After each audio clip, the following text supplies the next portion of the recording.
It's not showing the... Okay, there it is.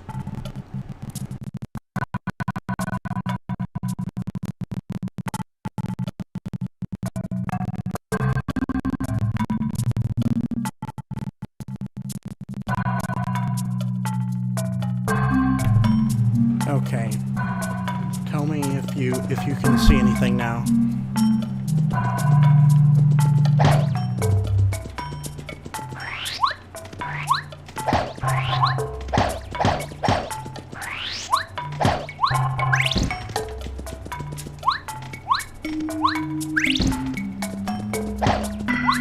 Wait, what'd you say? I said, so tell me if you could see anything now.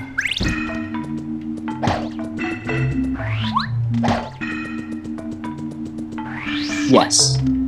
Okay, does it look like it's decent, or is it screwy? Oh, it's good. It's good. Okay, perfect. Wow, it's smoother in the actual YouTube. Yeah, it's probably a little behind where you can see in the Discord, right? Yeah. That's why I like to be able to react to things that happen in the good time. Then it probably.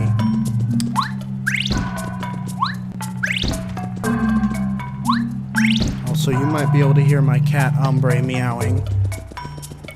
Oh yeah. I've seen his. He's really cute.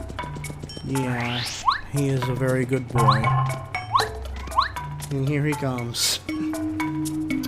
Ooh, nice Fawful you got there. Nice Fawful you got there in the background. Yeah, thanks. Are you referring to the plushie there? Yeah. Oh, okay.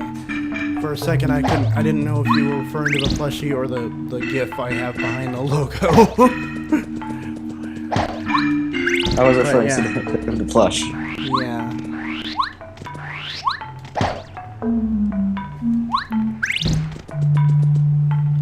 Well, I guess do you ready to go ahead and go down the pipe, or I guess I will.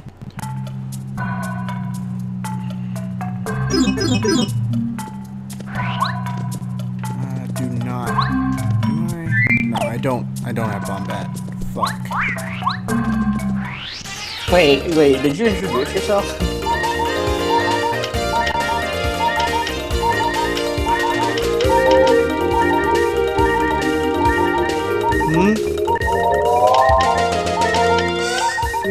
Okay, it's a little glitchy. You see that? It's like...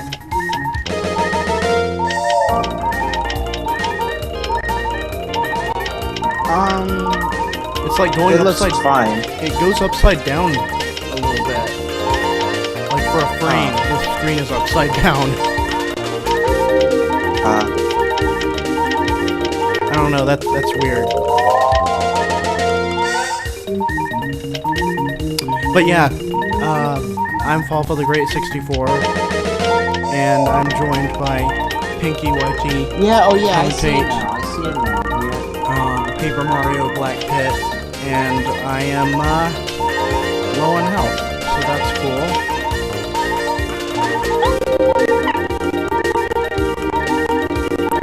Yeah. You know, I'm just gonna do that. Hey, Penky here. Oh, actually, you know what's funny? With the battle music going, I can barely hear you.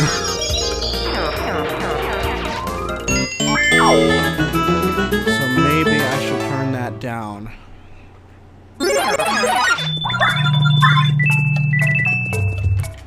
Hold on, let me see if there's an option here to, oh yeah.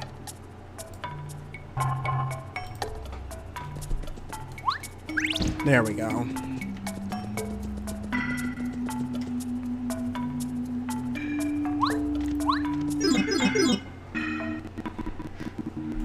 I do quite enjoy Paper Mario 64. It's like, I think it's actually the only old Paper Mario game I actually enjoy playing now. I'm curious, what exactly is it that you don't like about TTYD and Super Paper Mario to an extent? Super Paper Mario, it's...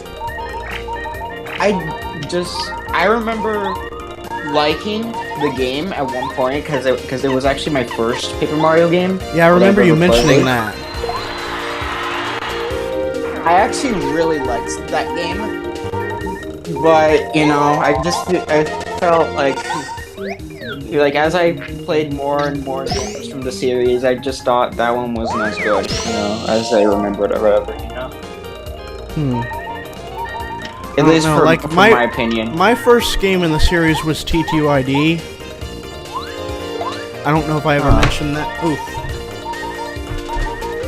I don't know if I ever mentioned that before, but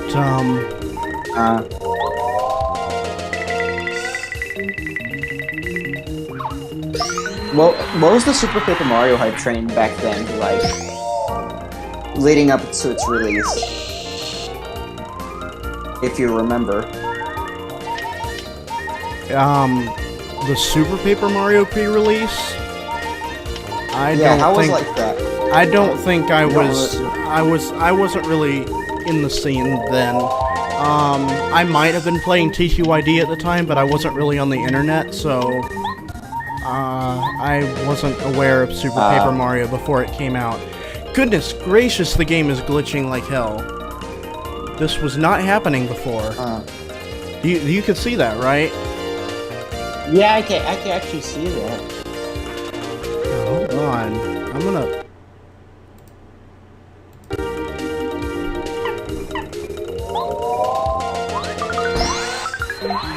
By the way, do you know have you watched anything of this Romhack before? I think I watched the trailer for Black Pit. Oh, fuck you. It looks well, at least you didn't kill me, so... Yeah, I watched the trailer for the Black Pit mod. Did you see that it had, stylish moves? I don't remember. I can't recall. Because I think they did a really good job. I think they did a really good job putting stylish moves in this.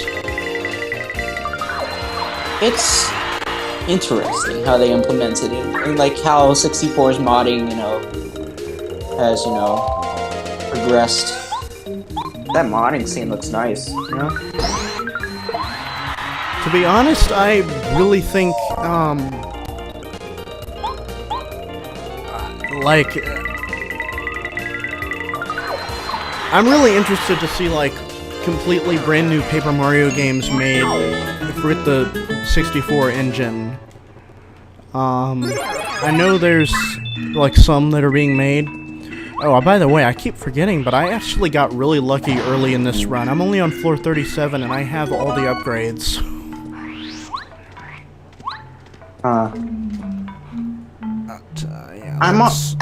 You know what the funny thing is? I don't think I've ever told you this, but the Paper Mario 64 is the only Paper Mario game that I've not beaten yet.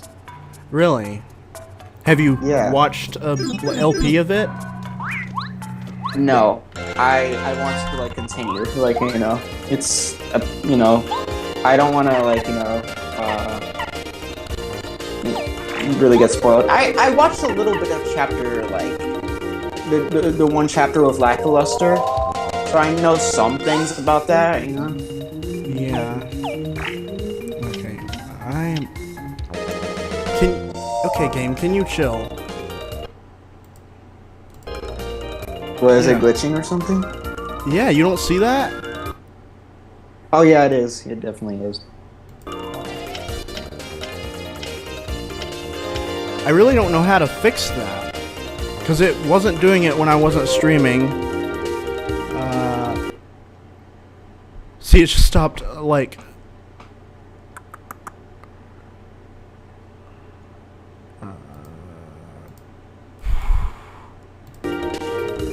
Yeah, I don't know. Now it seems to be okay. You know what? Maybe there's not much else I can close other than Adobe Illustrator and Photoshop, I guess. But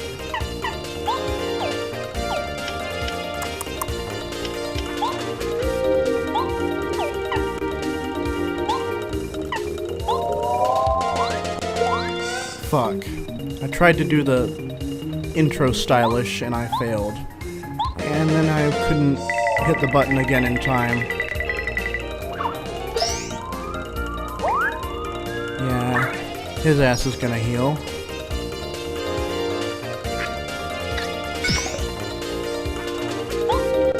Okay, let's try this again, shall we?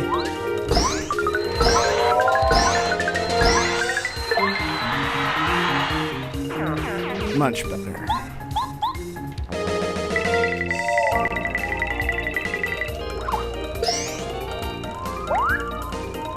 Stop healing!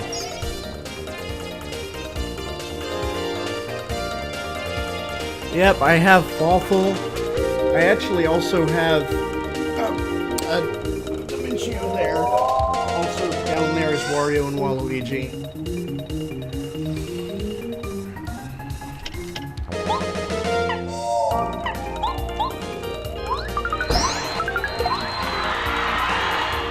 Yeah, get fucked. Annoying ass healer.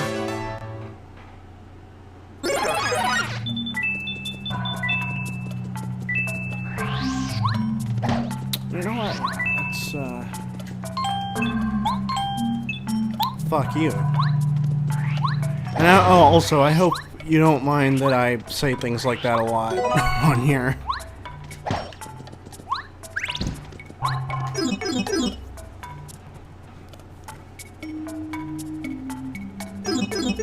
Oh, you were rewatching my SPM randomizer, Leanna? I want to do another play of that, like, but not as a stream, as a YouTube series. My Super Paper Mario LP from, like, in 2015, I want to remake that, but with the randomizer, because it's always more interesting with that. But, I don't know,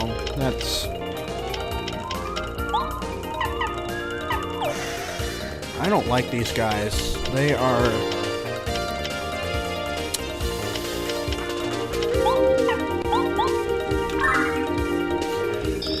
Normally I would not just spam a Star Storm like that, but fuck the Pyro guys.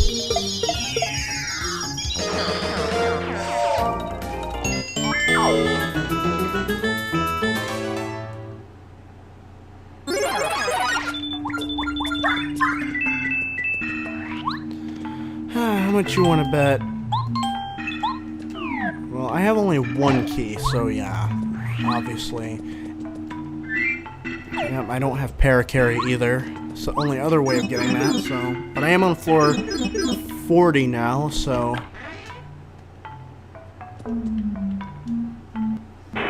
Ooh, what? Hell yeah. Power Plus! Hell yeah! Give me that shit.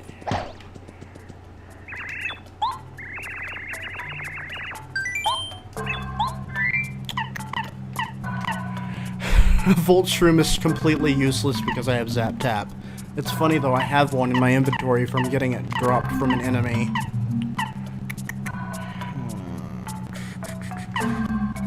I'd like to get some mushrooms.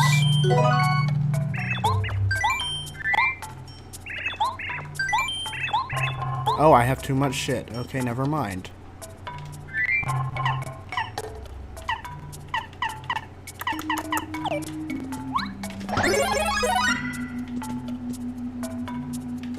Oh, hold up.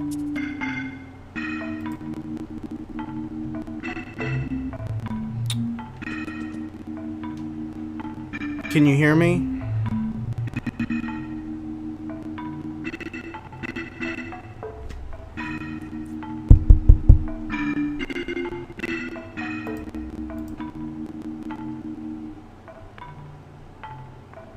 Shit.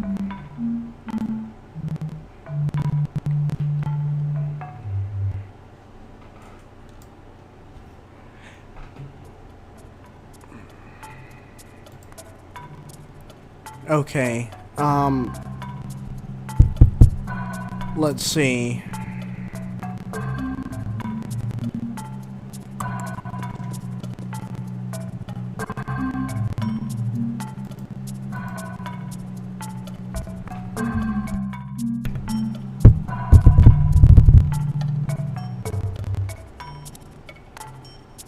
That's weird. Let's disconnect for a second.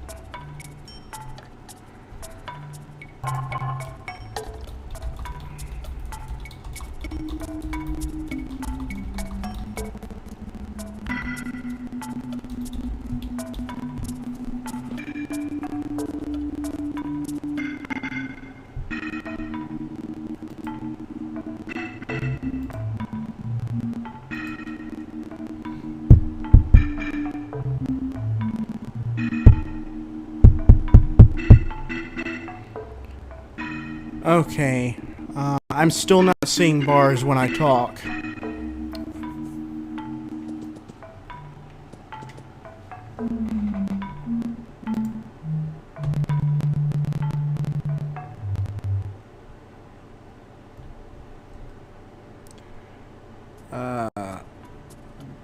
For some reason this... I can't... No, I can't hear you, and... No. You know what? I'm gonna restart Discord. I hope it's not like I have to disconnect it from everything, but...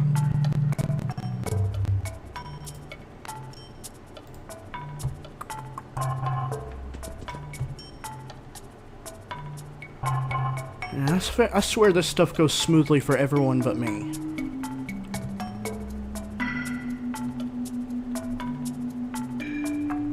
Or even... okay.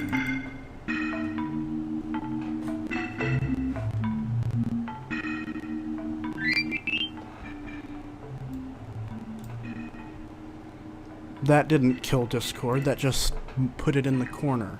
I gotta use the task manager. Because everything has to be as complex as possible.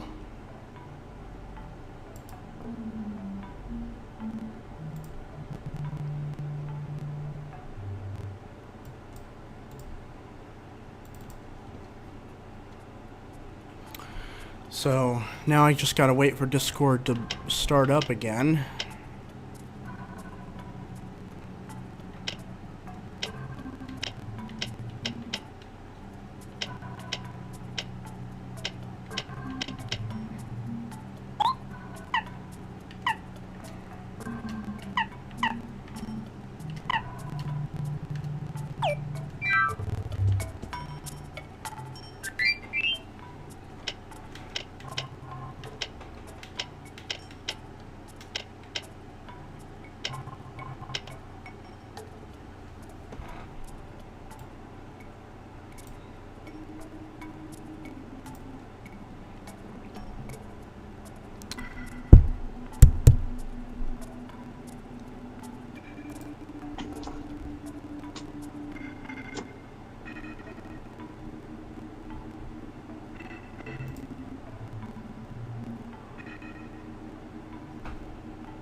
Can you hear me?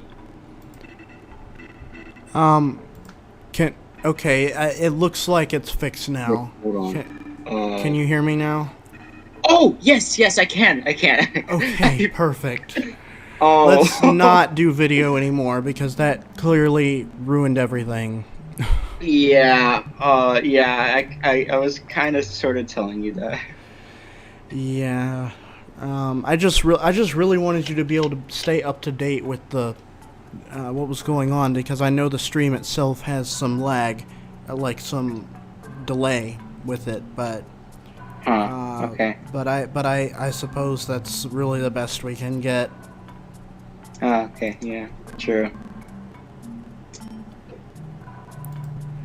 Okay, so now without further ado,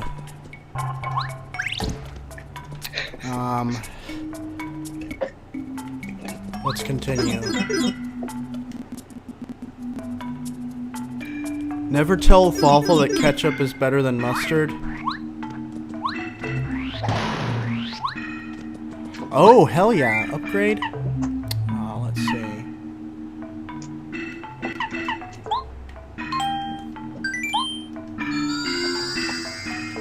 So, about, I didn't really answer your question about the 1,000-year door part. I answered the part with Super Paper Mario. Yeah. Long story short, I got burned out from 1,000-year door.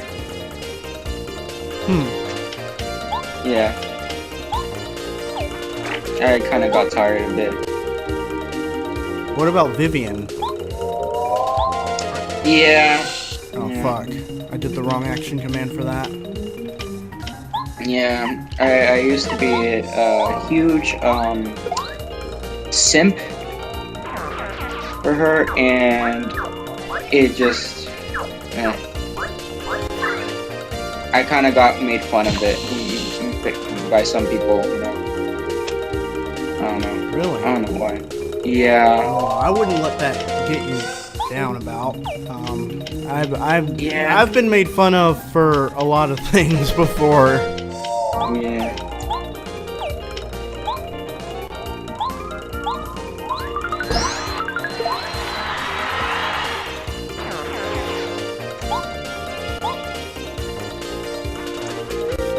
Now I'm gonna see if this works. Okay. The reason why I think why I really enjoy the modern games, you're probably wondering about that.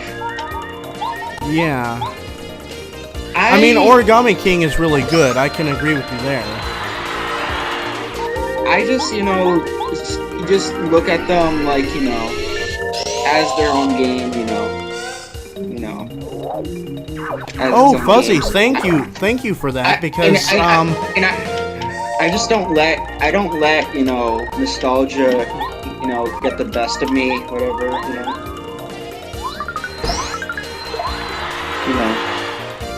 Yeah. I just, you know, think they're quite fun, you know. I'll admit that I don't think they're not fun to play, but I'm honestly, with me personally, I judge them more on how much I like the story. I don't know, like, cause my first game was PenkyYT, and the story was the main thing that really made me really love it. And the same with Super Paper Mario.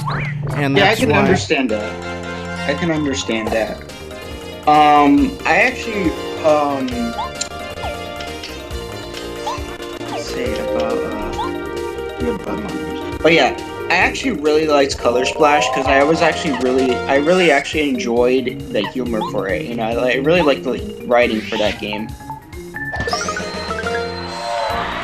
Yeah, I will admit it does have good writing. I just think I just personally feel like that good writing didn't deserve to all come out of regular Toads. Like, I don't know. Speaking of Toads, Oof, I mean the Toads are probably responsible for suspending that King Ollie account at one point. For on Twitter. I wouldn't be surprised. The Toads are literally evil incarnate. I wouldn't be surprised if they actually run Twitter.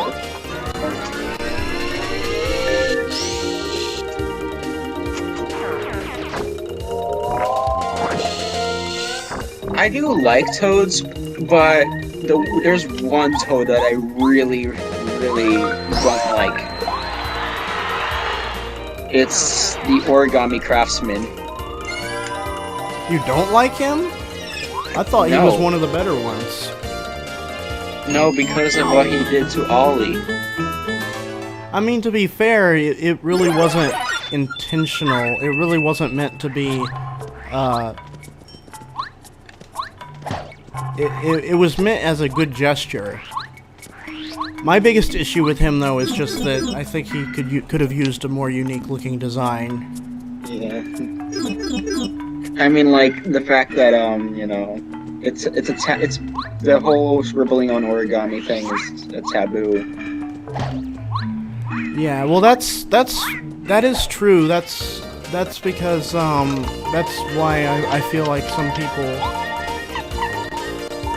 like over-hate Ollie. Yeah, people actually do hate Ollie. That's one thing. Ollie is one thing that I don't get hating about Origami King. Because ever since Super Paper Mario, I had just been desperate for a new villain. I was sick of them just going with Bowser, because I really think Bowser shines a lot more. Didn't Dream's team have a new villain?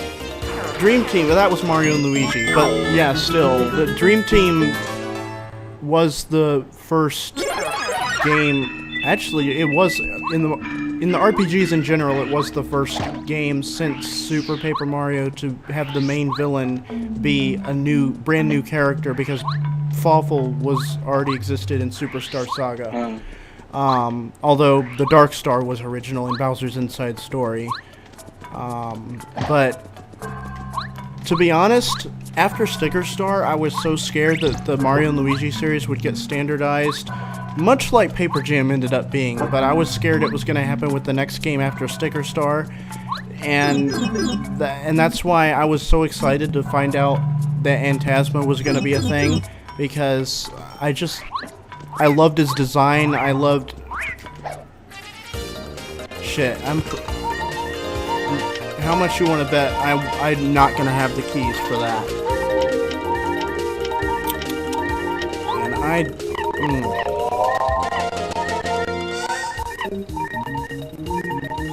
Parakarry?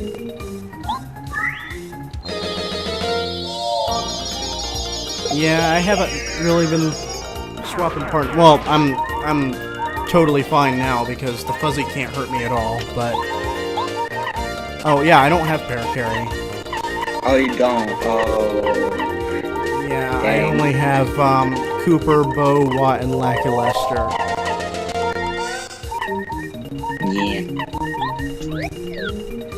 Well, the fuzzy can't hurt me. I'm electrified. I have Zap Tap, so... I'm actually better off the more the fuzzy duplicates itself, because it's more coins I get. Now you're probably wondering, what part of my Chapter 5. Really, because I feel like that's basically where I'm at in this pit right now, the Chapter 5 enemies. Ah, interesting.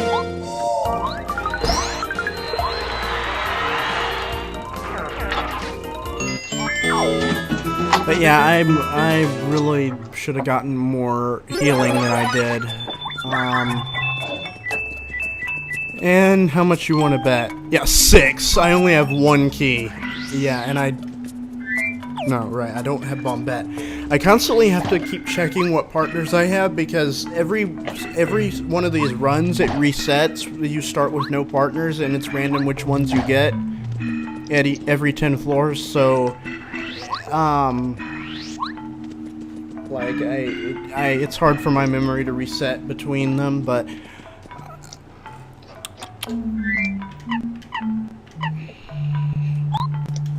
I'm gonna eat this mushroom because I'm sick of being low in health. I just realized something since it's Paper Mario's 21st anniversary. Yeah? Paper Mario can now drink.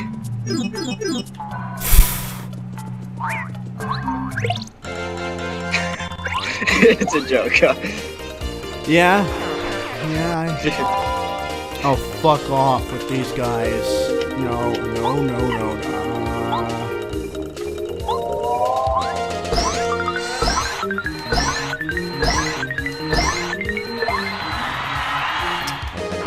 I quite like how that happened. Wait, didn't you, like... Isn't, like, Color Splash the only one that you haven't finished yet? Yeah. Oh, dang. And I wanted to play it on an emulator so that I could record the gamepad, because I don't know. That's where you pick your attacks. That's kind of important. I think I heard that you can use your Wii U gamepad, like real Wii U gamepad, connected to the emulator. I think. Oh well, no, I that's not the issue I'm having. I want the gamepad. I want the video of the gamepad to be on my computer screen, not on the gamepad itself, because there's no capture card for the gamepad. I want to be able to directly record the footage off of the gamepad. That's why an emulator was my best option, because you could literally record both screens with that. Oh yeah, true. But the emulator just lagged too much. I need better specs on my computer to be able to emulate Color Splash at a decent speed. At least it's not as abysmally slow as Origami King, but still, like. I can run it. I actually got a really good laptop, which is the one I'm calling in right now.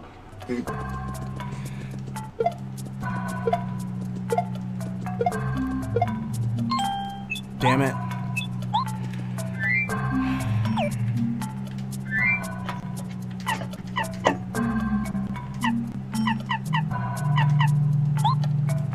I really want this.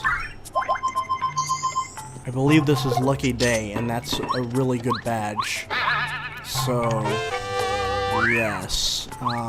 But it costed health. I hate the ones that cost health, because you're just fucked if you don't have enough health. Ooh. Is that Happy Flower? I'm curious to know, but why do you hate Mario Sunshine?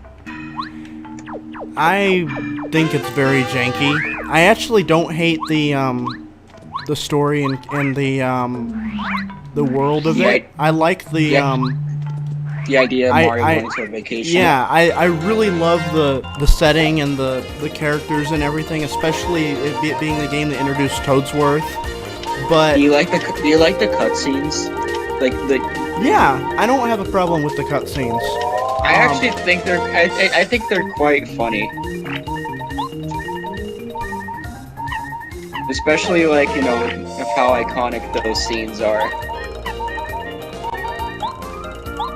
I think it's up there with Hotel Mario, funny. Yeah, well, I mean, I think the quality of the Sunshine ones is better than Hotel Mario, but Hotel Mario is kind of ironically liked just for the memes. Very cheesy, very cheesy.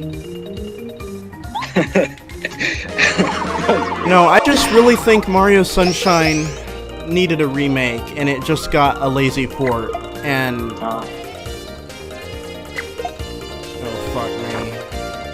Wait, hold on. Is it in a hotel? Oh shit! I am literally just dead. Kind of a stupid question, but is considered a hotel?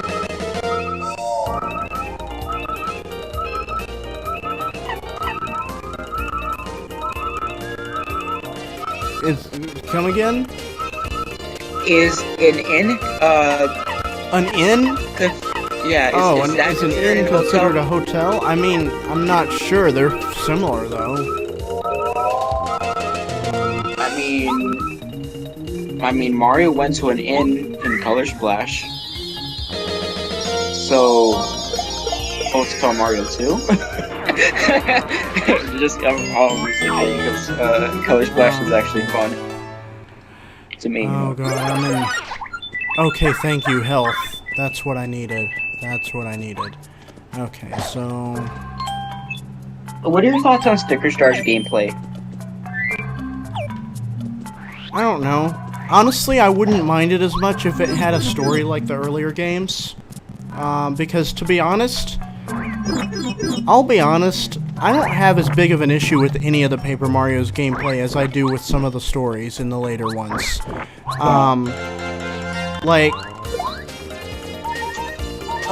Objectively, well, not objectively, I don't think really there's a way to say objective about games, but even though Super Paper Mario is my favorite in the series, speaking solely in terms of gameplay, it pales in comparison to TTYD. But it's just I like the story slightly more. So that's and the thing is, with the Mario RPGs, the story is always what I really care about the most. I will admit that if they released a game that was just as unfun to play as Sunshine to me, which none of them have been, but if they did, that might be enough to make me dislike it despite having a good story. But I don't think any of them have really had that yet. Even if I don't think the design of the Sticker Star and Color Splash battle system is the best, it's not like... There are times when it can just be unfair, like if Kamek comes in and gives you only hammers against a swooper. Oh my god. I remember, what was his name? Fat Guy 703. Yeah. Like, you know, developer oversight for Paper Mario Color Splash. Yeah, speaking of Fat Guy, I've been watching his playing of this Romhack. Oh yeah.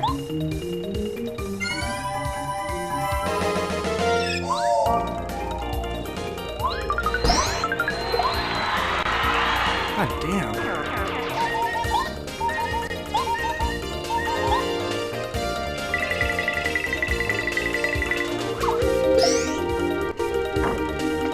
What are your thoughts on the unique, like the toads that actually stick out in Color Splash? I mean, oh gosh, I don't really remember that much of it right now. The most I remember is, I feel like I remember there being a professor that... Yeah, that's Professor Toad! It's the precursor Professor Toad. I just feel like they completely walked miles over the Color Splash one with the Origami King version. Yeah. And the funny thing is that the Chain Chomp from Color Splash is named Princess, and the Chain Chomp in Origami King and Shogun Studios. But they took away the bow. Why did they take away the bow? Is also named Princess. Why did they take away the bow though? It was cute. Good question.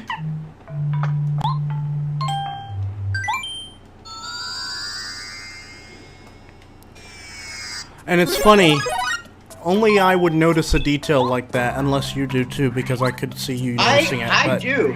But I'm not talking about the bow. do. I'm not talking about the bow. I'm talking about in the Color Splash version, in the professor's house, where he has like pictures of the Chomp. Yeah. The Chomp in those pictures has the classic Paper Mario design.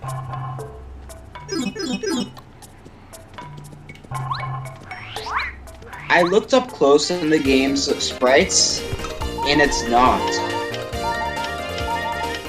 It's an updated Chain Chomp. Well, it's definitely not the modern design. Because I looked at the sprites on there, and I'm okay. I might be wrong about if those are actually the ones in the picture, but I assumed they were because I remember when In the house, it's yeah. I'm just looking at it right now. Yep, that's definitely the modern design.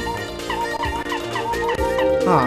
Because then the ones I'm thinking of must be unused. Yeah, it's probably the unused ones you're thinking of. That one, the sprites, the unused sprites. That's the TQID. The unused sprites though, they looked like they were posed exactly like the way that the pictures were, weren't they? That must be why I thought. I don't know. They're two different ones. It's weird.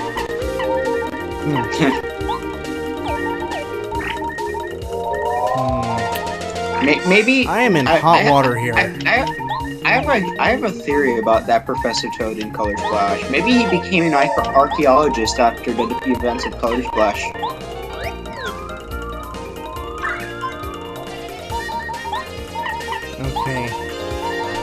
Pray that DigiShell works. I should have been using this a lot longer ago.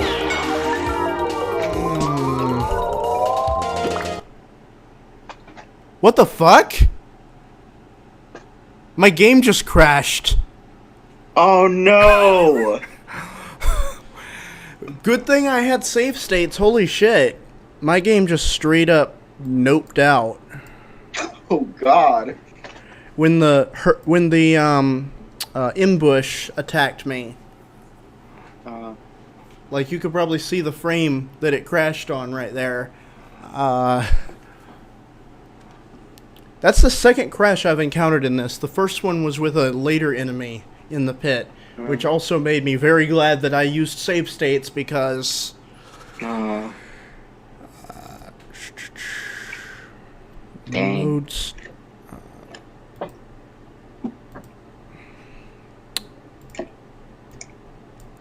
Okay, so... I remember, I just remembered when Color Splash was leaked, like, online. You remember that? You remember those days?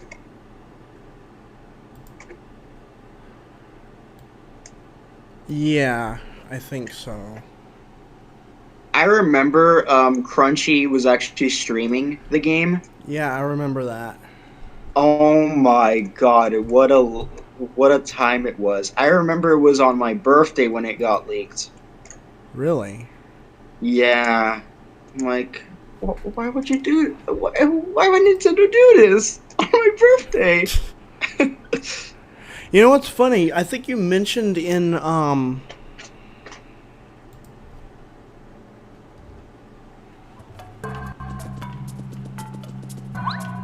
Oh, this was my last save state? Oh shit, I thought it was more recent than that. Wait. Mentioned what?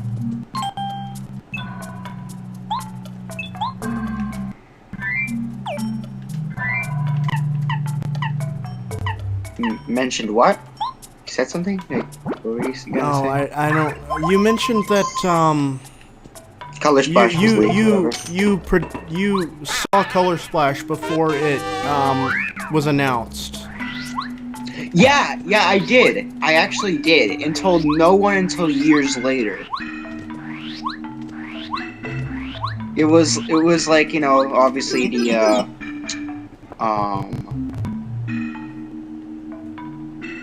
The like, patent site? Yeah, the trademark site, yeah. I've been checking that since 2015.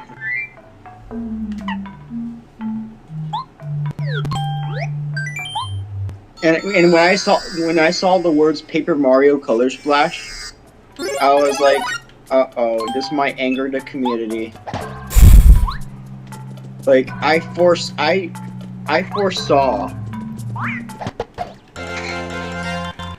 Yeah, happening. I mean... Like, I predicted it. And then when I saw it on the Direct, and I'm like, look who's right. Yeah, I was right. I was, oh god, I think I made a video about it when it was revealed. And I was... Yeah.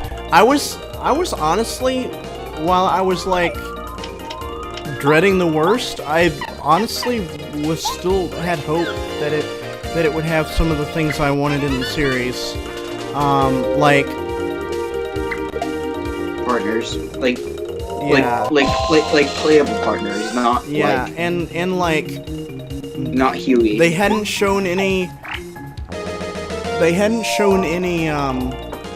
anything about the story. I kind of had a little bit of hope at that point that there would be a new villain. It actually does have some story. Yeah. About every time you know, complete a chapter or shows memories or whatever, you know. Yeah. Paint Star memories. I think I remember that. I don't know. I feel like most of them were just showing things that you would be able to see. Like they could have just had it been a cutscene of something happening. Like most of that could have been shown in the intro or something. I don't know. Because like it was basically Bowser's minions just kind of coming in and wreaking havoc, right? Yeah, I actually expected Bowser to be like a rainbow colored, like, you know, all over him. Like he would be like. It's funny. rainbow That's what he painted. was trying to do when he got black painted. Well, he was trying to, you know, color his shell, but not him all over himself. I thought he was actually going to be covered in rainbow paint and be corrupted by that. But hey, they came up with black paint. that was kind of unpredictable. And then they had that in Bowser's Fury, basically. Oh my god, yeah, I was like, when I first saw Bowser's Fury in the, like Fury Bowser, I was like, bro, are we getting Color Splash too? I'll be honest, I wouldn't mind that solely just to shut the people up that insist that the Paper Mario and the main Mario games don't take place in the same universe. When I really think I like it better that when they do. God damn it! I pressed the wrong action command. I actually really like. Have I ever told you my favorite Mario and Luigi RPG? Have I ever told you my favorite Mario and Luigi RPG? I'm not sure. Paper Jam. Surprisingly. Really? Surprised? Surprised? Not really, considering you love modern Paper Mario. Yeah, I have a lot of fun with that. I have nostalgia for that one, and it's actually like the glitches are actually really fun to play around with. You know, I actually remember trying to do the glitches when it first came out, that how glitchy it was, and I actually failed at doing most of them. I don't know. I've done some of them.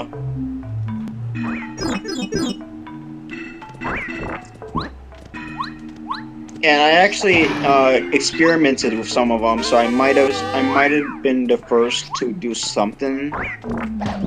It was you know, the whole separate Paper Mario glitch.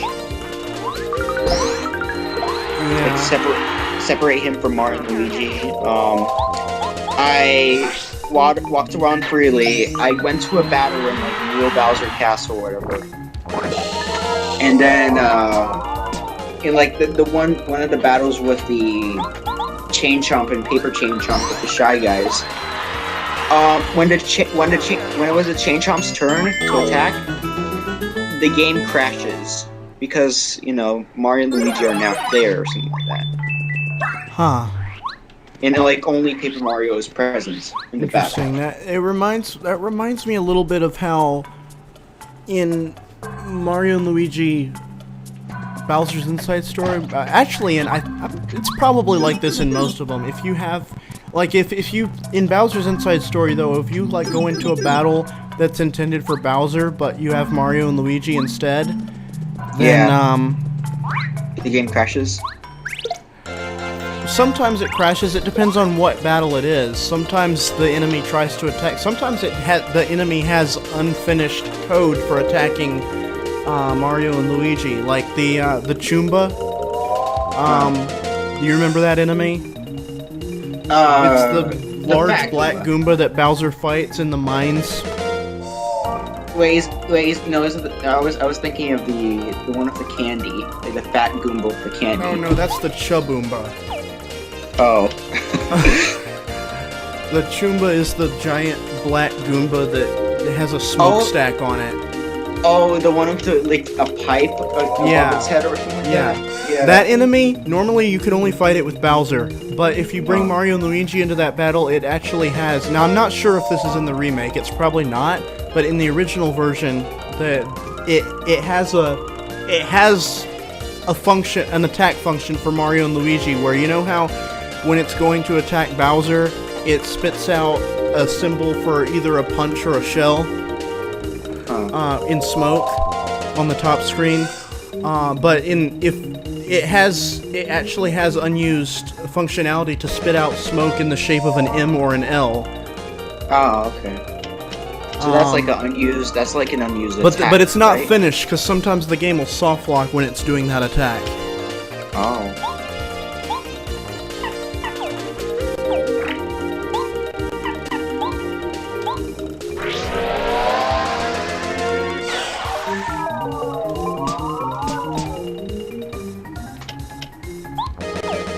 I also something about Color Splash. Oh yeah. I remember the reception for Color Splash. Like, obviously, there was a huge amount of backlash in the, when it got first revealed. Obviously, everyone knows that. And then, by the time it came out, I think the reception was a lot more positive. I remember it being a lot more positive, and people were actually somewhat enjoying the game.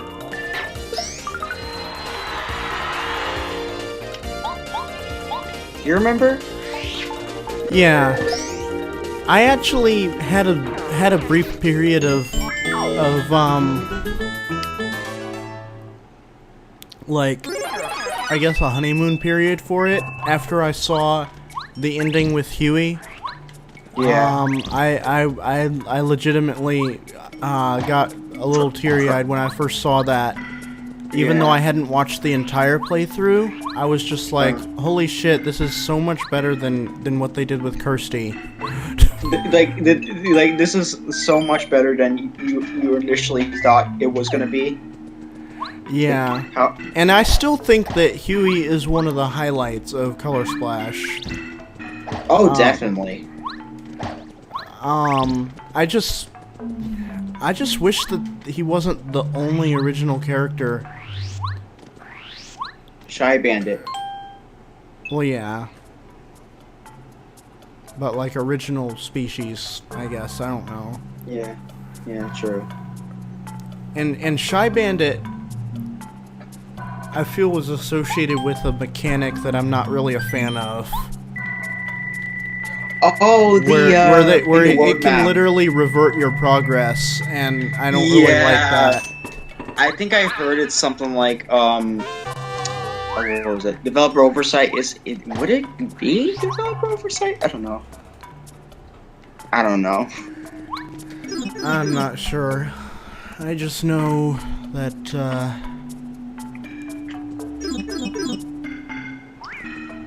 also, I found out by replaying Color Splash about those Kamek encounters, like, in battles. It's in specific battle IDs. Really? Yeah, it's in specific, like, the game, shows only in specific battles, like which enemy. I know there's a couple in like the Crimson Tower. So is it always the same enemy in the room? Yes. And does it always happen if you go back? If you replay? If you exit the area and you go back and you fight the same enemy again. You know what? Good question. I have to try that. I have to experiment with that.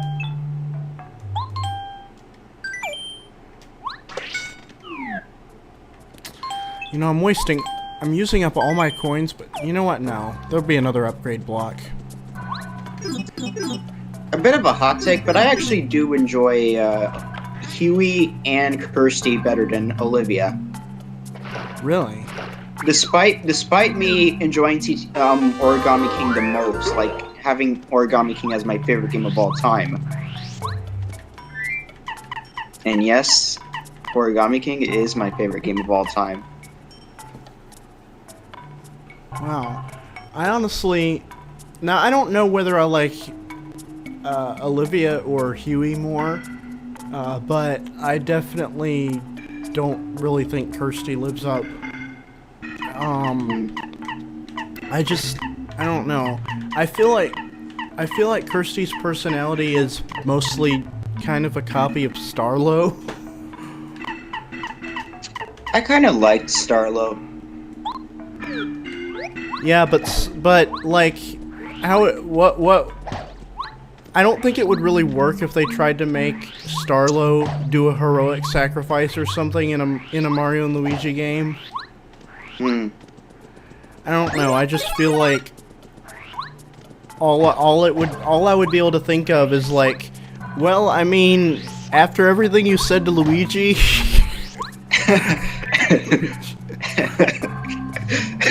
Yeah, true. What if And to be honest, in terms of the Mario and Luigi, what if Kirsty was in Paper Jam? Honestly, Like- I wouldn't like, have how minded did- that. It would have been better than not having any original Paper Mario character in there. Like, I wonder how Starlo and her would have. I feel like that would have been a interacted. perfect counterpart thing. If they really, if they wanted every character to have a counterpart, and they're gonna have Starlo, then they may as well have Kirsty be like the counterpart. Yeah. And because I honestly really feel like a lot of the doubles counterparts should have used similar but not the same character to like reflect some of the ways that the two series had similar character types but not the same character, and how they played off each other like that. In reality, the paper versions and the normal versions weren't really different in character. They were basically literally the same character, just bickering with each other or whatever. I feel like Paper Bowser was just the same Bowser personality in the Mario and Luigi series, versus in the Paper Mario games, Bowser's portrayed a little bit differently. You know what I mean? Yeah, and it's kind of funny how in Sticker Star he doesn't talk, but in Paper Jam he does. Yeah, well, that's probably just because regular Bowser talks. So Yeah. I felt like the Koopalings and Paper Jam were like foreshadowing the Koopalings in Color Splash. But I'll be honest, after Color Splash, I cannot Morton. I cannot take it. It doesn't feel like the same character when I go back and see him in Paper Jam. I definitely really love what Color Splash did with Morton, and that carried over into the Mario and Luigi remakes, where he talks in a loud simpleton voice. Yeah. I'm pretty sure that they use. I'm pretty sure the same person at like Nintendo of America, localized Morton's lines in those two games, or in Color Splash and the remakes of Mario and Luigi.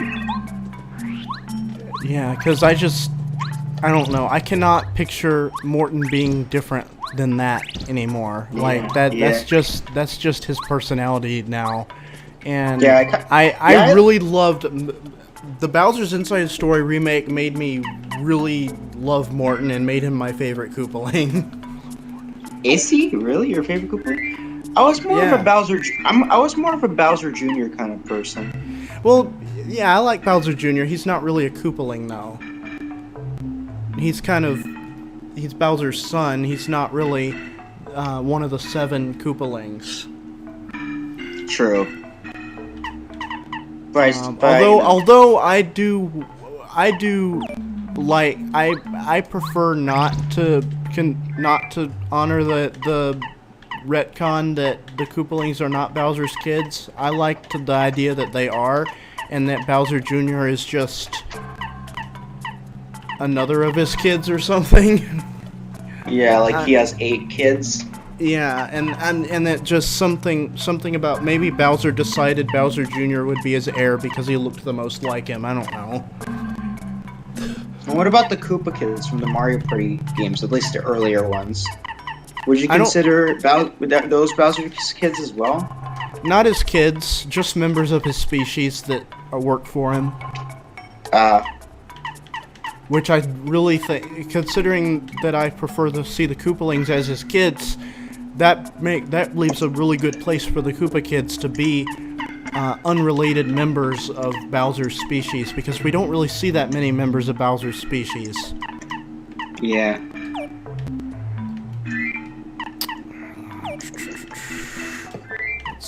I'm gonna get Cooper out, and I'm gonna save state. And I'm gonna get controller drift. Oh, by the way, chat, if you're wondering who's the other person talking in this stream here, it's PenkyYT here. Yeah, I don't know if you know me. Yeah, well, I did put your name in the title and the description of the video, so yeah. I'm curious how many of them are aware of me.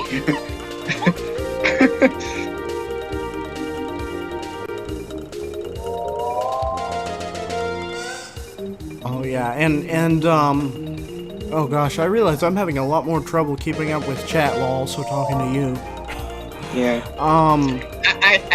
I have it beside me, you know. Yeah. So you know. Oh, purple. I mean, there's a lot of different kinds of Koopas. There's Koopa Troopas, there's Hammer Bros, there's Charge and Chucks. They're obviously not all the same. True. Oh, Purple Vinca says, did you see that Tomato Adventure got a translation? I think I saw a post about that on Twitter. Yeah, I think I heard about that too. Pretty sure, wasn't that one of the precursors to Mario and Luigi made by Alpha Dream? Like Alpha Dream. I think it was on the one of their earliest games. Yeah, I think it was on the Game Boy Advance, and it was like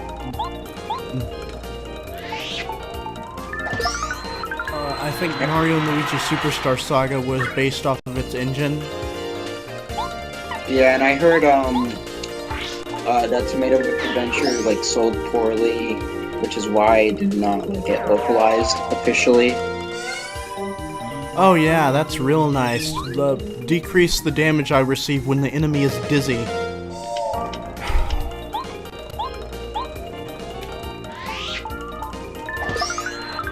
I actually made a video on a challenge run for the Scissors boss in Origami King. Like, no damage. I mean, with the Scissors boss, at a certain point, you can't take damage anyway because damage is death.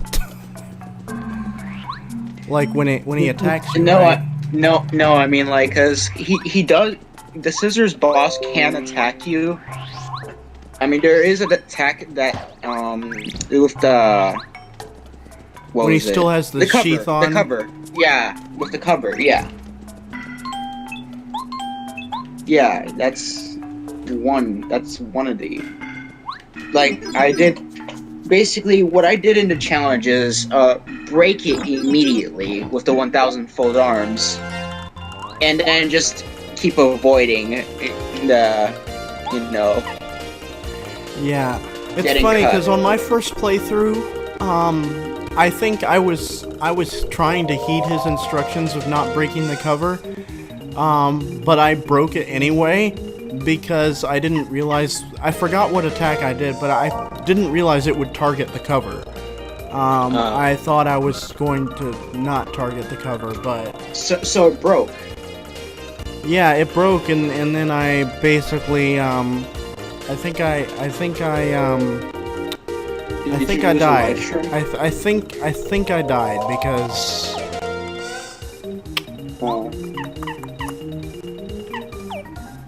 Did you, like, then how'd you, successfully beat him, like, by not breaking the cover? I think so. I'm not 100% sure, but I'm pretty sure.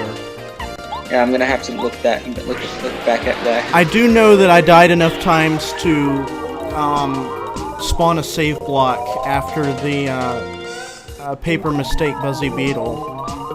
Oh yeah, true. Yeah, I've heard about the... Because the first, I really feel like I was really kind of like, are you serious? I have to fight that thing again? Yeah. Like, what are your thoughts on the paper Machiko enemies? I think they're the most fun battles in the game. Like, I wouldn't mind seeing something like that in a classic style Paper Mario game. Like, there's actually something like that in this mod. Not enemies, not overworld enemies to fight, but like overworld obstacles that you have to get through. It's basically a maze, and there's basically, you're trying to get star pieces, but you're on a timer, and if time runs out, you start losing your HP. You have to make it out with your star pieces before time runs out. If not, you get kicked out without them. It's pretty cool. After I finish this run, I can go into it and show it to you, but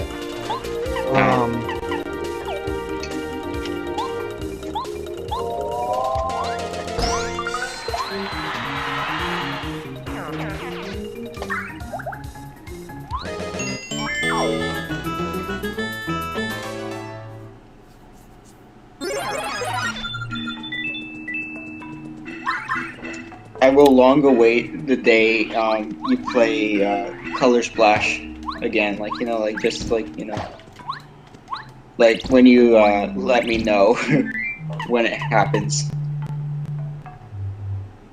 yeah, I probably would. Like, it's funny. I actually considered let's playing the game when it first came out. But I don't know. I decided I'll admit, when I first got it, I didn't get it legitimately. I kind of went to a shady part of the internet to get it from the leak. Oh yeah, true. Did you end up getting a copy? Yeah, of the game I have an actual copy that I bought. I had pre-ordered it at GameStop already when that happened. So I picked that up. I have the physical copy, but yeah. See. Yo, do you like this spring? Don't say a thing. I already know what you will say. This spring is mine, and I love it from the bottom of my heart. So please stop staring at my spring. The lines that they gave that clubber is. Do you think Spikes and Clubbos would get along well?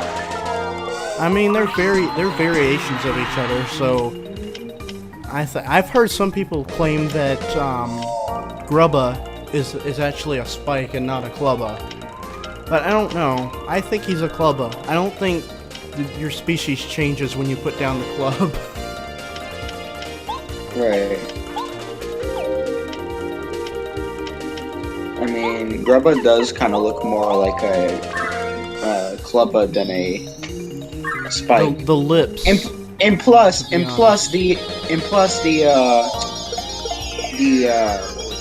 name as well. Yeah.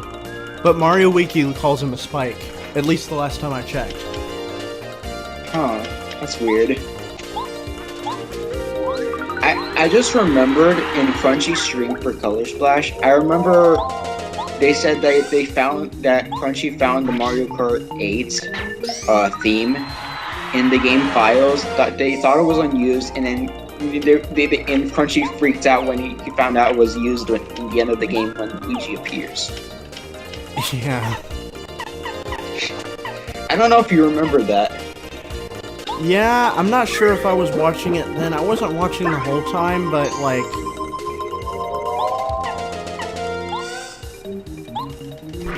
I remember when the petitions for Color Splash, like the petitions for canceling the game, that kind of got me upset. Like...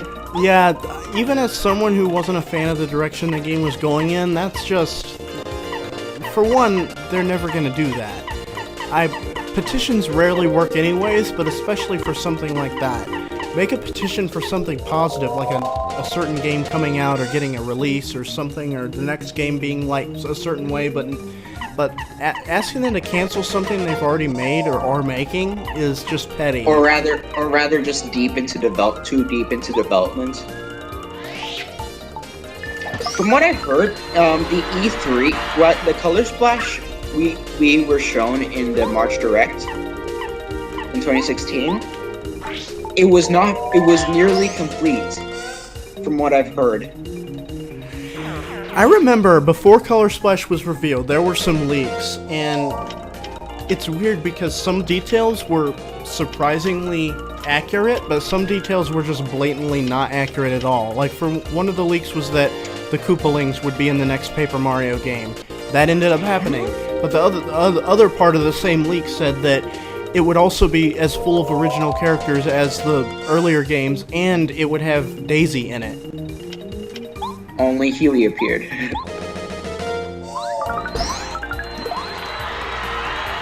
Yeah, I'm pretty sure whoever was leaking that was getting... the information they had was very vague and inaccurate, if they had any information at all. Maybe the Koopalings were just a lucky guess. Yeah, probably.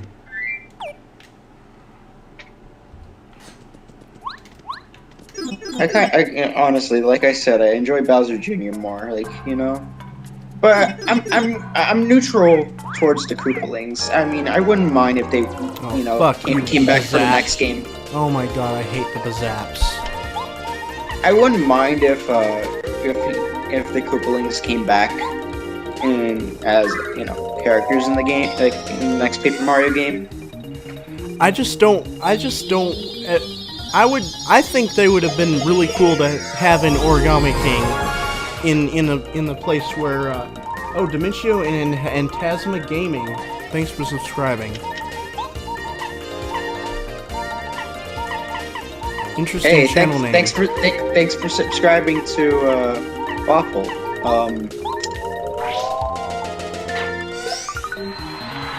Yeah.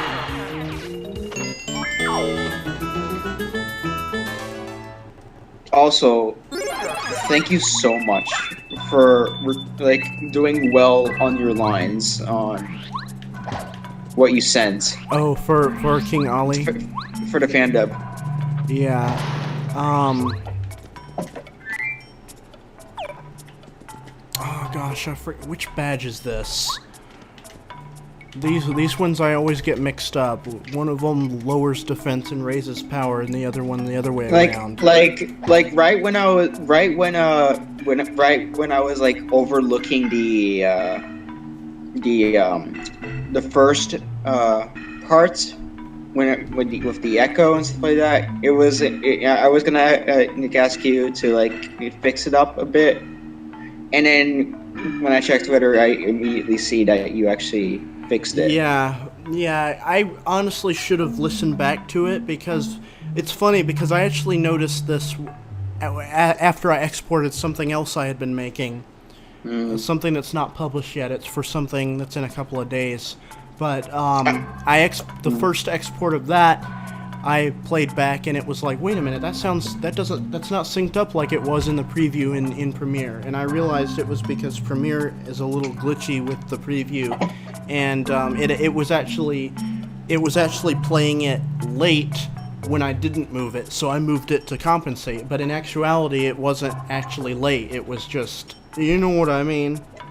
So basically, it was the effect causing the preview to play it later than it was actually supposed to play. Yeah, it was kind of weird. Okay, this is P up, D down. I just got a Defend Plus, so I'm just gonna go ahead and grab that.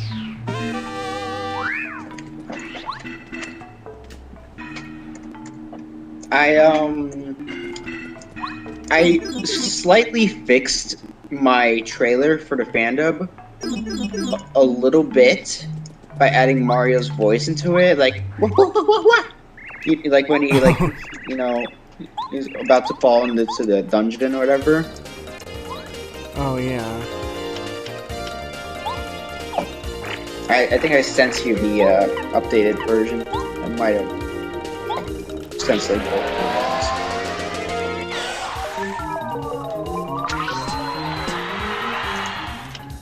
I forget, but what is your opinion on the other voices? Oof, I just in the fandom missed a jump. I'll be honest, I remember not really being a huge fan of the one that King Ollie had in that, Yeah. in that video. The other ones, I think the Goomba was really good. Oh yeah, definitely. People really liked that, but an overwhelming amount of people really, really liked Olivia's voice. Oh yeah, Olivia's voice sounded top notch as well. I think most of them sounded like really good. How was my Luigi? Wonderful. Thanks. Though I don't really see many people talking about your Hammer Bro, Bowser, Spike, Koopa Troopa, and Peach.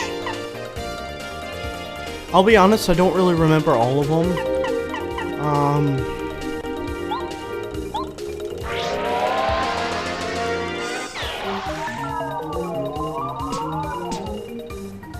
Oh, do you know who voiced Bowser and the Goomba? Who? Count Homer. Huh. You are aware of them, aren't you? Yeah.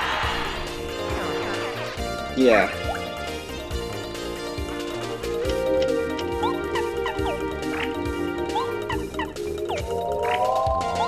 Yeah, they actually were the ones that edited the entire video for me.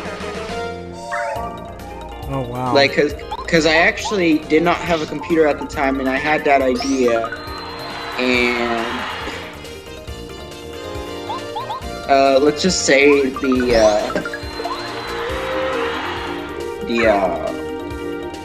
amount of editing that he had to go through, he struggled on Ollie editing, like when he was like, you know, scrolling through the dialogue, he had to like kind of slow down the footage or whatever to like, cause Ollie was sort of had a slow voice. Yeah. So it was kind of a struggle. Oh, that was for him. one thing I kind of struggled with a little bit too when I was reading King Ollie's lines in that in the footage, the stock footage you sent me. Yeah. I had to pause the video to read the lines because at the speed I was going, they were going by too fast. For the footage that I sent, obviously I recorded it, like, you know, my footage. I kind of read to myself,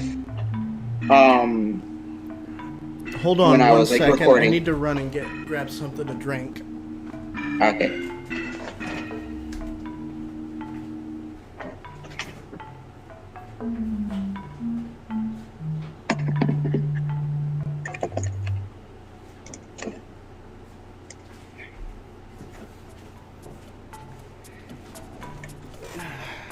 Good old Monster, my favorite. I remember you made a Paper Mario edit of him drinking Monster, Yeah. like energy drinks. Yeah, that was great. Yeah, it's funny, Monster has been kind of like a facet of my personality in some things. Like, in the Super Mario Wiki, Mario Boards community, we just had like a Scribble death match, which was really fun. Where Scribble.io or something like that? No, it was something where basically they match two users up against each other with a certain prompt. Each user has to nominate a time to receive their prompt, and they have 4 hours from that time to send in their scribble, and it has to be a certain dimensions. And I was doing that. Well, basically, there's some friendly competition started happening through as the thing went on, and people were like writing story arcs about their competition and drawing scribbles to show their characters preparing for battle and stuff. And when I did that, I used a monster as my power-up. Nice. So that was fun.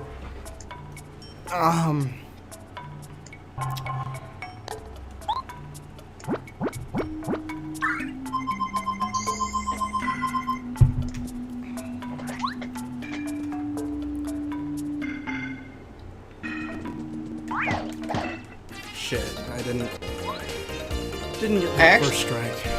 I actually think the Legion of Stationary bosses are actually probably the best way to use things in the Paper Mario series. Like making them actual characters was.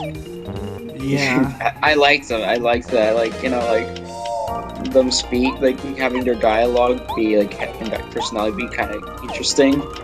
Yeah.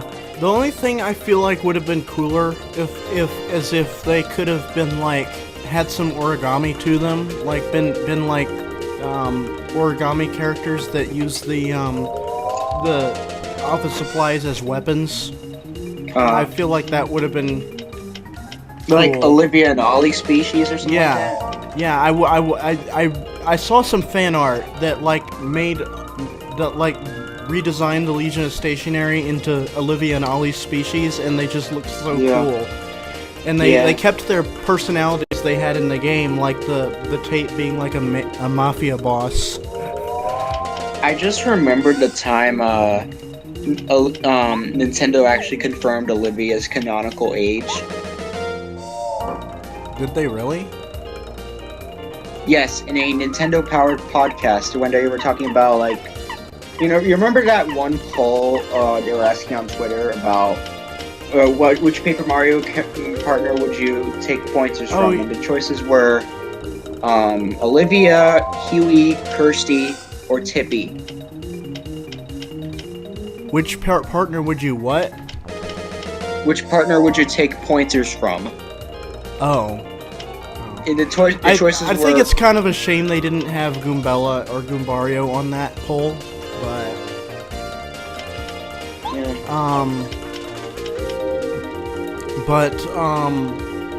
I think I vaguely remember that now, but I don't remember them talking about Olivia's age.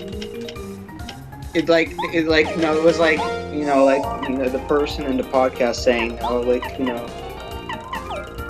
saying, Olivia's like 3 days old or whatever, something like that.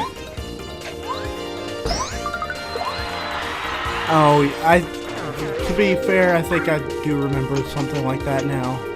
Oh god, the daisy's attacking me. I just remembered when Nintendo actually noticed me. And I got lucky. Nintendo noticed you? Yeah, in 2018 about Paper Mario. Shit, now I'm asleep. That's not interested to hear. Huh? Oh yeah, no, I'm asleep. I was referring to the game. The Daisy put me to sleep.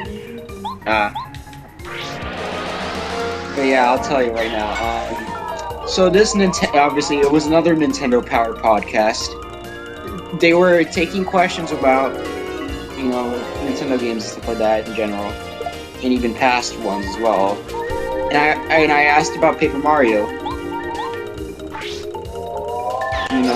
It was, what is your favorite partner from Paper Mario: The Thousand Year Door? And they said they answered Goomella or Bobbery for battles and Goomella for writing. Nintendo themselves answered that. It was one of the localizers that was doing the podcast. Oh, that makes sense. So they were more personal. They weren't like corporate Nintendo. They were personal. They were you said Goomella for writing and Bombette. No. They said Bombette for the original. They added Bombette as well. And it said that one of the localizers says that it's the Thousand Year Door is the first game that they worked on. Oh, that's cool. I remember when I've been acknowledged before by Charles Martinet. Oh yeah, I was gonna ask about. Like, didn't you say? Didn't you like? What was it? Crap. What was it? Didn't you like sign up to like? Yeah, meet have him a chat with him. Yeah. Yeah, Did it that's happen actually yet? no. It's coming this Sunday. Oh, nice. Yeah. Are you gonna record? Well, they said they would send me a recording of it, but I'll probably record it myself too. Oh, okay. Like they said, the part of the thing that says you'll receive a complimentary recording of your session. Yeah. That'd be nice. That's kind of cool, because you know what the funny thing is that one of my friends that I've known for years, like since actually we've known each other since childhood. I have this one friend. She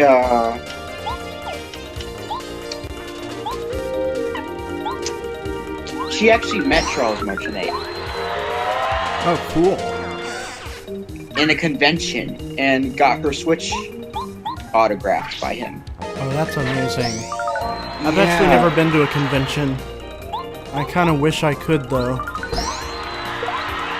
But, another Mario voice actor who's acknowledged me before is the voice of Bowser, Kenny James. Oh yeah, I think I saw a video about a story about Kenny James losing his voice during like Super Mario 3D World's Meowser recordings. I'm not sure if I've seen that. I think I remember hearing about it, but I don't remember a video about it. It was a sort of Thomas Game Docs or whatever. Oh yeah, I've seen some of their videos. But Yeah, it's funny because Kenny James actually follows me on Twitter. What? Yeah. Oh wow! I followed him and he followed me back. Wow, that's nice. Yeah. It's pretty insane. Yeah, Charles Martinet has noticed me before. He's like, replied or whatever. Yeah, that's what I was. That's basically the extent I've interacted with Charles Martinet so far. Yeah. He liked one of my posts. You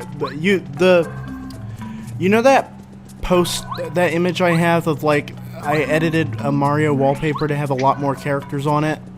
Yeah. That one. He liked one of my posts with an earlier version of that. Like I replied to one of his posts with a picture of it saying how much I love the Mario universe, and he liked that post. But I think he was kind of like going through and liking everything in the replies of that, so Just skimming through. yeah.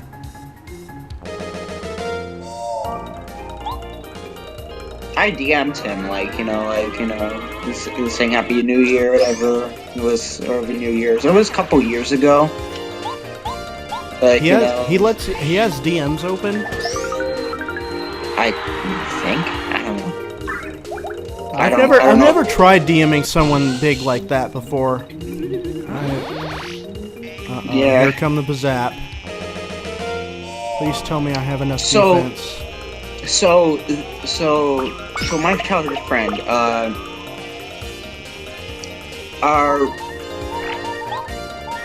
I'm just, happy for her at the moment, because she recently came out as a trans woman, so, that's great. Oh yeah, that's amazing.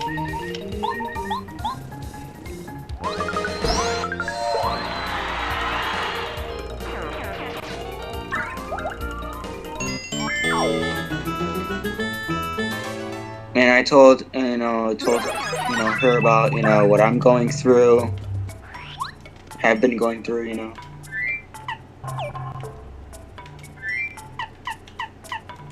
I think I told you about it at one Yeah, I just didn't know if you wanted that to be, like, public or anything. point.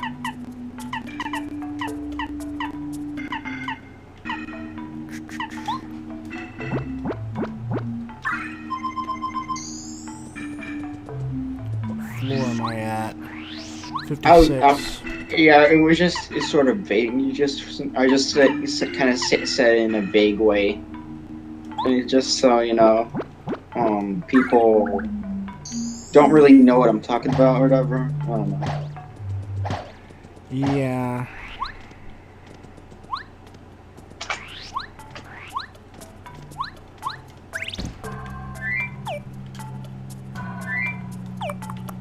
But I do gotta thank you for the advice on DMs, whatever. Yeah, no problem.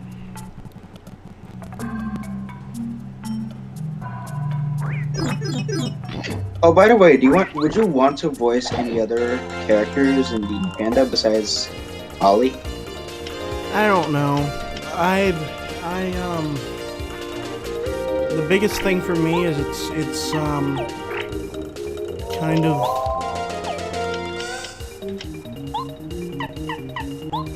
kind of a I have to like make myself sit down and record. I don't know.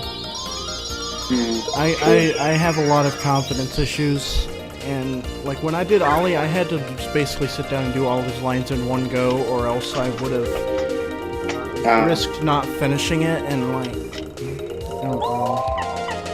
How was Hammer Bros recordings like?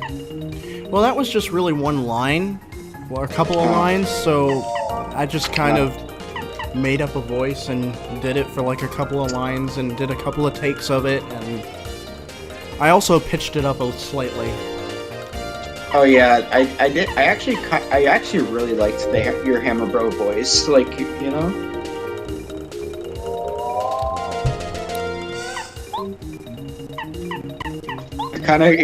That's exactly how I imagine a Hammer Bro sounding like.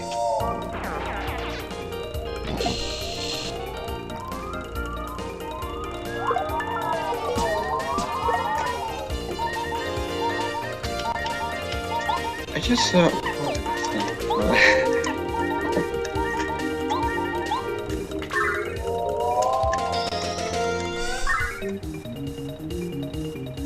I actually remember, I think I just remembered that I actually sort of predicted they would use another Paper theme for Paper Mario Switch.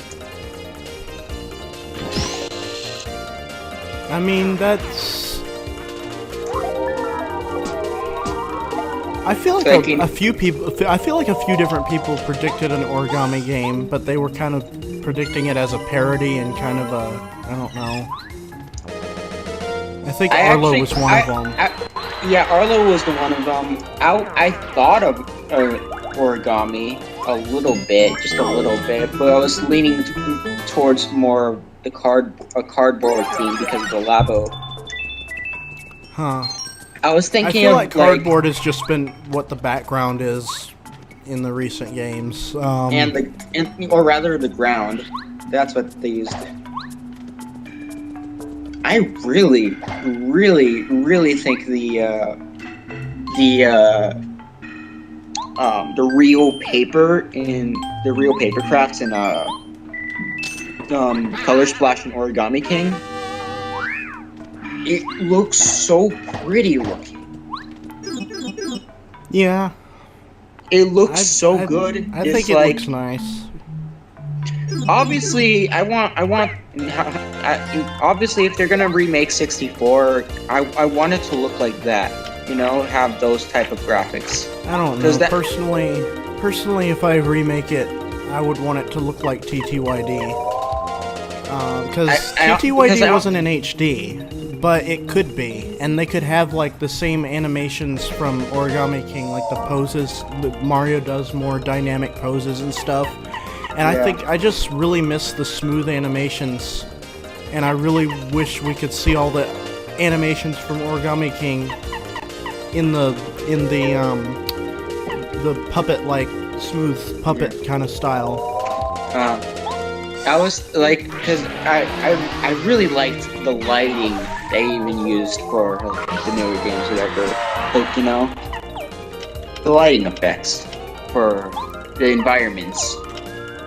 Yeah. I don't That's know. what I always felt like Paper Mario didn't really need that, but it does look good. It looks so pretty. That's like that. I just think it looks graphically better than what they had before. It just feels more like a modern game than a I a game from personally the feel 2000s. Yeah, I personally just feel like Paper Mario was really good at stylized 2D, and it didn't really need to, like, the depth was implied, not blatantly shown. Like, with some, like, I don't know, like, some areas would have, like, the further away you get, it would be a little foggier, but I don't know. I really think that, I don't know, it's just my personal opinion, but, not that I don't like the paper crafted style. In fact, when Sticker Star first came out and the promo art of that game, I really liked the way that looked, and I honestly wanted the next game to look like that. But honestly, after 2 games with that style, I just want another game with the style of TTYD again. Origami King's paper that they used, it looks more torn. Looks more torn? Like you can see some ripped paper, like when you look at like the ring's edges, they look torn and not cut. Well, that's probably just attention to detail. That is like really nice attention to detail. On I guess like on the parts where the not bottomless holes. Like I meant like I was saying like the edges of the ring battle. Oh, I'm not sure Like- if I've even paid attention to what the edges of that looked like, but What do you think is like the most the greatest looking location in Origami King?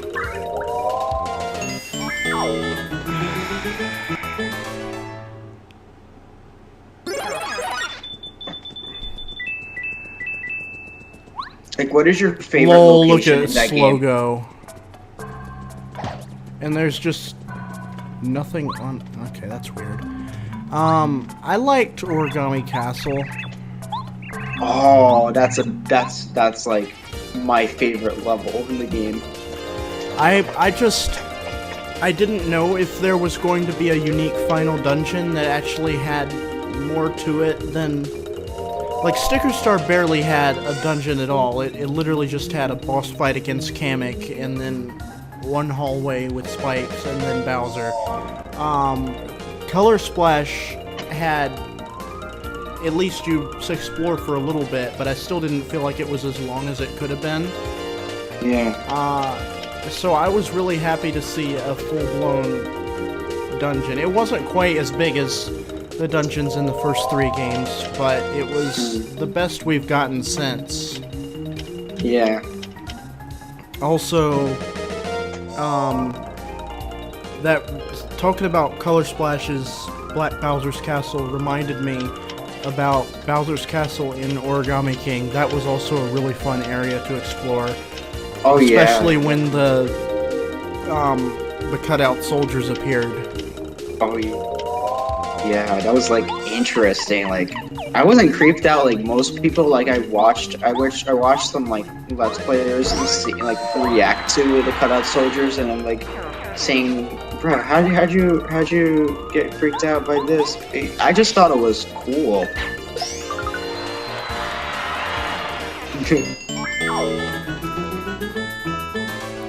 Yeah, when I first saw it, I was like, holy shit, this isn't a modern Paper Mario game? This looks like something, well, other than the fact that it's paper themed, I thought this looks like something out of one of the first 3 games. And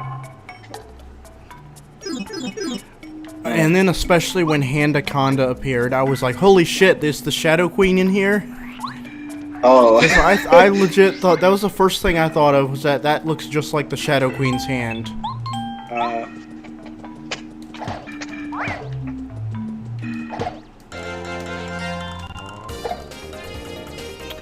By the way, the game is a lot better. The game has been a lot better since we took off the video call. Oh.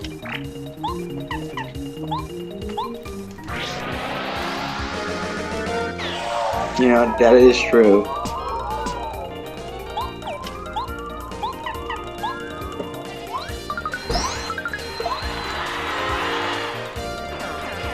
By the way, curious, where are you at in what you can see right now? Where's the stream at?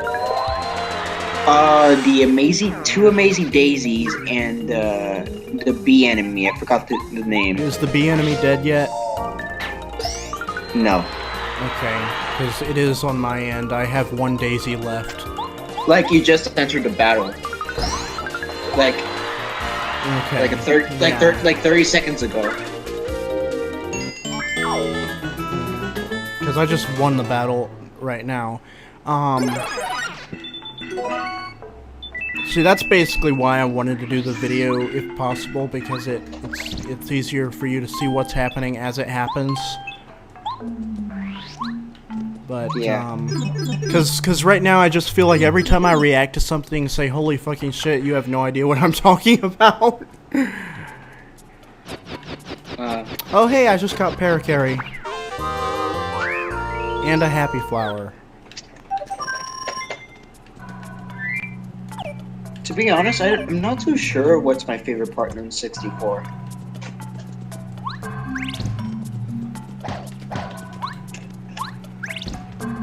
I know in this Romhack in particular, in this roguelike pit, Cooper is very handy because of Dizzy Shell. Oh, Cooper? In this Romhack, in terms of, in general, it's probably Parakarry or Bow.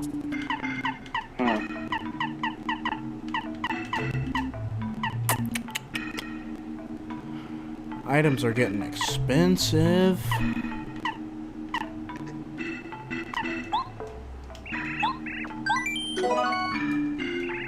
Do you believe those rumors about Paper Mario 64 getting a remake? Like, I mean, we've been hearing them for a long time, since even before Origami King was announced, haven't we? Yeah, actually.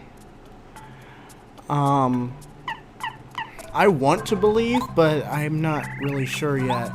But I do hope that some form of re-release from the early Paper Mario games is coming. From what I've heard, that the person that was that leaks that, like Marco or something like that, Marco Maru or something like that, they are very creditable. I mean, so was the person that leaked Origami King, but they got some details about that wrong. Yeah, they said it was gonna be the gameplay of TTYD. Like they previously said that Link's Awakening would get remade for the Switch, like a remake, and it happened. And then last year they said that Advance Wars could be coming next year, which is this year. It happened again. So. I just wonder why something like a remake of Paper Mario 64, which remakes don't really seem like they would take that long to make, compared to a whole new game. And from what I've heard about the Paper Mario 64 remake, apparently that project started on the 3DS. But I heard about that too. And that makes me wish, honestly, that the same thing happened with Link's Awakening. it makes me kind of, if they really started remakes on the 3DS and then moved into the Switch, it makes me wish that happened with the Mario and Luigi remakes, so they would have been more successful and Alpha Dream would still be around. Yeah, Bowser's Inside Story especially. Yeah, although it's hard for me to imagine how Bowser's Inside Story in particular could work on the Switch because it relies on the two screens and the touch screen, and the Switch obviously only has one screen, and they want to make it accessible to play in docked mode. Oh yeah. Oh god, I forgot how ugly the Spinies looked in the old games. Those don't look like Spinies at all. Like, it's so weird. I don't know, that's the look that I'm used to in terms of the Paper Mario style anyway. I actually, I grew up with the, obviously I grew up with the style that I was used to for, like, modern Mario. I got into Mario back in 2010. I don't know, it's funny because the only... I'm trying to think of what, oh my god, I just got first struck. Like, I always saw those Spinies as, you know, regulate the modern Mario designs of how they looked in those games.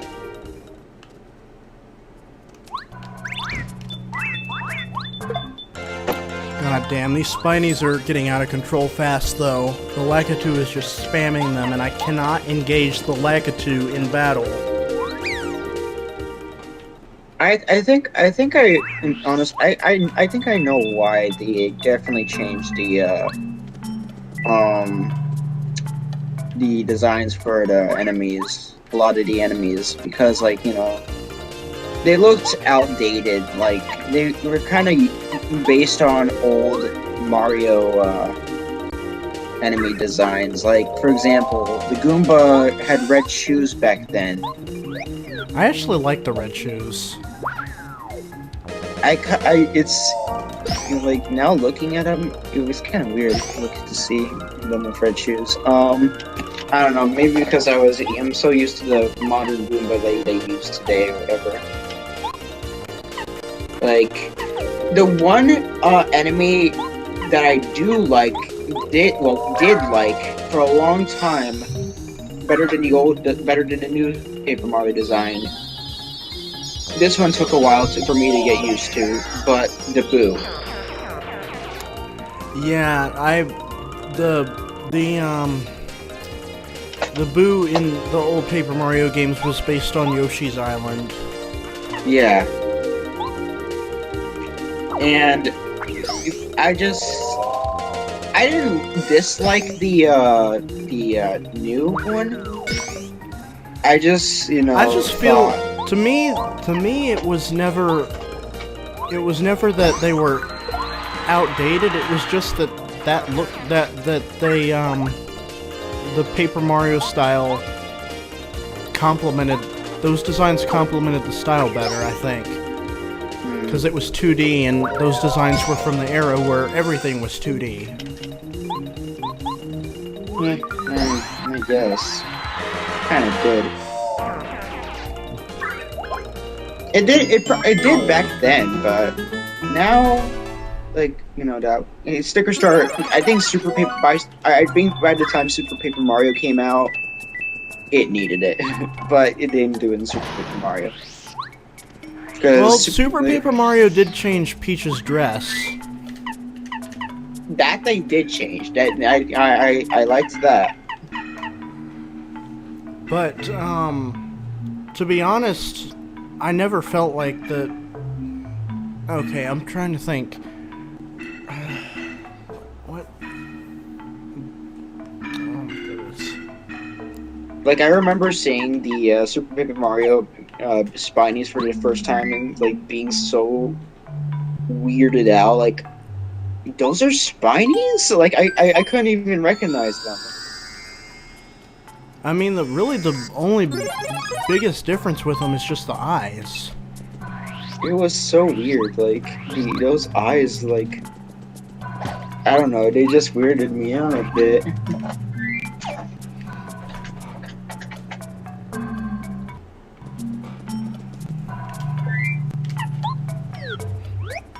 So now all my partners are super ranked now.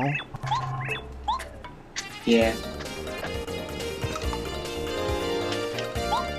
So I'm on like the lava part of the chapter 5. Yeah. Oh, I guess that means they... Well, I don't know. These enemies have been appearing a lot lately, but they're actually from later in the game. Yeah, the funny thing is that I started my Paper Mario 64 playthrough before Color Splash came out.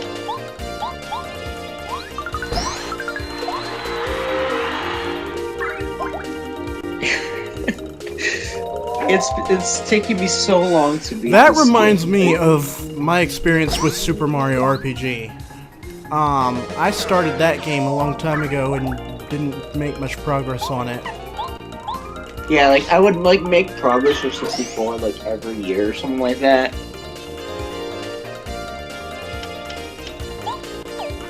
It was just it was a bit weird. My first playthrough of 64 happened after I had already played through TTYD and Super Paper Mario. And I had it on the Wii Virtual Console. Oh wait, it was before Color Splash got announced. When I started 64. Isn't that what you already said? No, I said before Color Splash came out. So that was like over 5 years ago.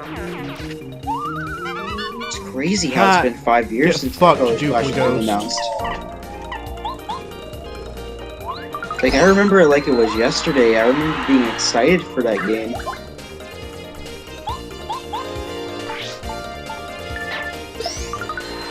I don't know, I feel like the last game that I truly had full unhinged, like unlimited hope for, and like the sky is the limit in terms of imagination on what it could be like, was Mario and Luigi Dream Team. That one, like, when I had just turned 18 and moved out, and I hadn't really been familiar with Nintendo Directs or any form of keeping track of that kind of stuff. And I just randomly was scrolling through Wikipedia, I think, or I was just scrolling. I googled Mario and Luigi because I was just looking for like Fawful stuff or something, and I saw a Wikipedia article called Mario and Luigi Dream Team, and I was like, what's this? Is this like some kind of parody that's notable enough for Wikipedia? There's no way there's actually a new Mario and Luigi game coming. There's no way. Well, holy fucking shit!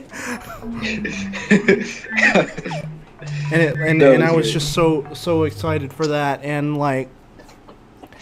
And Dreams, and the fact that it was themed around dreams just meant like anything could happen in this game, and that's what really made me so excited about it. I honestly, at that point, I thought that since Fawful had a perfect track record in the Mario and Luigi series, even though he kind of died at the end of Bowser's Inside Story, I never really thought that would stop him from continuing to appear because he had a perfect attendance in the series up to that point. You know what I mean? Yeah. I honestly think why the RPG characters can't like join Mario Kart or whatever, or other spin-offs or regular Mario series. I think it's probably the same like situation with Geno. I mean, Geno is owned by a complete third party. These other characters don't seem to have the same, because they can freely, like... Remember how long it took for Geno to even get referenced in Smash Bros. At all? You would think he would have been referenced, he would have at least gotten like a trophy or something in Brawl. But he didn't get anything until the DLC for... Smash 4 after Square Enix was already involved with Cloud. So, but the thing is, you already had in the base game Smash 4, you had the trophies of Paper Mario characters, and like stickers in Brawl of bunch of different original characters from the series. So that's why I feel like Smash Bros. Is really...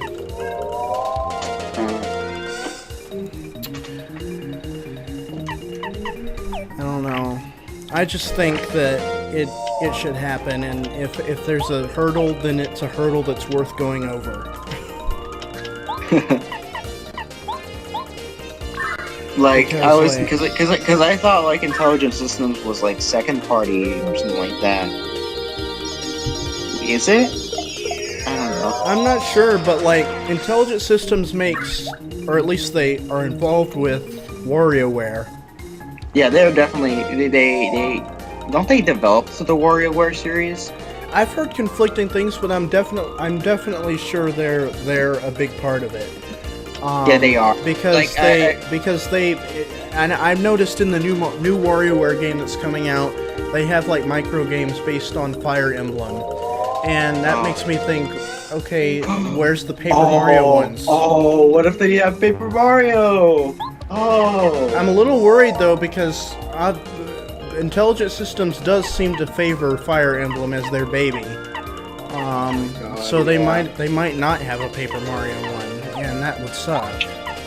I would actually see a one where if there happens to be some Paper Mario ones, I would see it. I would kind of see a micro game where Mario pulling a sticker off the wall or something like that, successfully doing it. And if he fails, he just rips the sticker or something like that. I am confused. Did you see what caused Mario to be stunned? Because I feel like I don't remember him getting stunned. Maybe I just wasn't really paying attention, but Mario is like electric stunned. Oh, it's weird.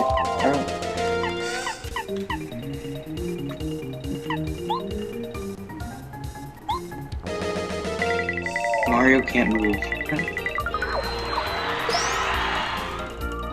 Is this a soft block? These guys, I imagine they can freeze you. Yeah, like that. That's what I imagine they would have been able to do, not that other thing. And now he's got both of those statuses on him. Very weird.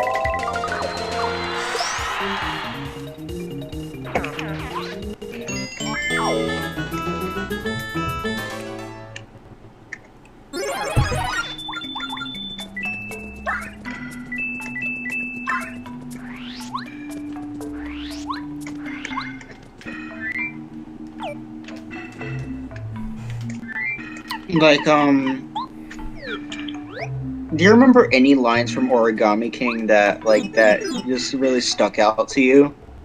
Besides the one Ollie line, like, if you've seen one Toad, you've seen them all.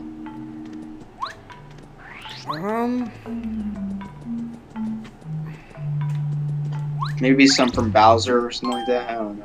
I remember him, Bowser going, "I'm walking with my face here," or something like that. Yeah, that's great. Wallet Bowser. And I also liked when Bowser gave like a pep speech. No, that's just the icon for Mario being electrified. So why was he stunned there? He wasn't grayed out, so that's why I was thinking. I really like when Bowser's like being a good parent. You know those moments. Yeah, I'd like to see that more.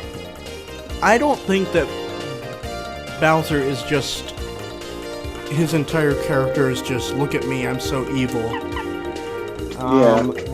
And that's what some people seem to think, that Bowser is only good when he is being portrayed as an ultimate evil. But honestly, I think that's what new villains are for. Allowing Bowser to be in roles that actually do his character justice. Yeah. And like, there's nothing more satisfying to me than watching Bowser team up with Mario against a greater evil. That's just, I love that. I honestly thought the whole origami concept was genius when I first saw it in the trailer. Of how they, use the origami for the game, whatever, of how they fold the enemies, like to become evil and go to different sides. Really, that was genius. Like, and it made me want to like get into like origami, like actual folding these characters, which I actually did folded some characters, like Have you ever tried one of those? Like, have you ever tried origami before? I'm not sure, but I know when I was at the fair a couple weeks ago,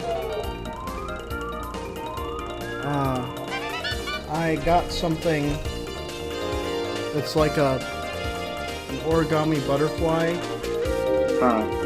It's kind of, I'm putting it to the camera right now, but obviously you won't see it until the video reaches that point. But, I didn't make it, though. The person running that booth was making them and handing them out to people. Neat. But I thought it was pretty cool.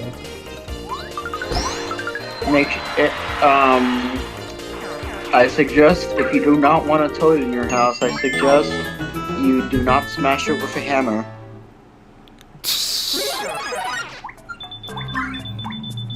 Oh, that's really nice looking. That's cool. Don't mind me. Instead of smashing it with the hammer, I'm probably gonna set it on fire if there's a chance that it's a toad.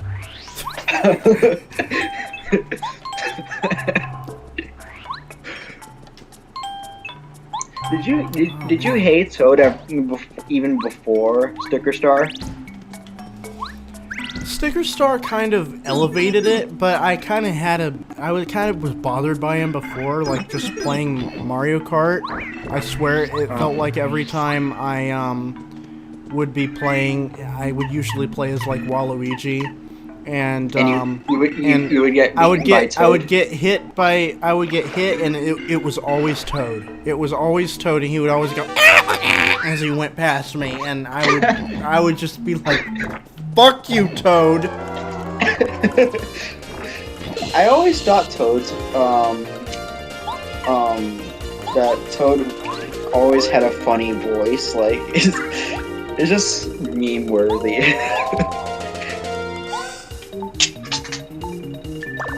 Like, I always like when people like do impressions of him, like their poor lungs, but like it's so funny to hear them.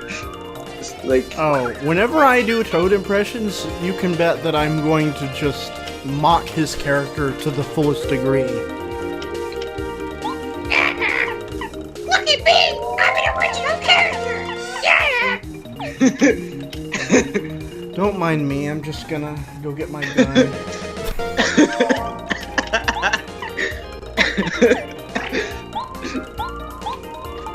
I think I did pretty well on that.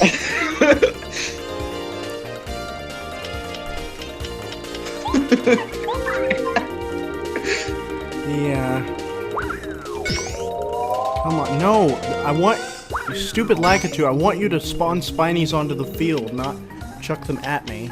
I want to farm those coins. What's a Mario character that you do a really good impression at? I feel like I can do a pretty good impression of all of the four main characters that Martin A voices. It's me, Mario! Woohoo! Oh, nice. Luigi #1! Oh! Oh wow, that Luigi is really nice. I'm a Wario! I'm gonna win! Everybody cheated but me! Oh, that Waluigi is so good! Thanks. That is, like, scarily accurate. Waluigi is basically me channeling the energy I would put into a mocking Toad voice, but into an actual voice that I feel like is fun. How is your Toadsworth voice like? Toadsworth, let's see, I haven't voiced him that much, but, that's the main voice clip I know of him. like, now, boys, don't touch that icky stuff. Oh yeah, that. Now, boys, don't touch that icky stuff. Don't touch that stuff. I don't think he said. I think he's like, I think the regular Toads are the ones that were like, Why is this my arm is moving?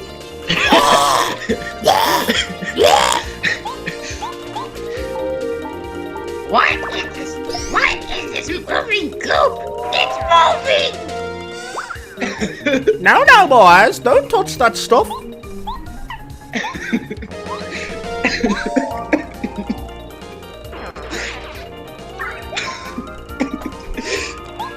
Okay, you know what's a really good impression I could do?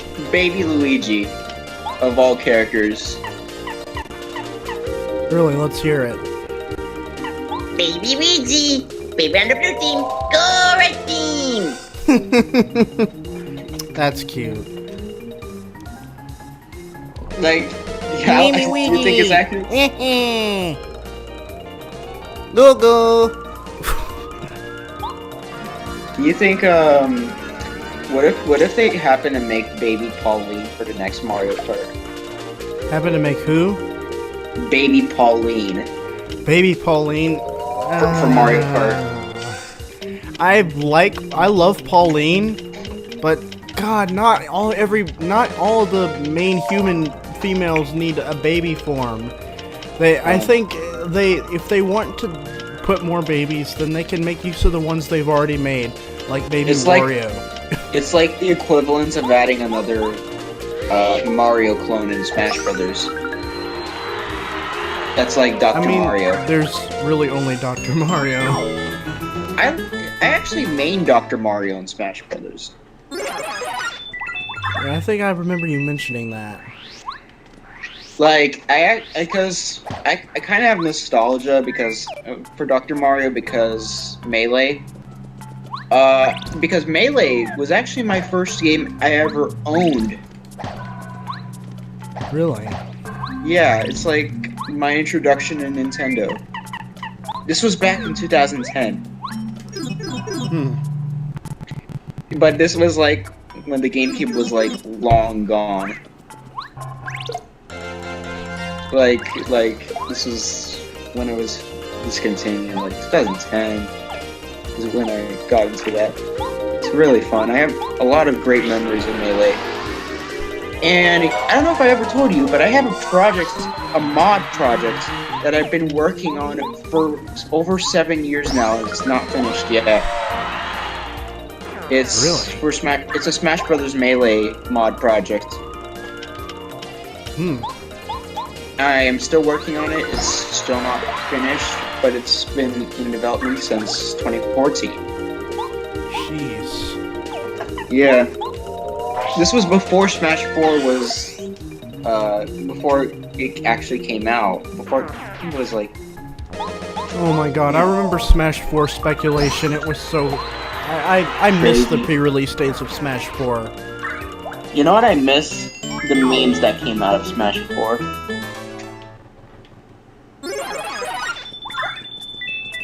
Like... Oh, check this out. I'm in a chest room that just gives me a lot of chests.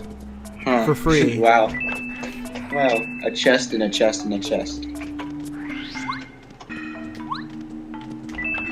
Like, this is like one of those lucky rooms that just doesn't even have any obstacles in the way of getting all these chests. They just give you a bunch of coins and keys. So that is just perfect.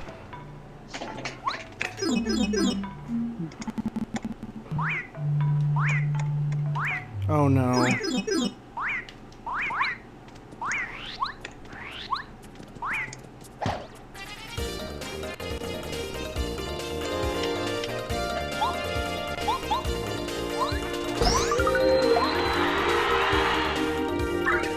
God damn it. Every time I get out Cooper, the next enemy happens to be flying. I just remembered when I first went to the Origami Castle my mind was blown of how clever the origami fortune tellers were used in that level. Oh yeah, like, oh my god, at first I was like, are those origami munchers? Wait, no, those are those things that you make in school. Yeah. I didn't remember what they were called, but They're fortune tellers. They're called fortune tellers. And then when they like, started coming up and trying to eat you, it was like so clever. I was like, oh, that is so cool. Like, I've seen those. I never made one, but I've seen people make them. And seeing that being used, that is so clever. Like, I love when Paper Mario does stuff like this. Like, I think it's pretty cool how the cutscene of Origami Castle being created was literally in the first trailer, but we didn't know the context. right, it was kind of interesting. Like, whoa, is this Tetris or something? Like in the silhouettes in the background happening?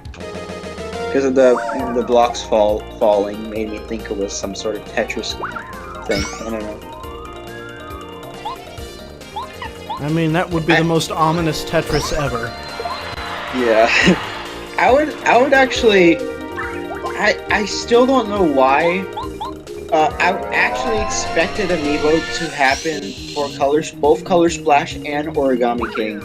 And it sucks that we didn't get any for those two games. I would have killed for that to happen.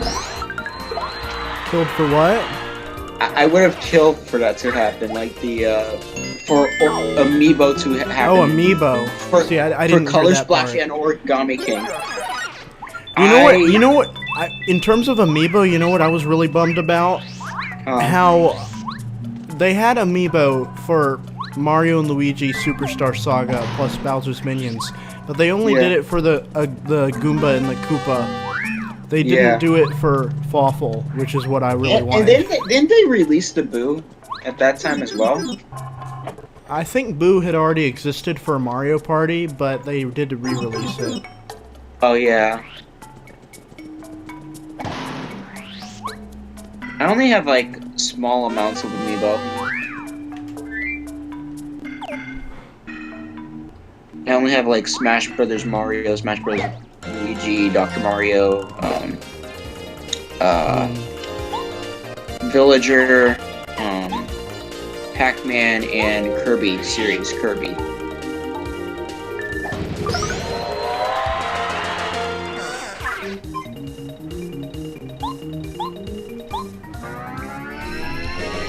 From what I've heard, the only Nintendo sort of series you are really into is Mario. But have you ever tried getting into Kirby? I've played a couple, when I was really little, I think I played Kirby's Dream Land on the Game Boy. I never beat it. I got to the very end where it was like different rooms with bosses, but I could never beat every boss and not game over.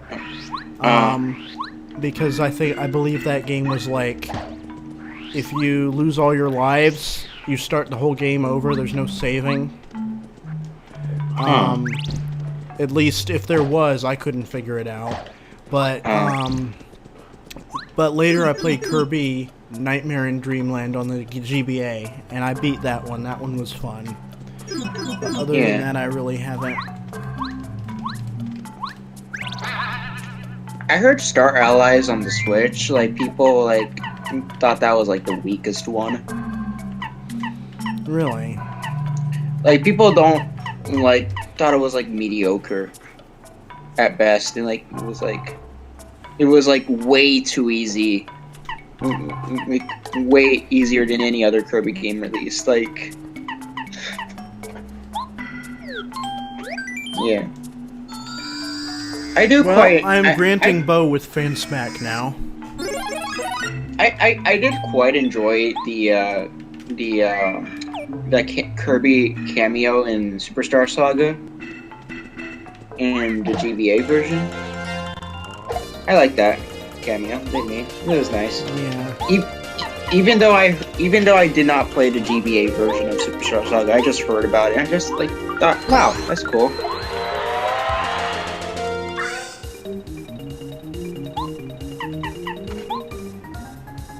I remember seeing the Samus helmet in Origami King and thinking that was some sort of amiibo function. Like I remember. Really, I could kind of see that, especially since there was also the Donkey Kong one. Yeah. And you scan an amiibo, you can get a helmet to play around or whatever. You like in the Shogun Studios place, whatever. Are you familiar with? Did you know that Fawful has one piece of merch, official merch? Wasn't it like Mario and Luigi pens or something like that? Yeah, it was this DS stylus. Yeah. I actually have one, but unfortunately, and this pains me to admit, it's lost somewhere in my apartment. Oh no. Oh, that sucks. Yeah. Something I'm like really trying to find is the Paper Mario Sticker Star plush. Like I am trying to find them across the internet and I can't seem to find them. Really? I actually found them once. Yeah, but you better I be missed out. you better be joshing me if you think I'm gonna pick up Slogo. I was just kind of torn. Hey, when guess I what missed floor out I'm on? You just killed the cloud enemy. I forgot what its name is. I'm on floor 69. Nice.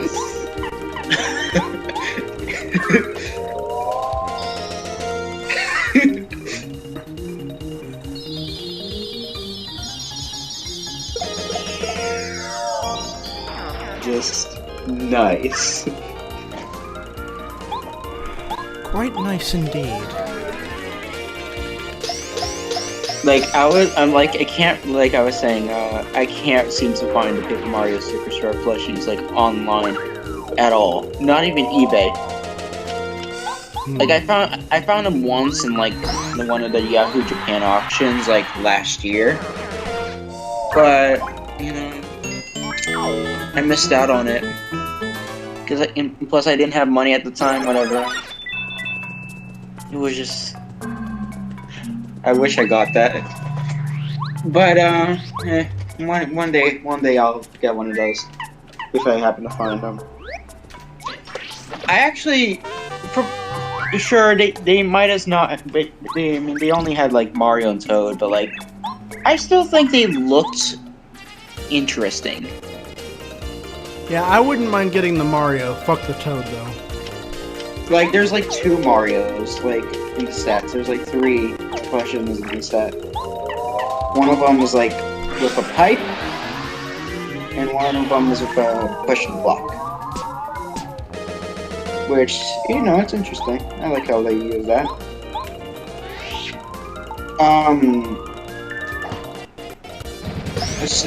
I still kind of baffled that Color Splash and Origami King didn't get as much merch as Sticker Star did. But hey, I'm just bummed that there wasn't merch of the first 3 games other than a Burger King toy of Super Paper Mario. There's actually, I think I found a notepad of Mario's face from the Thousand Year Door at one point on eBay. I mean, like Mario's head.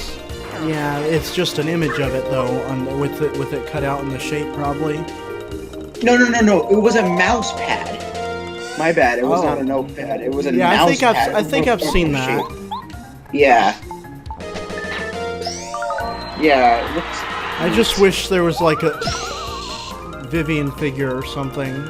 Wasn't there a? Oh, I just remember there was a Paper Mario 64 like board game in Japan. I have officially cracked 1,000 coins. Nice. And I got Power Rush. Like I was saying, I Power saw, Rush like, on floor 69. Nice. So, like I was saying, I've seen a Paper Mario 64 board game at one point, like in some sort of it was Paper Mario it was merch Japanese video. though, wasn't it? Or Chinese? It was only in Japanese. Yeah. Most of the good stuff is only in Japanese. Is it the same with the Sticker Star plushies? Yes. Those as well. I think I remember I think I remember Mario and Luigi Paper Jam had a promotion, like a kids meal promotion at one point at like Sonic Drive-In or something like that. Why do I feel like the Mario RPGs that get the most merch are the ones that don't have that many original characters? I know that Super Mario RPG got a lot of merch. Yeah. It's all rare though, like really rare. Yeah, I feel like that might be why they didn't make it for like the later games. Maybe, I don't know. I recently saw a Mallow plush. I saw it too. It was like thousands of dollars. Yeah, it was like on Yahoo Japan auctions. Yeah, I'll be satisfied with my bootleg Geno that I got off of eBay. Yeah, from what I've heard, they never made a Geno, but there were some theories about a Geno plush existing in that set. But it apparently I know doesn't, that there's some oddly. there's some Geno figures that exist. Like there's a little plastic figure, like Eraser or something like that. Wasn't it an Eraser? I think there's actually like, hold up. This isn't it obviously, but it's a similar kind of figure, I think. No. Let's see, where is it?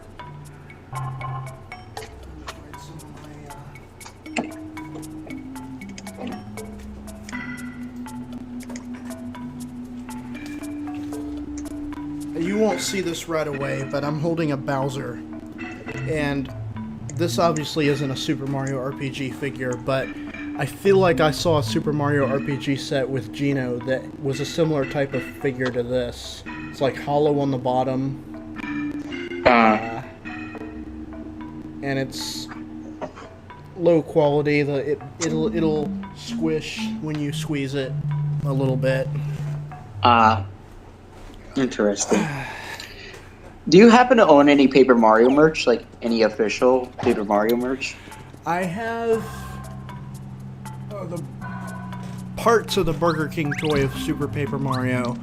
Not unfortunately. I used to have the little Wii remote thing that went with it, but I don't know where that is now.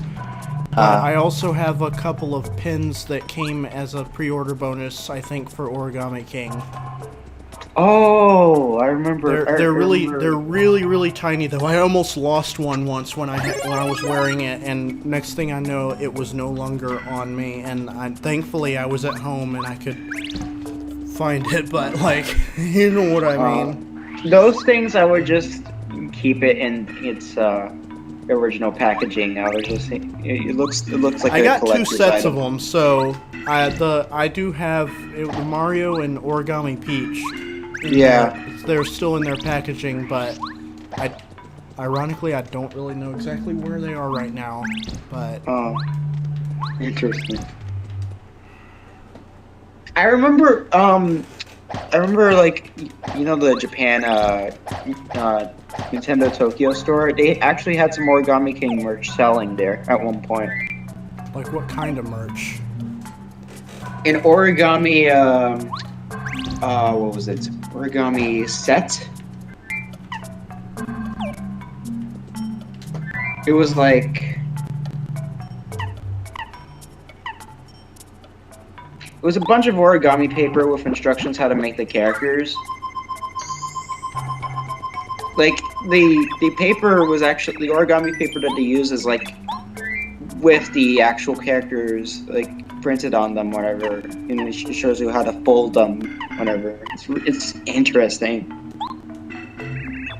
They have that as like they had that as a European pre-order bonus and Japanese pre-order bonus, but here in America we just got a pin set from GameStop. Yeah, I feel like it's always the US always gets like the worst bonuses. Yeah, kind of sucks.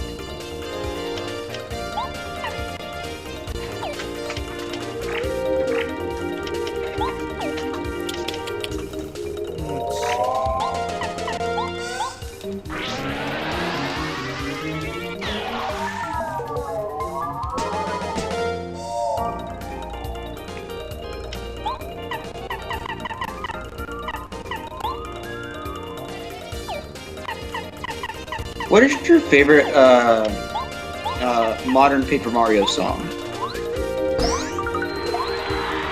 Oh god. It's hard for me to determine favorite songs even among the classic games other than the final boss themes and stuff that were my favorites, but like I don't know. I mean, the final boss themes of all the games are always going to be towards the top of my list. For me, it's Origami Castle. Origami Castle's amazing. That is like, I was like, I just think. But I it's also like King Ollie's battle theme. Which phase? The first one, but all of them are good. Yeah.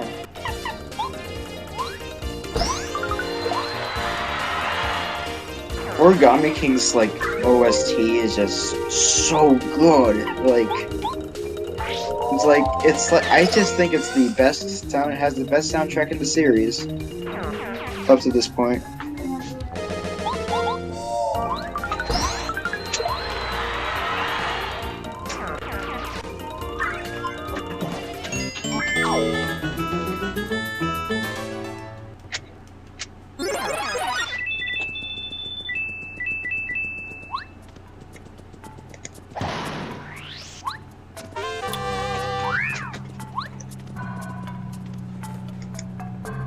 Yeah, I just really enjoyed Origami Castle. When I first heard the theme, I was so like my mind was blown. Like, holy shit!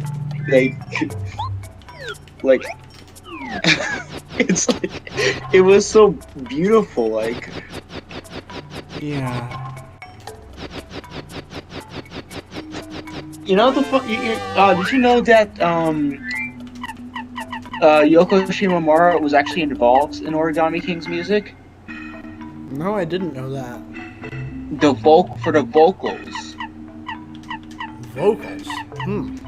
She was credited for vocals.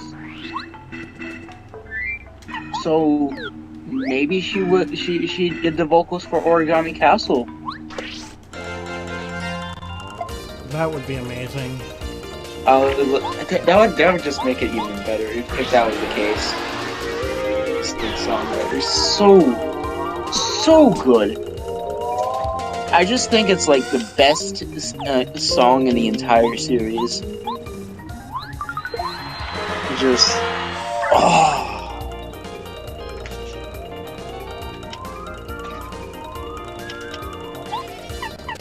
like it even kind of sounds out of place, but at the same time, it's perfect.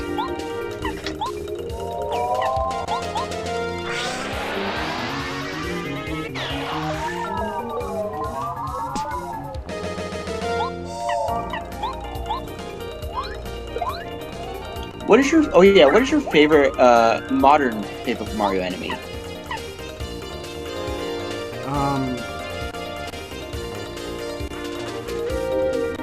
King Ollie. No, I mean like you know, I guess enemy, just like regular enemy. Well, there's not that many, like, original to choose from. Sombrero guy I like counts. the cutout soldiers. Sombrero guy and Shy Bandit count. In letting those new variants of existing enemies, they count. Also, did you know that the poison blooper first appeared in Sticker Star? What else did it appear in other than Color Splash?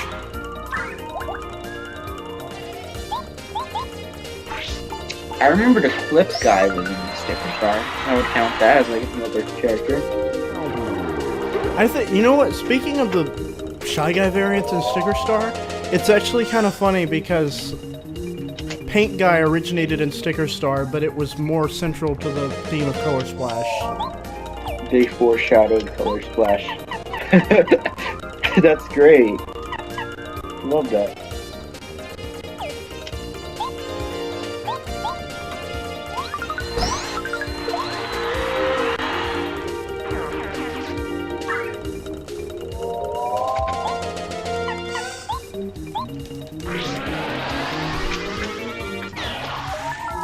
Sorry if it looks like I'm taking a shit every time I'm mashing for Dizzy Shell. It's no worries, no worries. It's I feel like, it just feels like that to me, like when I do that sort of thing in those bigger Mario games.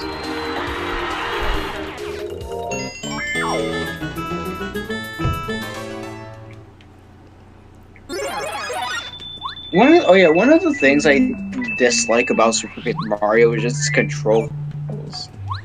Yeah, it really needed to keep the GameCube controller as a control. Honestly, I would have...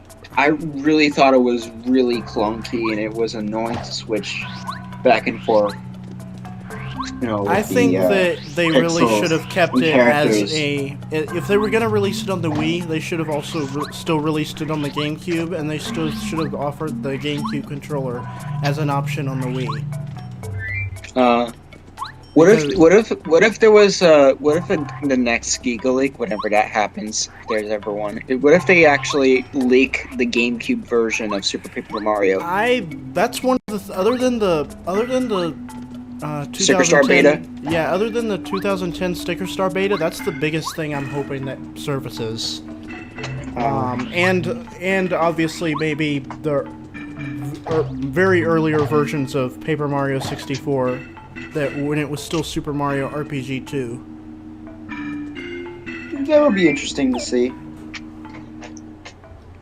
Although betas of any of the games, even like TTYD, even though they have demos that are like from earlier builds of that game based on the title screen and certain unused files that are not even in the final release, that are interesting. But I would really like to even find demos in the same vein as those TTYD demos of 64 Super, especially Sticker Star, honestly, to see if any of the even if like there's demos. There was a demo of Color Splash. Was it ever? It released? wasn't a. Was it ever like available? No. Dumpable? No. Well, probably it was like. On a or it was kiosk. only at an event. No one's ever actually had it in their home. It wasn't at an event actually, and it was a interesting build of Color Splash where they used Ruddy Road and built it differently. Built the level differently. Like the layout was different. Really? Was it not similar to the?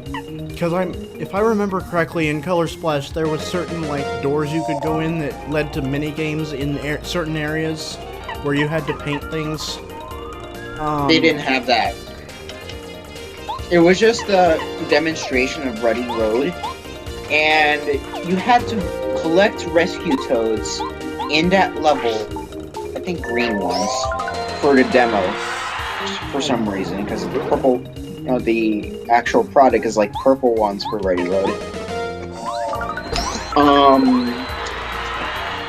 they had like green or red ones or something like that. There was one that was next to a house, like unpainted. You have to paint him. One of the toads. And you had to like make a bridge. You had to make a bridge. Oh, you know what? You know what I think would be amazing if they ever did it. You know how in Color Splash and Origami King they have like unlockable concept art. Yeah, I want them to like release a book that like has that for the whole series. I would kill for that.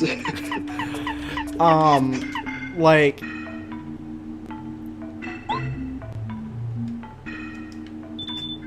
I would like that. I would be interested in seeing those. I feel like they only put like a fraction of Origami King concept art in the game. Because I feel like yeah, there's got to be a lot more, especially there's got to be more, especially if Olivia and Ollie, like what did they look like back then or whatever, you know? Did they have prototype designs? I mean, they showed it with Huey, but they didn't do it with Olivia or Ollie. I mean, the closest thing was the Olivia hammer. They showed that. Really designs for that. That was probably wasn't even started to be designed until after they'd finished designing Olivia herself. Yeah. Yeah. So it wouldn't really. I doubt it would have any signs of earlier designs of her in it, even in the earlier versions of it.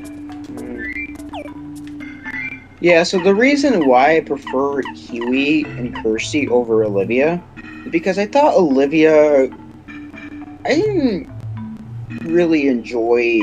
I didn't enjoy her character that much, like how she would say that, oh, you got it, you know, a heart HP up heart. You would just, you know, come out of your pocket and just to say that the obvious, whatever, you know. Yeah. That's why I liked the previous two partners better. I don't know. Another thing I wasn't a fan of about Kirsty though is that she's there to give you advice. You can press a button to get advice, but she very rarely is it actually advice. Usually it's just saying, "Hey, there's a tree there," or "Hey, there's hey, did you notice that it's windy?" Oh. and like that's just another thing that. Was there also any one of the best character? bits of dialogue for Kirsty is not even something most players will see. It's when she's trapped by the spider, and that's when she finally starts humbling herself a little bit. But you're not going to even be able to read it because the text is behind a wall. Yeah, true. Yeah. And like everything the player sees is just her. It's like the first thing she does after you save her is yell at you. Yeah. I don't know. Also, that level in Sticker Star was one of the worst. Having to navigate with like so little. You have to find all your stickers and you don't have a hammer. That. Yeah. It also doesn't make sense. Why does Mario need his physical hammer to use hammer stickers? But he needs stickers to use his physical hammer, in battle. Like that didn't really make sense to me. Yeah, I understand why people hate the card system and the sticker system in battle system and Sticker Star and Color Splash, but I never understood why people hate the battle system in Origami King. I don't know. Most people who don't like the Origami King battle system, it only applies to the normal enemy system, which I can understand that can get repetitive. Like, I'm only talking about the normal enemy. Because I do understand system. that because it can get repetitive. Like the at some point you will have seen all the puzzles. Sometimes I kind of struggle at the puzzle, so you know that's probably Yeah, me why. too. But I'm a certified idiot, so. Me too. Which kind of makes my Origami King professional expert look very stupid towards me, like, you know. You just kind of you know, hey, you caught me. Like, I'm not really a like a expert at this game, whatever. Just I would definitely I would kill to do that. I would also one day I will speedrun Origami King. I just gotta practice. That reminds me, I've considered, after watching a video about it recently, I kind of want to speedrun Super Paper Mario. I saw the speedrun like history video for both Super Paper Mario and Thousand Year Door. Yeah. I'm not sure I want to see one for Origami King one day. I think we would have to wait longer for that. I feel like because the game is just like it might take a while year. for people to find all the skips and stuff. Yeah. It was pretty amusing how fast it happened for Paper Jam, though. Yeah, in Origami King as well. Like from what we've been finding in Origami King. Wow, a lot of stuff we're finding. I'm in the community, and we've been actually finding interesting things about Origami King. Like, we actually recently found out that we can duplicate Professor Toad. Really? I knew you could do that with Bobby. Yeah, I've done that with Bobby, but... So what happens if you have multiple Professor Toads and you try to use them? Do they all activate at once? Good question. I didn't test that out, but I would have to ask, like, I'm just curious, like... Oh my god, I just realized that could be like...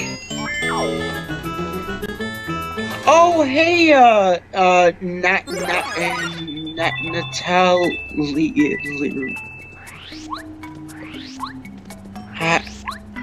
do you pronounce your name? Natalius, something like that? Do you know what I'm talking about?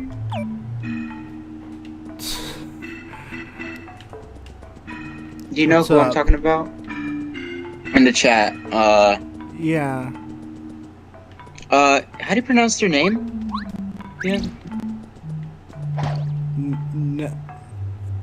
Nataliris? I don't know. I've never pronounced that name before. Oh, okay. Nataliris, yeah, hello. It's me, Kirsty the Sticker. Or Kirsty the Origami Sticker. From Discord. You might know me as that, but I'm PenkyYT, like on YouTube and Twitter. Crap like that.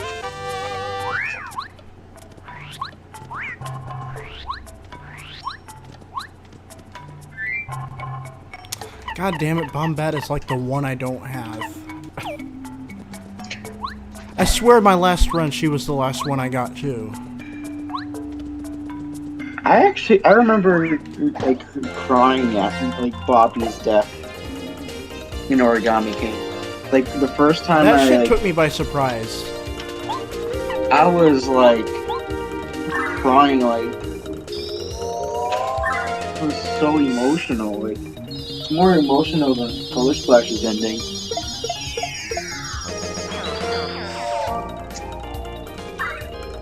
Like, oh my god. Like, I'll never look at a bomb the same way ever again after Origami King.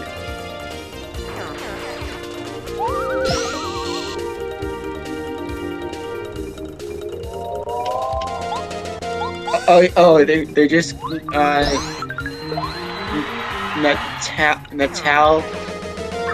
Natalarus. That's how you pronounce it. Okay.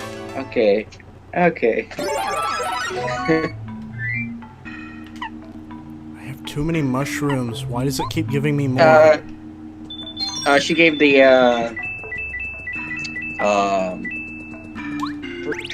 correct pronunciation.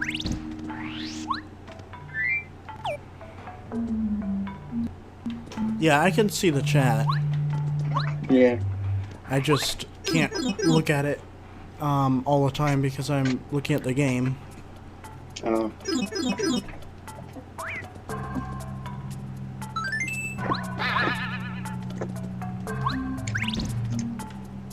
Oh, about my Origami King fan dub, a lot of people are participating in it. That's cool. Like, a lot. Like, it's a huge project of mine. Like, I want, kind of to hype up,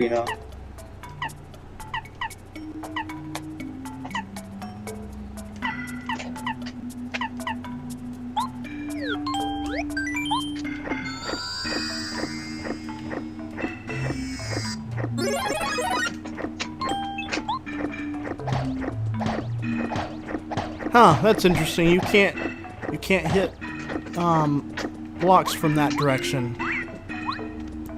You can only hit them from this direction. Or literally any direction other than from behind them. My friend really likes the scissors boss fight, like, as their favorite Legion of Stationary battle, because they really liked the fact that you can jump as guarding, like how you did in Mario and Luigi. You can actually you actually do that also in the final phase of King Ollie. Oh yeah, but like we kind of saw it up as only the scissors boss fight.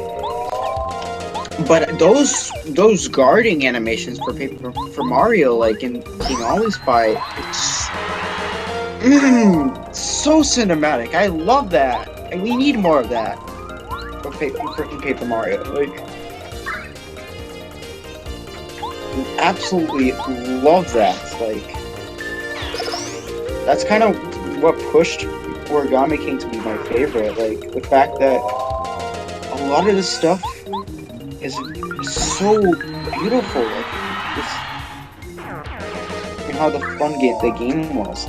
I honestly thought the battle system for normal enemies were fine, and even the boss battles. Like, I don't think there's anything in the game that actually bothered me. That's why I think it's just my favorite game of all time.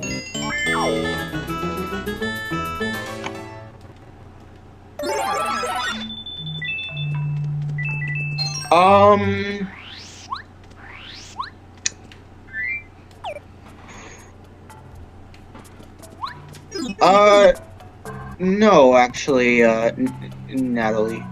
I'll just call you that. Another upgrade block. Damn. Yeah, not, like, I don't know if there's any people in RPG Central that are, like, participating in it at this point. Other than, Fawful here.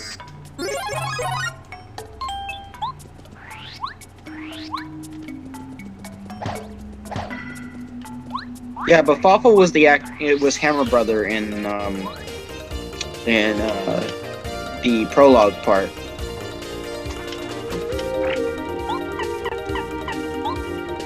Which you did really good on, I will say. Thanks.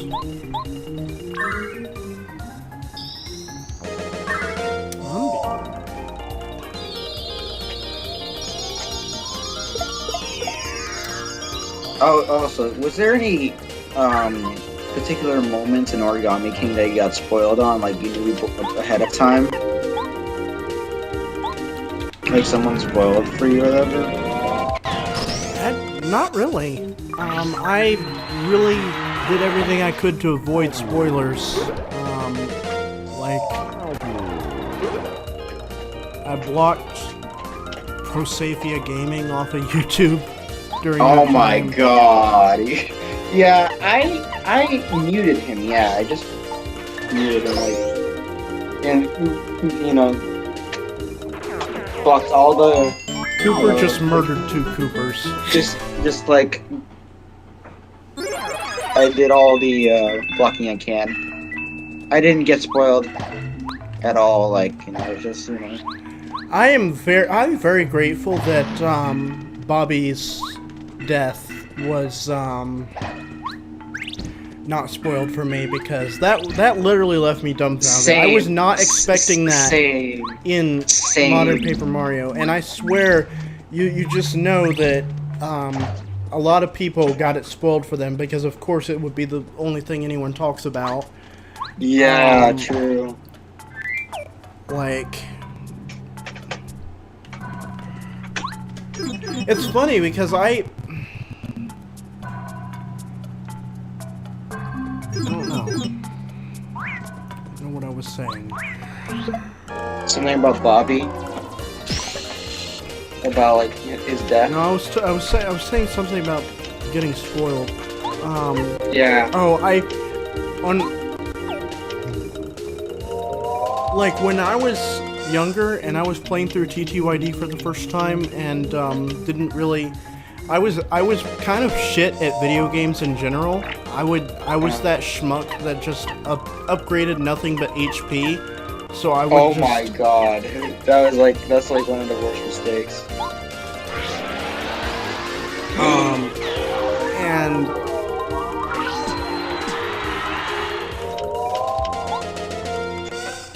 oh my god! Oh no! Oh no! Bad news today. Has been announced today. It happened earlier this year, but it's only been announced today. On January 29th, Walker Boone, the guy who voiced Mario in the Eek Super Mario Bros. 3 and Super Mario World cartoons, passed away earlier this year. oh man, that sucks. You know, that was only announced just now. today. Like, And it... Yeah. how could someone have passed away and not have it be announced for months? I don't know. But still, it's sad. Like, you know,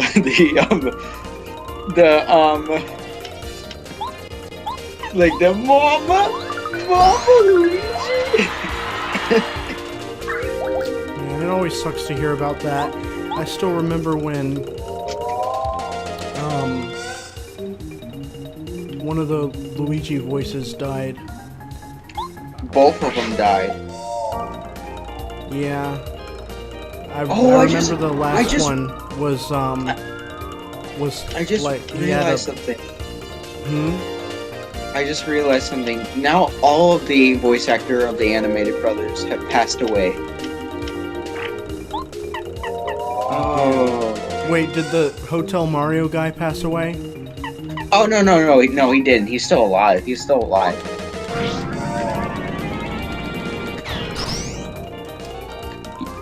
The Hotel Mario guy is still alive, actually.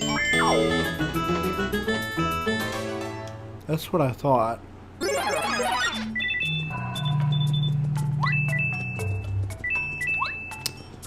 Man, upgrade block that I have to use Paracarry precisely to get. It's one of my least favorite ones to do because it's slow.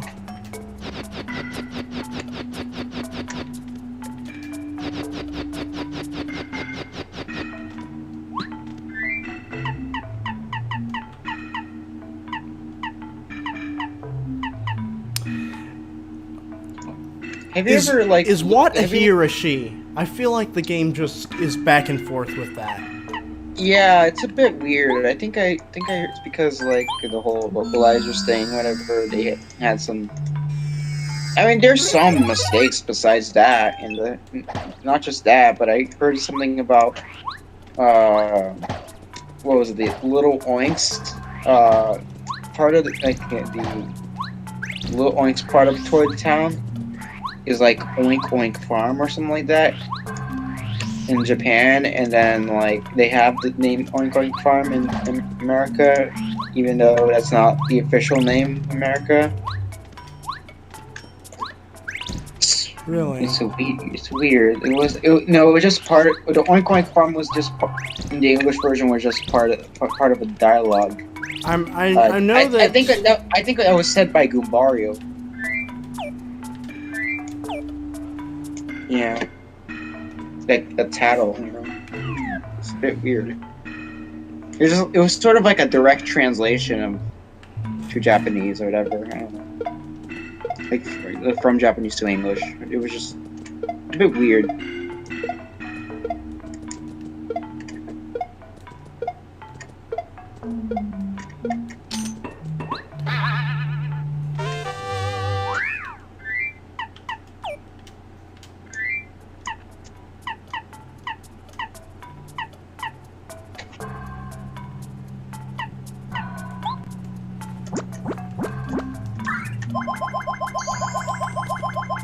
What floor are you on?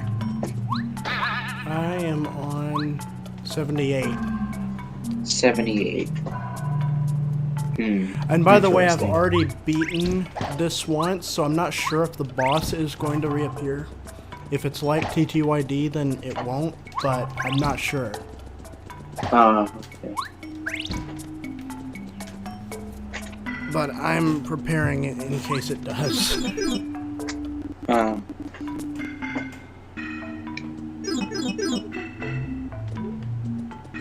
Another upgrade block. Game really wants me to be as fully equipped as possible. Now it's only between Watt Sushi and Lackey Lester.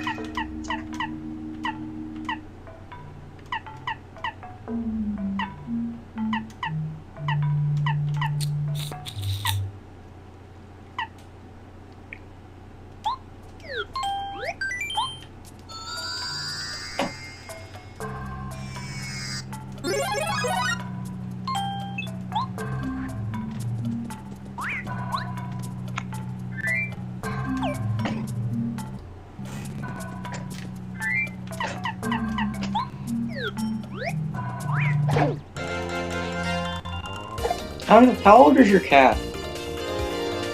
My cat, he's about 5 years old. How's his personality like? He's very friendly. Well, at least he's not one of those cats that always hides when there's a new person. He'll lay there and look at you, and when he decides to, he'll come up and rub against you and say hi. Aww, that's nice. It sounds like one of my friend's cats. You know, just being very friendly towards, you know, new people. Not shy.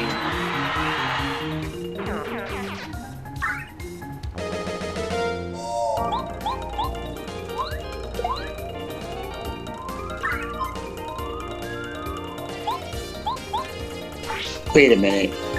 There's another Kirsty fan? Cultured! I thought I was alone! Okay, you got another Kirsty fan in the chat. Someone names Kirsty in the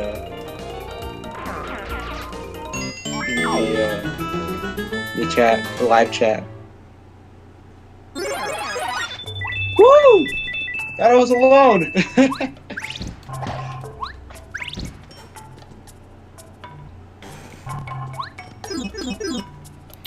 Floor 80. And officially the scenery has changed. And I finally got Bombette. Oh wow. And chill out, so no more first strikes. Good. Oh, that's a good one. That's good rewards.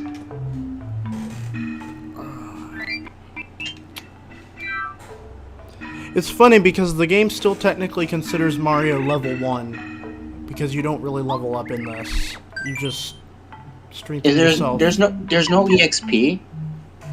Not in this mod. That basically you buy your upgrades with the coins you get. Star points are basically replaced with coins, and you buy your upgrades. Whoa, so it's modern Paper Mario, right? But better. I mean, honestly, it is similar, but I think it's balanced better because it I don't know. Like you're not just getting the same what do you attacks. Wait, what do you do with the star points? The star points, they are actually achievements. You get star points from achievements, and they unlock star powers for you.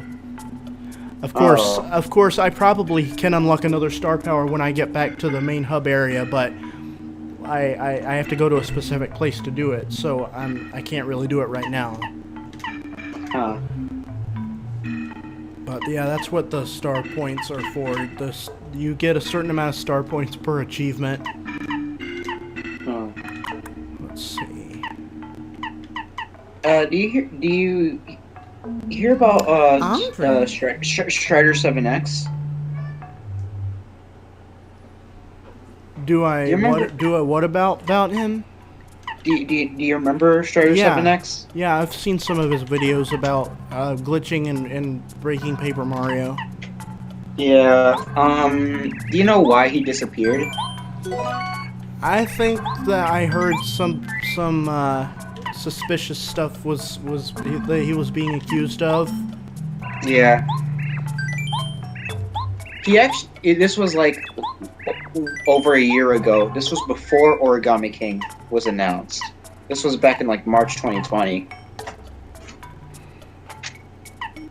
So I think it was like around the time the Mario rumors were happening. Yeah.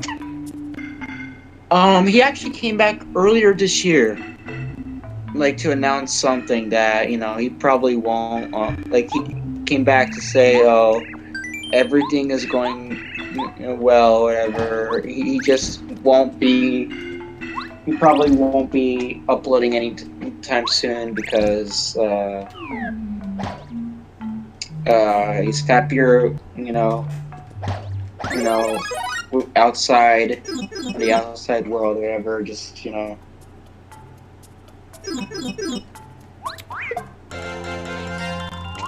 I don't have Spike Shield. Why did I land on that Koopa Troll? Like, just doing different hobbies and stuff like that, Just kind of,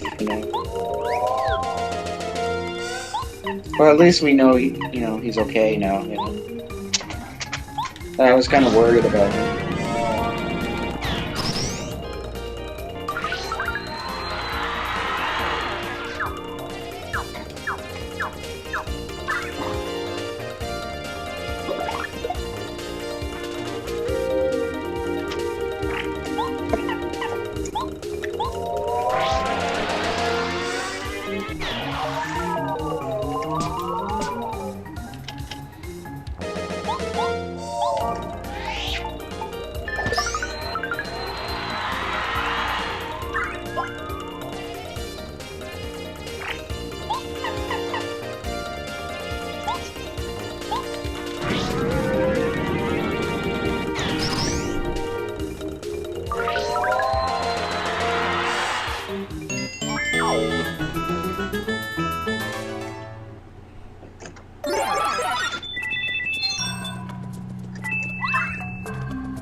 So how have you been, like, you know, the past, you know, like, week?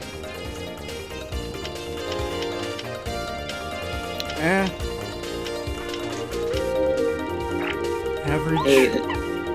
Average. Good to you.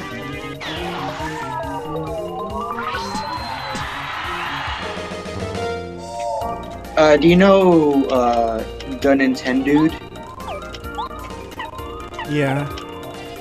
Yeah, I'm in his server, and he has some sort of community there, which is nice.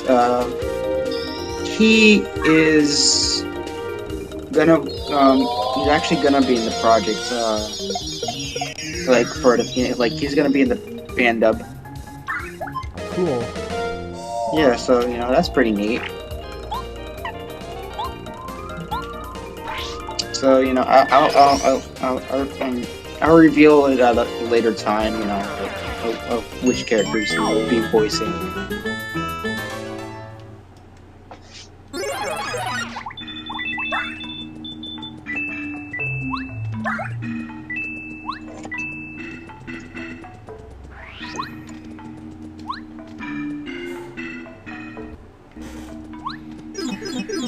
God damn, Cooper's so useful in this.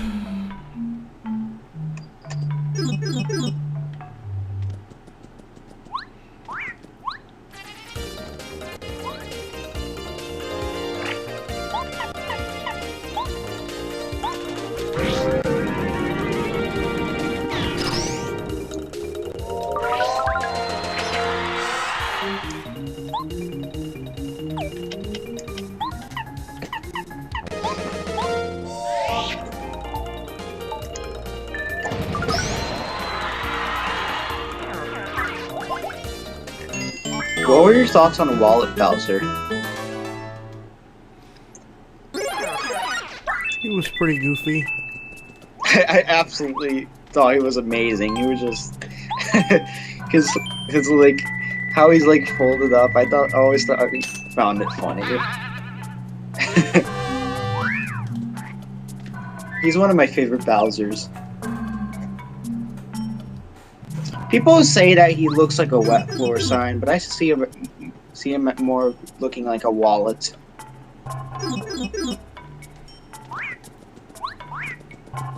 Like, you know, me and my friend established that he's a wallet and not a wet floor sign.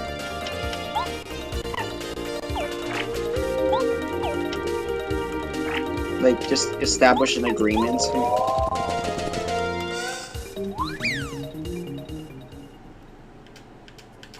What is that enemy? I don't think I've seen that. What enemy? That spike, that... Oh, is that a bony beetle? Yeah. Oh! I didn't even know they looked like that in the older games. I didn't even know they were in the older games as well.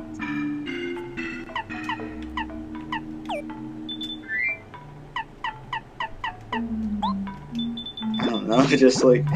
maybe because I haven't got that far. In 64. What chapter are they in? 8. Like, 8? Oh. Huh. Interesting.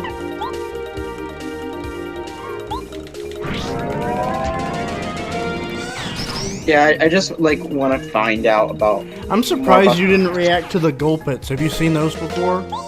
I've seen those. I've seen the Gulpits before. Because my friend would always, like, boost Gulpits. And just make it some sort of meme character. Also, it's funny, Gulpits were referenced in TTYD. Oh, were they? Yeah, which part? by Grubba. He says, "Great galloping Gulpits." Oh. Oh, now I remember, yeah. Have you watched the Game Grumps play 1000 Year Door? Bits and pieces. Oh my god, they're Grubba boys. It's so I'm not funny. sure if I don't think I've watched them in that chapter. Oh my god, their voice for Grubba is so hilarious. Like, you gotta see it. There's a compilation for the Grubhub voice out there on YouTube. I remember. It's hilarious. Oh, I forgot. Another enemy designs I thought it was weird besides the spiny in the old games. I always thought the dry bones look really weird in the old games. Yeah, that's the one I could probably also agree with. But I think that the old design should work if they just bring back Dull Bones as a variation and use that as the Dull Bones design. Then that would. Cause the dry bones in the old ones is, huh? Like, it doesn't really look like a Koopa Troopa skeleton. It just like. Well, that is how they looked in the shape of a head and stuff like that, you know. That is how they looked in Super Mario World. Yeah, that is true, but they kind of, at least they fixed with the modern Mario games, they fixed Dry Bones' appearance. They just you could just assume that the jaw fell off. Like they should just be like Koopa Troopa skeletons. Like, weren't they supposed to be like that? Like, to be kind of accurate to its. I mean, it's funny, in Super Mario World, the bony beetles, when they collapse, they have the exact same sprite as a Dry Bones. Huh. Like, if you slow it down frame by frame, when a bony beetle is jumped on, you can see it become a Dry Bones and then collapse.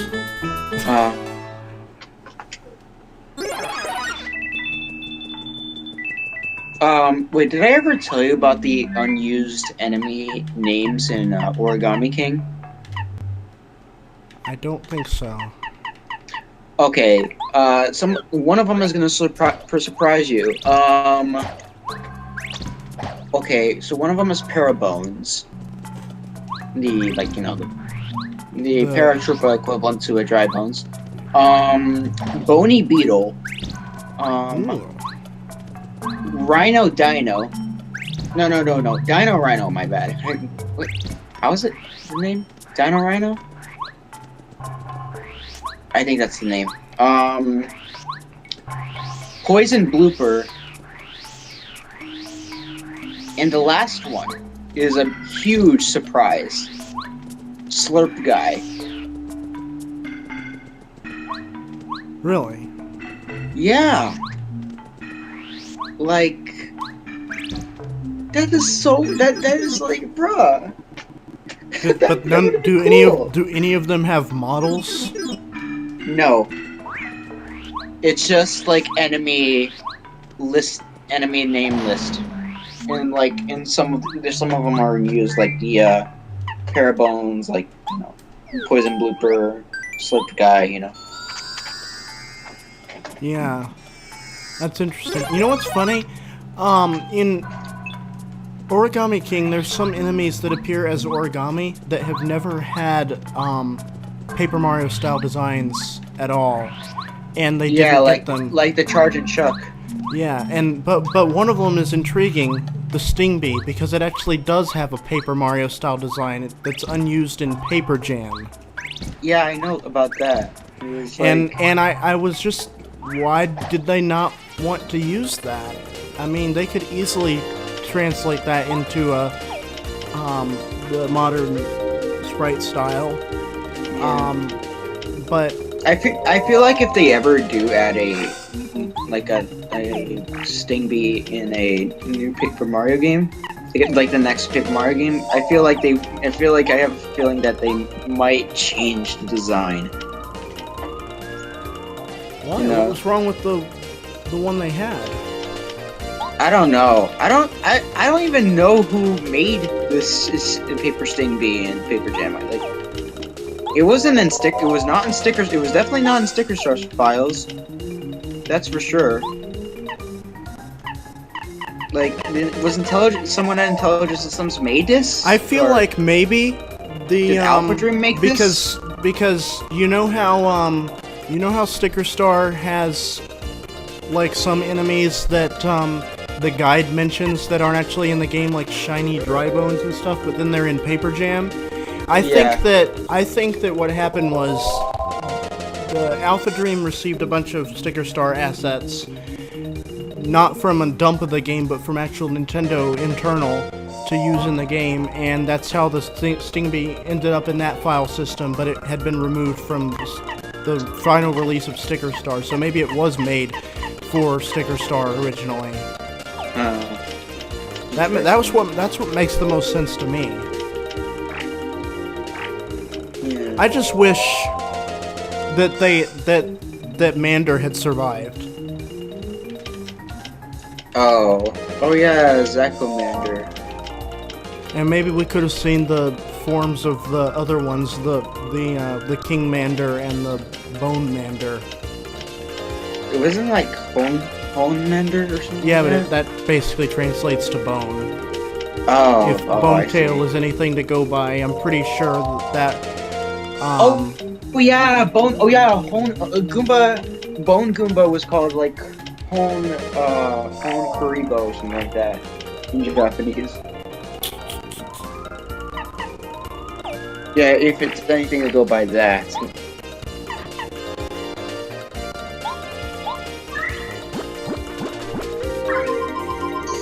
I mean, it's interesting.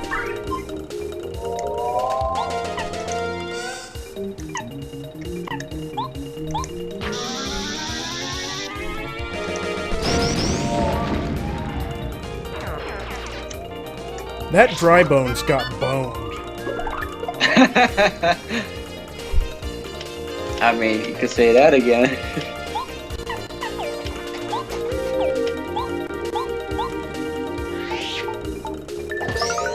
I literally used Bombet's Mega Bomb, and the other enemies only took like 6 or 7 damage. The Dry Bones took like double digits, and it was instantly destroyed.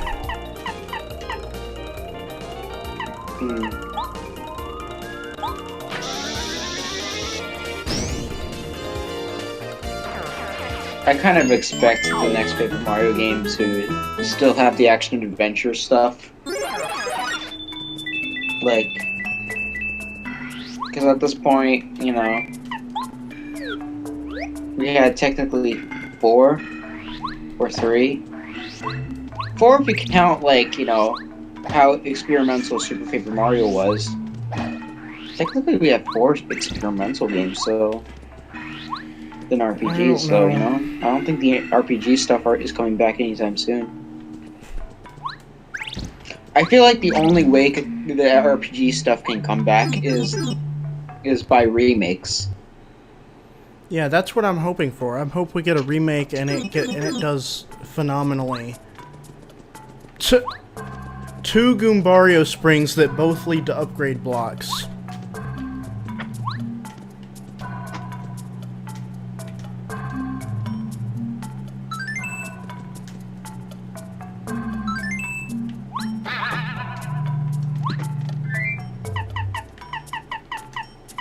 And I only have 2 upgrades left, so that's perfect.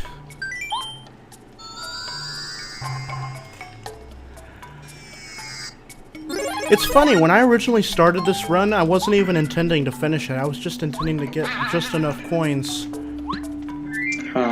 But, I got so lucky early on, and I was like, I gotta keep this going. I can't just let it die.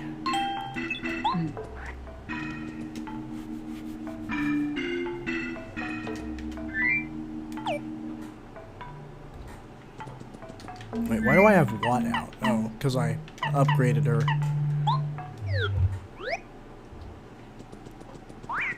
Hey,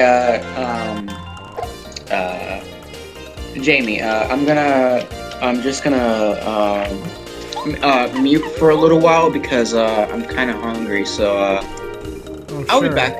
I'll be back. Don't leave the call, just, you know. Yeah, it's fine. Alright, be right back.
Oh man, Flower Finder? That shit's amazing. I still can't believe how lucky this run has been. Oh, hey.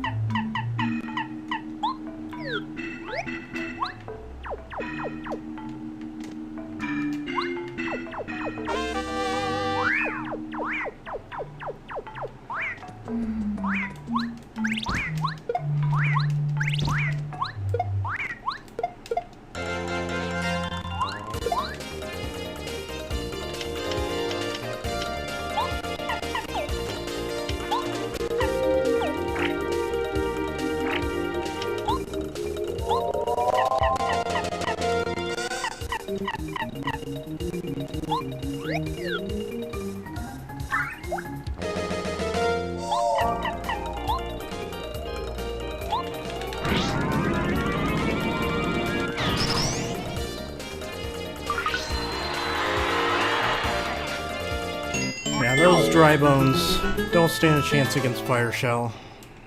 You know, I think it makes more sense. Well, I don't know. Bones are weak to fire. Than being completely immune. Even though earlier Mario games had them immune to fire.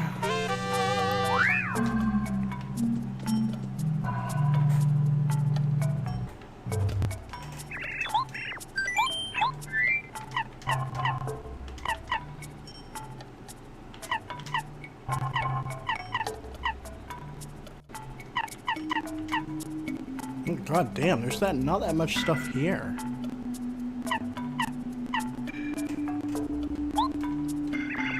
Look at all this money though.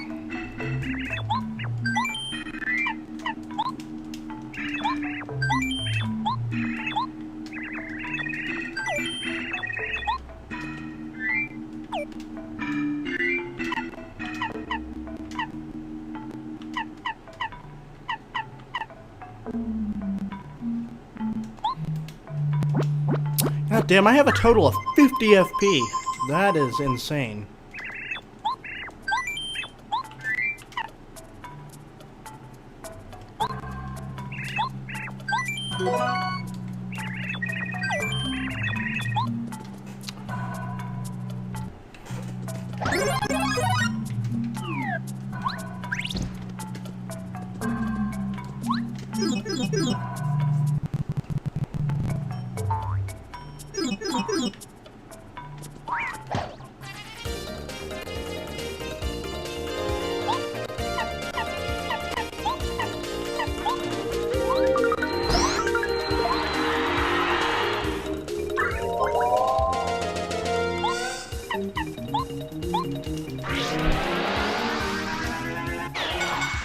God damn it, that didn't work.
Get fucked, Poison Puff.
Oh shit. Oh shit. It's a fucking amazing daisy. I am dead if I don't kill this thing.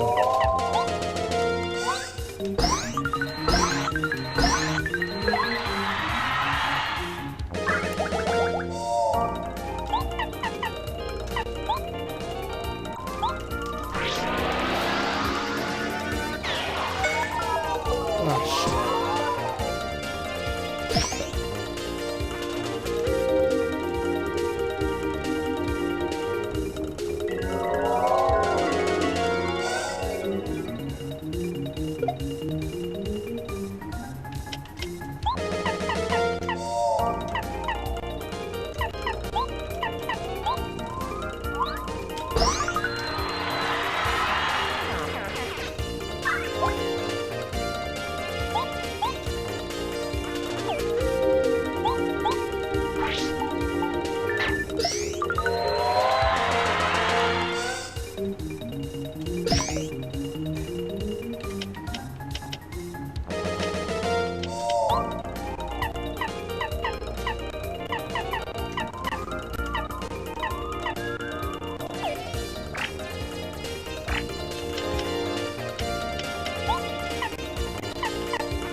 Let's see.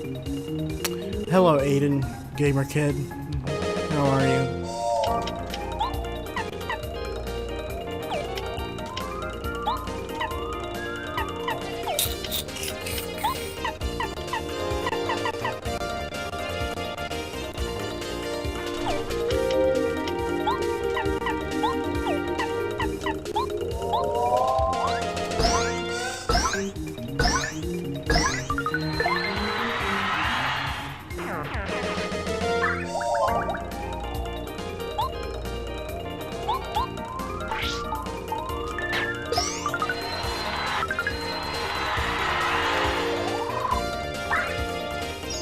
Thank you for healing instead of using your other move, because that crashed the game before and I neglected to think about that.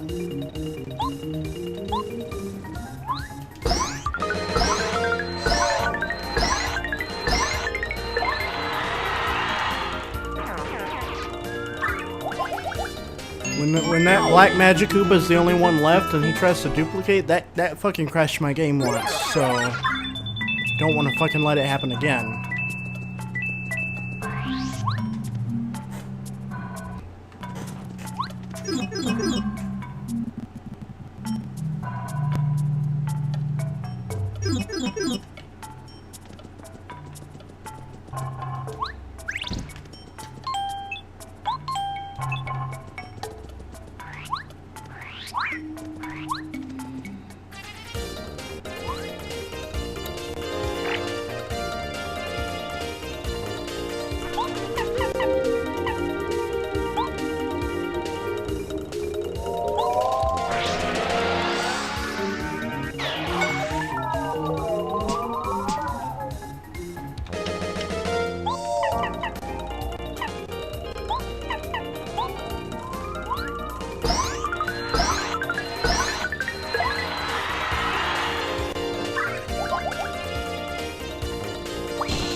No, it did. The current art style, or the one, at least in terms of Mario and stuff, was the one from TTYD is the one that stuck.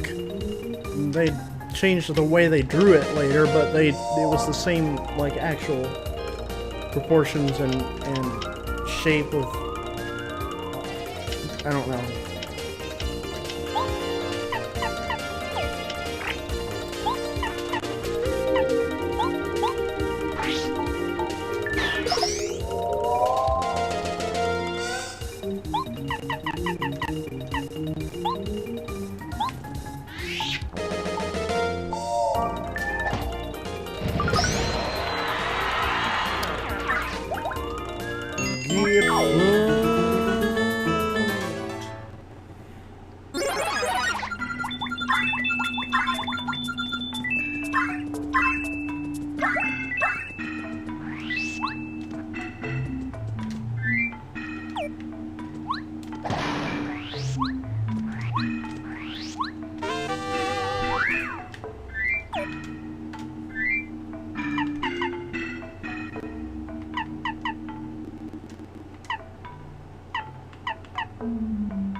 Shit, I am low on FP healing items.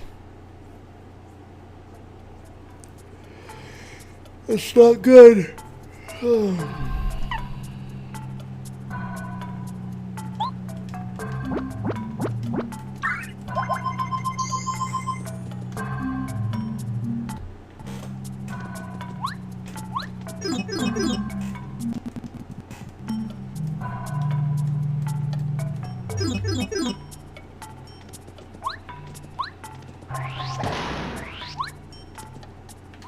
Which badge is this? I don't want that.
That cloud just got bodied by a fish.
TTYD does play on Wii as long as you have an early model, which means it would be one that needs to have the GameCube controller ports. If it has that, then it can play GameCube games. If it doesn't, then it can't.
You gotta be kidding me, right?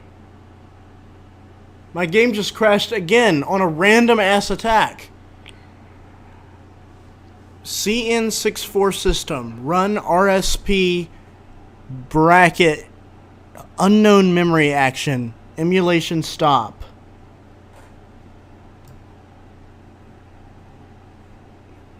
I'm actually going to show the error because I feel like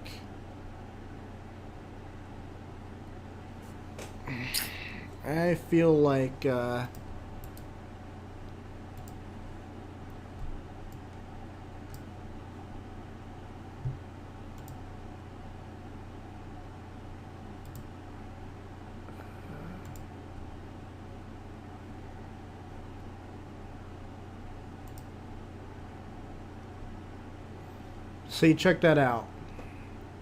The fuck is that?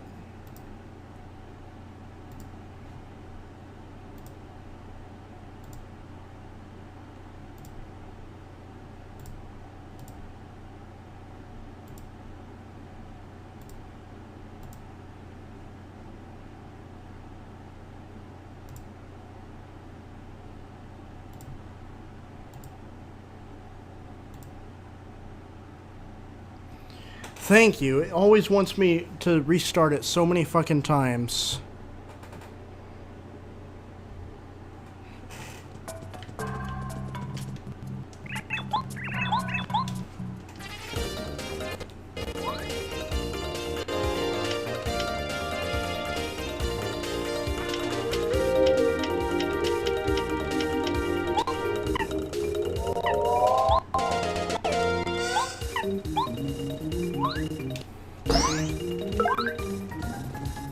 Fuck, if the lag hadn't happened, then that would have been perfect.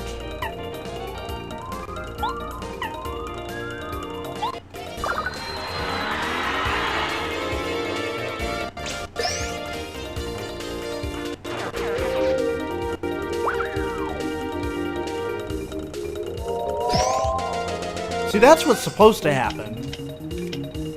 I don't know what the hell that other shit was.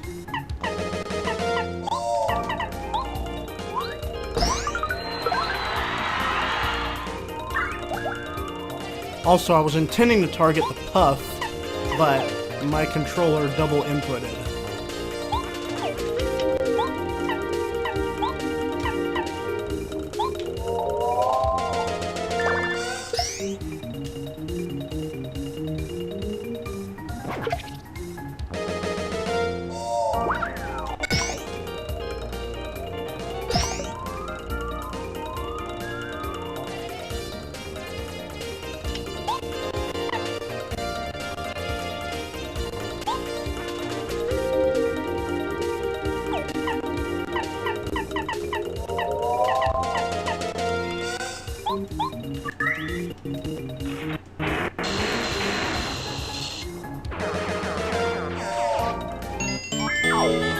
I was worried that would heal the puff for some reason because aren't they electric elemental? But I guess not.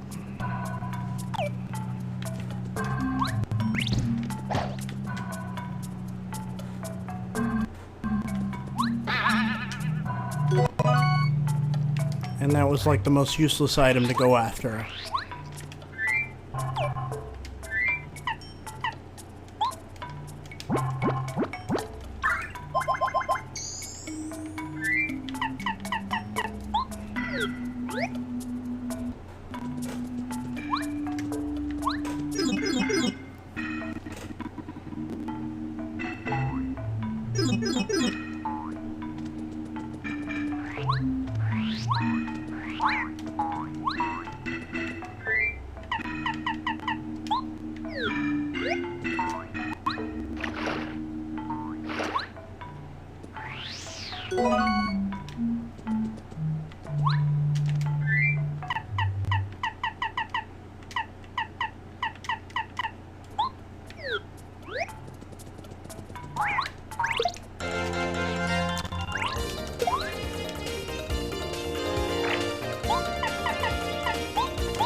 It's funny because this Romhack actually does have story to it. We just haven't seen it in the stream.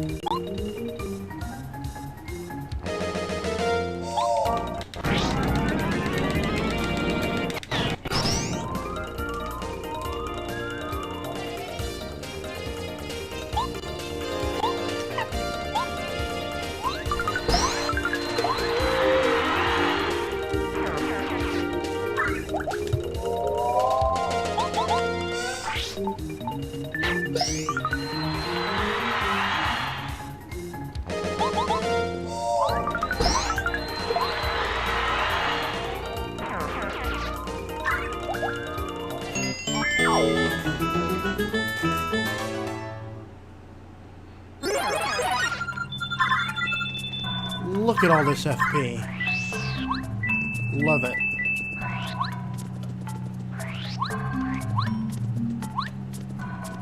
We're getting close.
That was cool.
Yeah, do not feel like dealing with those guys.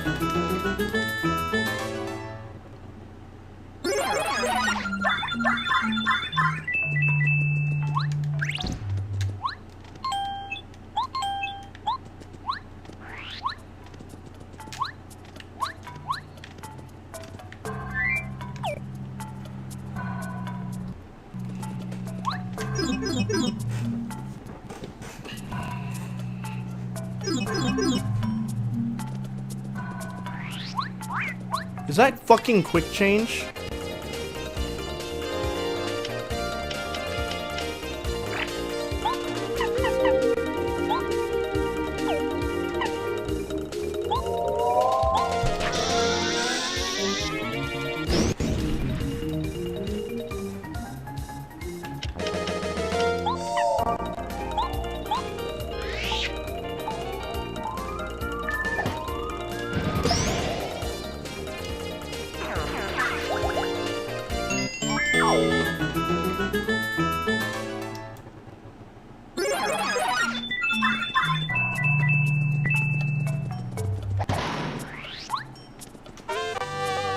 Nice thing to get on the literal last floor.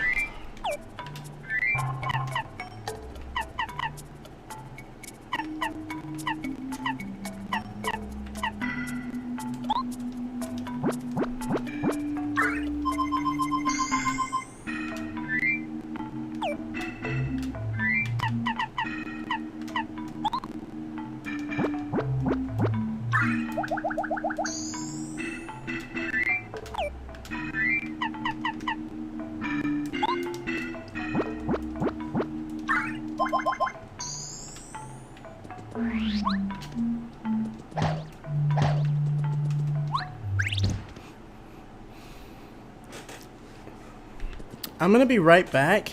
I know it's kind of a cliffhanger because I really want to know if that boss is still there, but I need to go potty, so I'll be right back.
Alright, I'm back.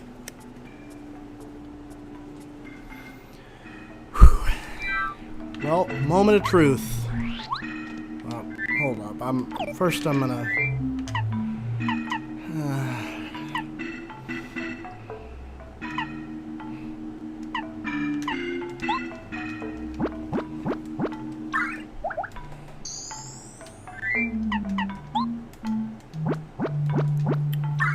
At least make sure I'm full on HP just in case.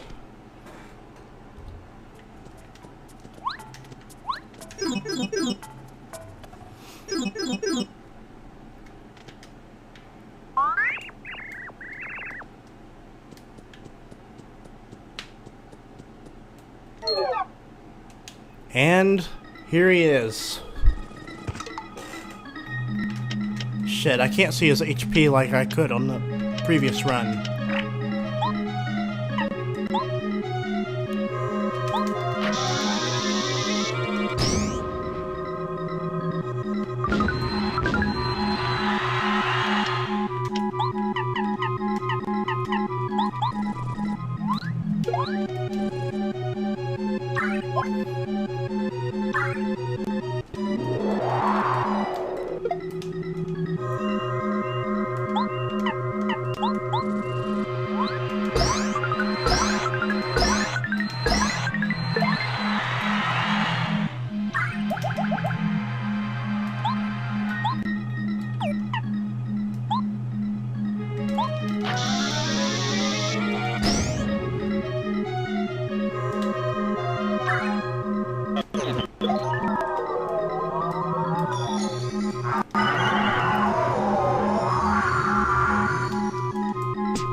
gonna do that again, okay.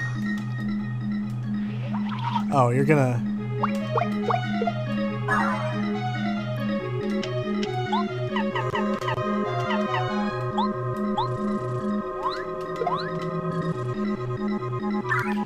Please stop failing the power bounce. Why am I instinctively trying to do the, stylish on the way to it when there's clearly not a stylish there? And it's just screwing me up on the actual hit.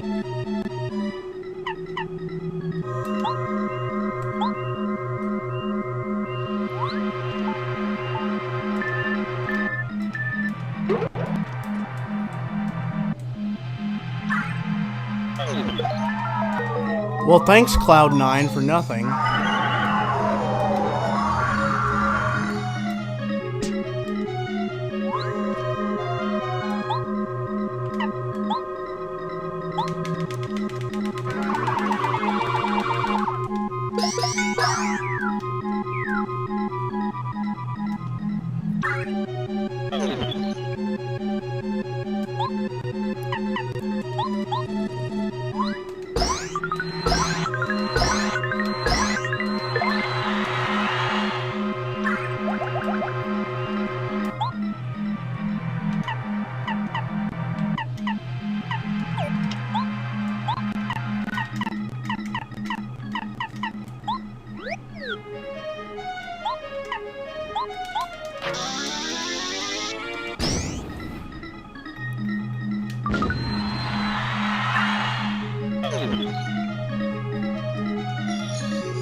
God damn you.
Haha. That's cute.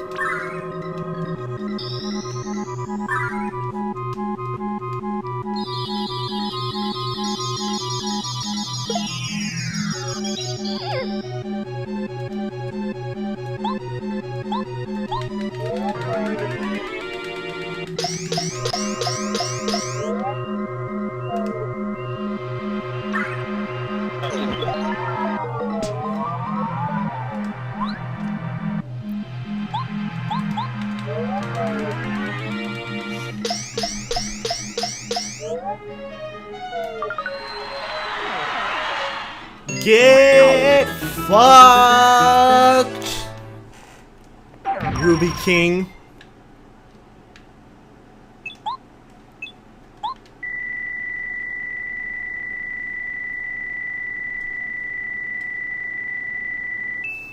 Oh yeah, look at all that cash.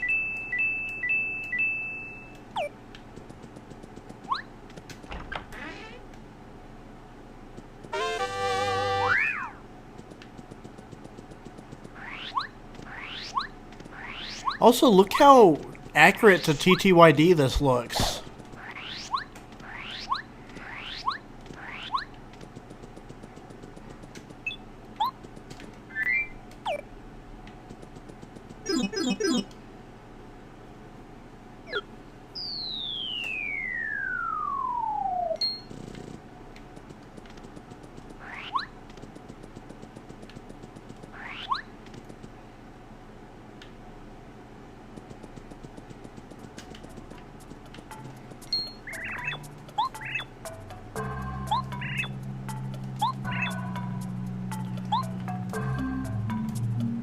Uh-oh.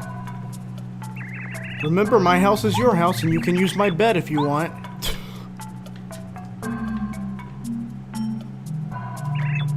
You have the feeling that we have already met before. Maybe you're mistaking me for someone else. Not even the name Mario is somewhat familiar to me, sorry. Hey, surprise! I'm back. Hey, what's up? You just missed me beating the boss. Oh Lord, what the heck? But now I'm back to the area, and Cheeto here doesn't recognize me. It's like all their memories have reset every time Mario comes back here. But Mario, this is actually Mario's thoughts that's on screen right now. I'm really sure I've met him before, but that memory is somewhat blurry. I don't know, something feels kind of weird in this place. Anyway, I guess it's time for me to take a look at this pit.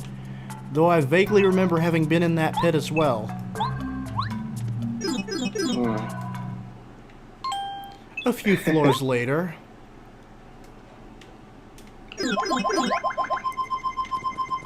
A few floors later, now it drops me back into the actual...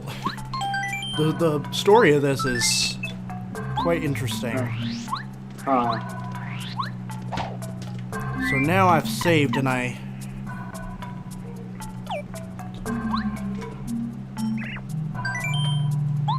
buying some upgrades.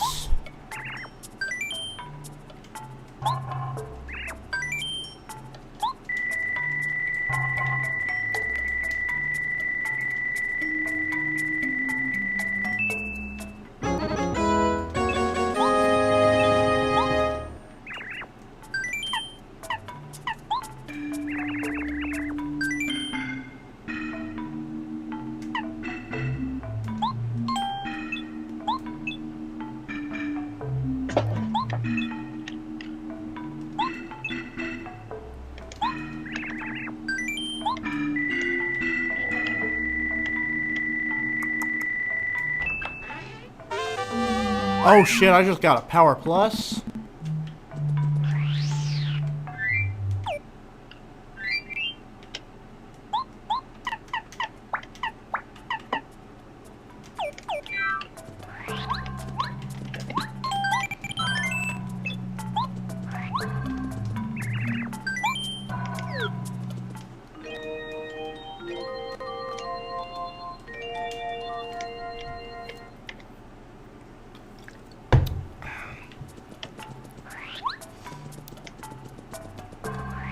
I Get Lucky, I think it's a really fun game. And I'm going to see if I can get a new star power now. Don't see the light, so I'm guessing not. No. Now there is a thing on Discord where I can see. I think I just need 10 more star points to get the next one, but we will see. I'm afraid if I leave this screen on Discord, though, I'll get disconnected from the chat. So I'm not gonna do that.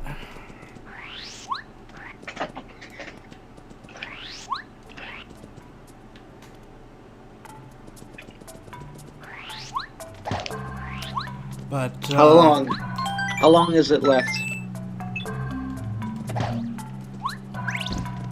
How long is what?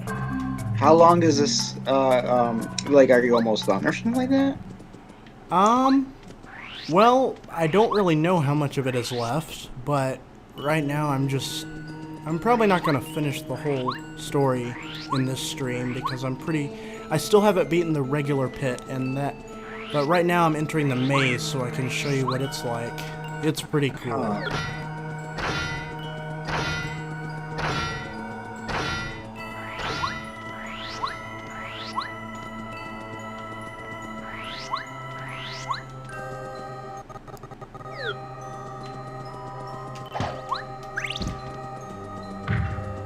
What if there was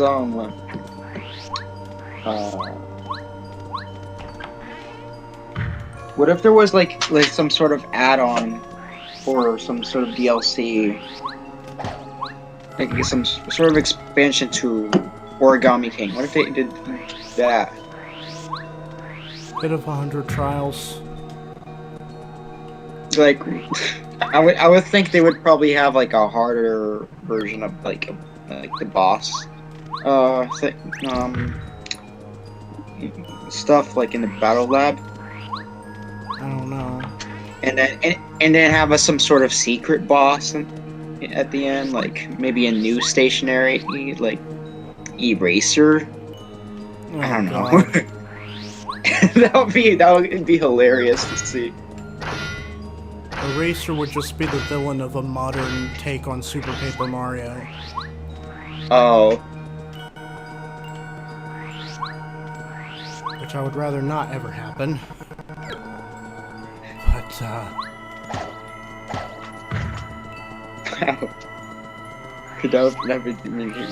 it would be kind of funny to see still, you know? But I just, like, really want some sort of expansion or add-on to Origami King. I just want more of it, Nintendo. Nintendo, please! You know? I'm craving. Trust me, that's how I felt about TTYD and Super for like a decade, so... Like, you know, like they're able and to do this is it, basically like... this is basically what I would feel like a DLC for Paper Mario 64 would be like if that such a thing were, if DLC was a thing when that game came out. Yeah. Now DLC is a thing when Origami King is a thing.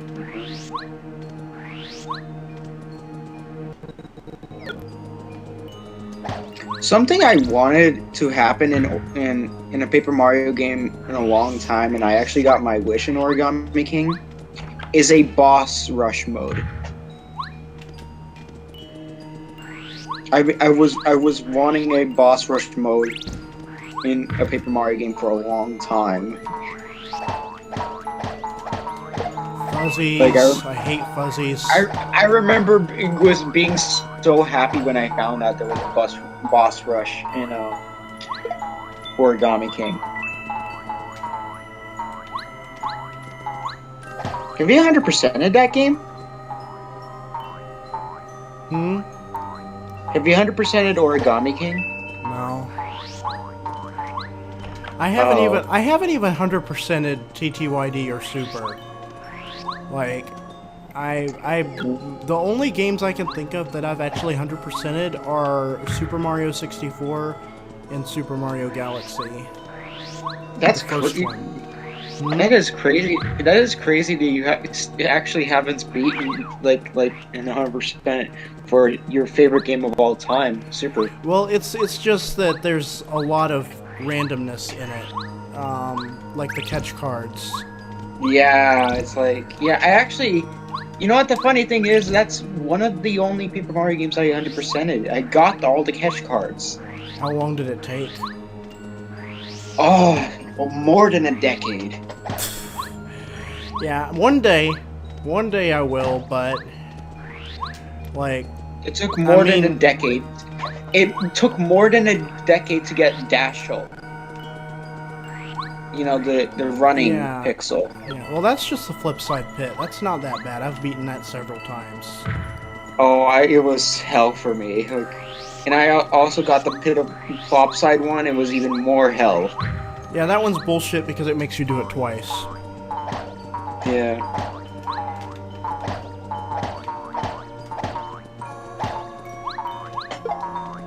But honestly, I wish we could get pits of Under Trials again in the modern games. Like, and they could have boss, because one thing I do know about this Romhack that I haven't gotten to yet, but I do know it exists because I've watched footage of it. There is a boss rush of the main bosses in Paper Mario 64 in this.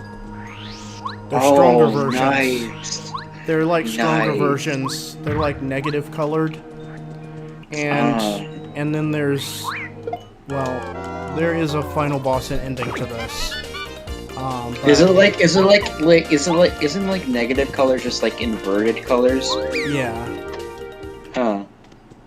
Okay. Although I don't know, you weren't here when I was in that part of the pit, but there was in the final 10 floors of that pit, there's a negative chomp enemy,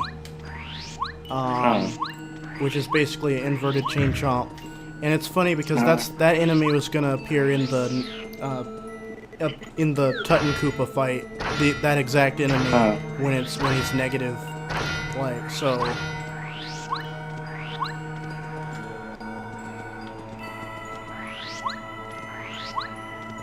Oh, about that Slurp guy enemy that I mentioned earlier that was gonna be an Origami King, my theory is that it was gonna like slurp your confetti since the paint mechanic is gone.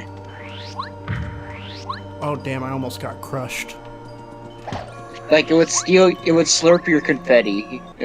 That's my I don't know. theory. Maybe it was just a test enemy because it doesn't make as much sense for confetti as it does for paint.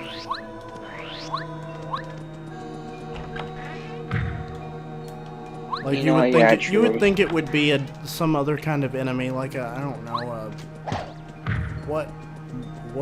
a vacuum cleaner? I don't. Maybe, I don't know. What do you think? I feel like the Legion of Stationary, if they had given them like faces, it would have been amazing to me personally because I love the Brave Little Toaster. Which is it would have been at least the rubber band. Yeah, the rubber band had like a unique design, a human shape. A body. Until you get rid of it and it's just a literal rubber band. Yeah.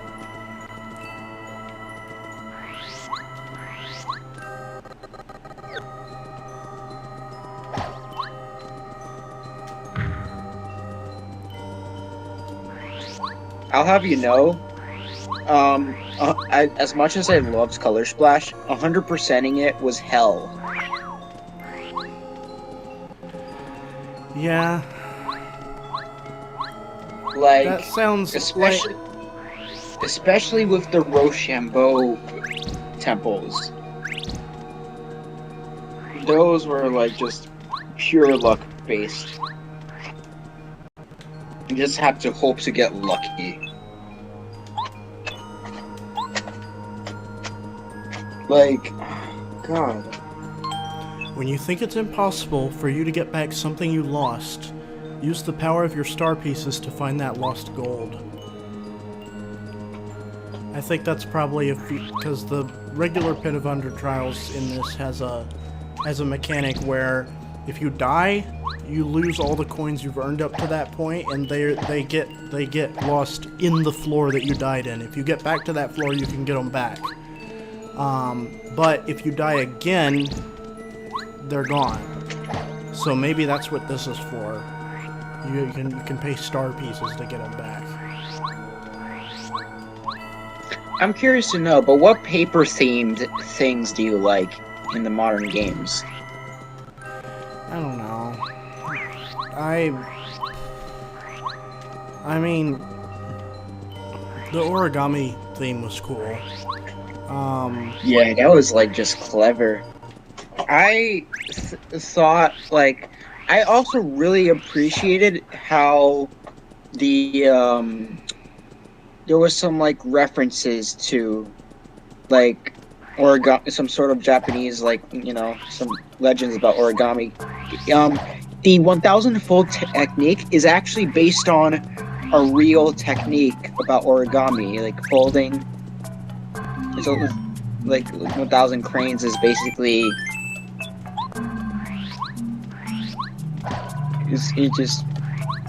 it Oh, the gives you thousand. good luck. I think I remember reading. Like I think I remember reading a story in school about someone who was dying of cancer who tried to fold 1000 cranes to wish to survive. And yeah, there was something like that. And that was just depressing.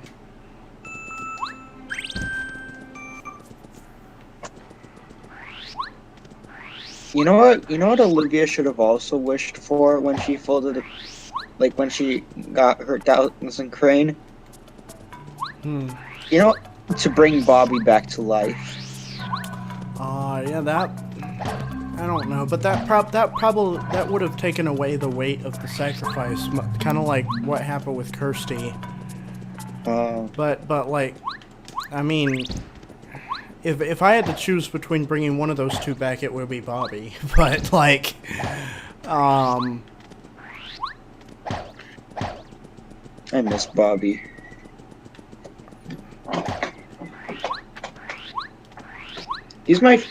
I like him more than Olivia in Origami King. He's like the best. He's my favorite partner to, like, you know, in Origami King. Alongside Wallet Bowser. what about Bowser Jr.? I actually think Bowser Jr. is like a, you know, I guess close second.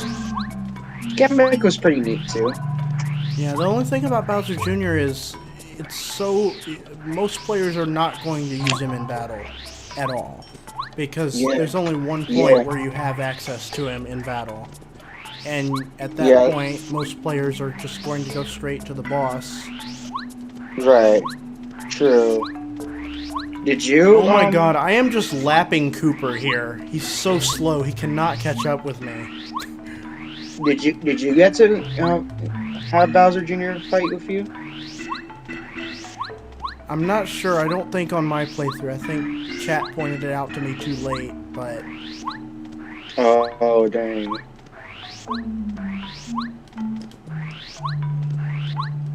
I literally... But you, it's funny because but you do know what he does in battle. Yeah, he temper tantrums and flies with his clown car through a bunch of enemies. Whatever the hell I just did, I did not mean to do. People say that he is the best partner in the game, like to have in battles. But I would say Bowser is, like Wallet Bowser is, you know.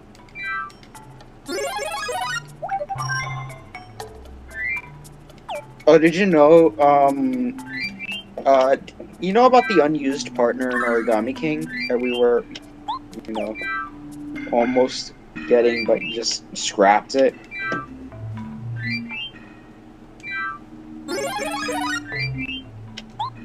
Like, do you know about it? Like, we almost got some Braille guy partner.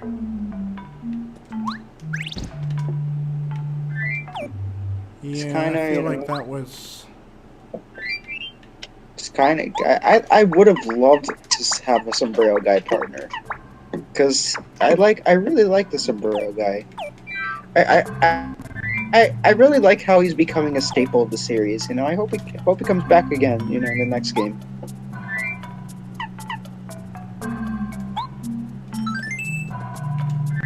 That's who I expect to come back.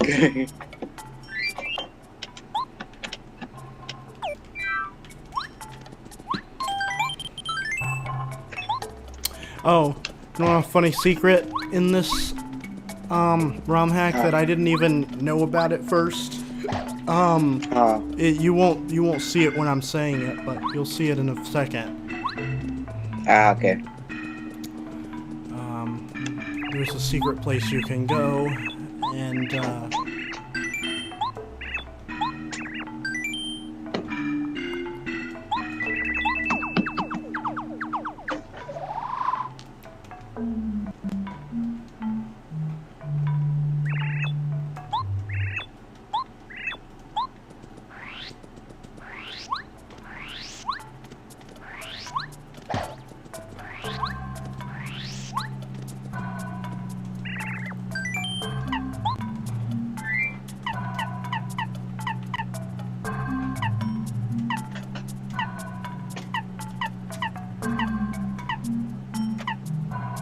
Yes, the sombrero guy was actually unused in Origami King. Get lucky.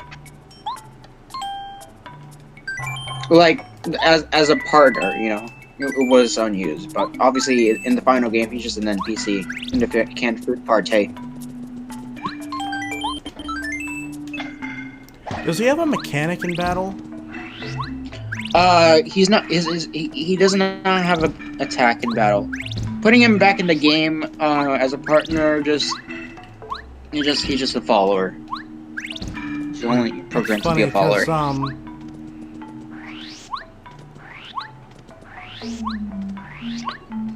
If you try to hack the game to take the full-size Bowser, oh, I know about that. He did that. He basically does it. I don't even think he shows up in a battle, does he? He just, you know, it doesn't participate in battles. It's only Wallet Bowser that participates in battles.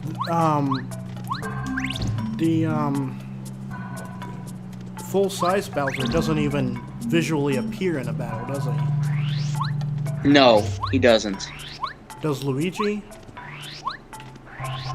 Luigi doesn't either. Damn, that sucks. It would be Yo, those costumes. You're just now getting to that part? Yes. Because I've been running around for a good 5 minutes, it feels like, since that. I don't know, maybe my connection is crap. No, just YouTube in general, just buffering. I don't know.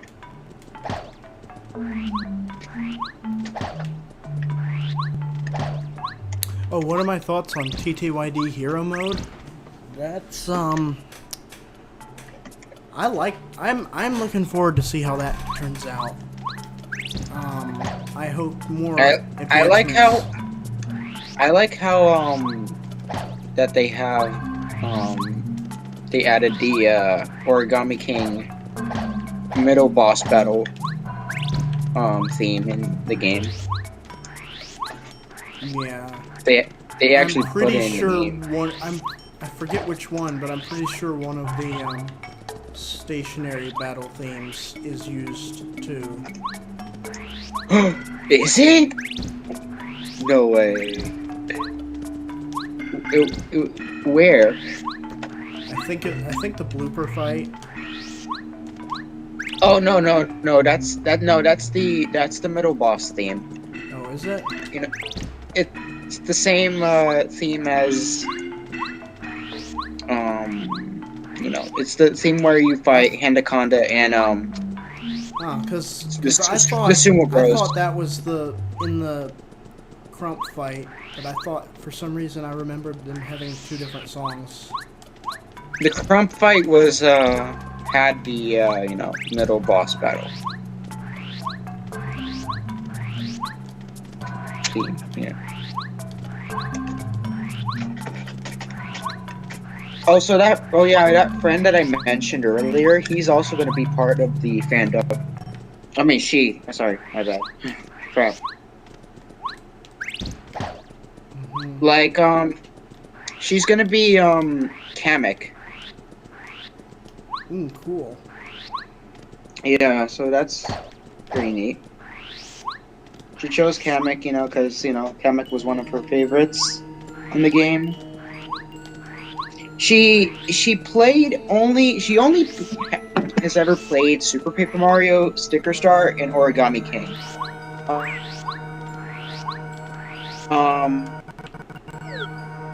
But I'm actually giving her Color Splash soon. Cool. It's a friend that I known since childhood, you know, like the one that I mentioned earlier. Yeah. Basically, everyone I knew since childhood is either out of my life or wishes I was out of their life. Oh, dang. I mean, I don't know. I guess I'm not less talking about friends and more talking about like family, because I just don't have any friends from childhood that I'm really still in contact with, I don't think. But like I know that my family, my extended family that lives in Tennessee, has not had the best reception to me coming out as trans. Oh, sorry for you. Yeah. One uncle, though, was based. One uncle, he didn't say it in front of the whole family because he was too afraid of getting attacked for it, but he said later when we were alone that he would support me. Oh, that's good.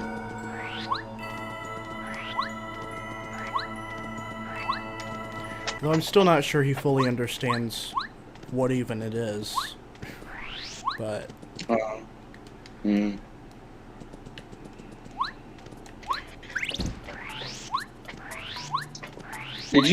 is that supposed to be Metal Mario?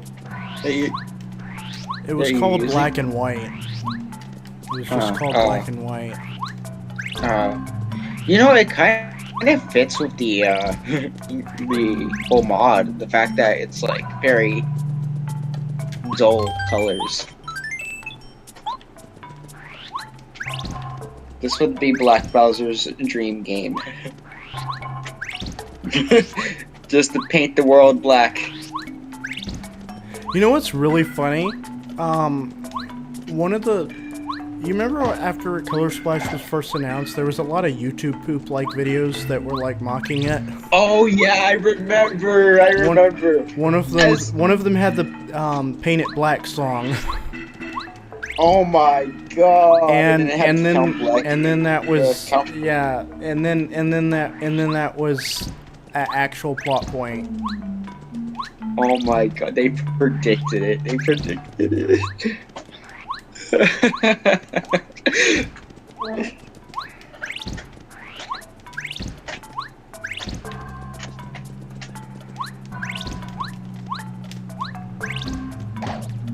But like I said earlier, I hope that we can soon paint the town red, and just about any other color.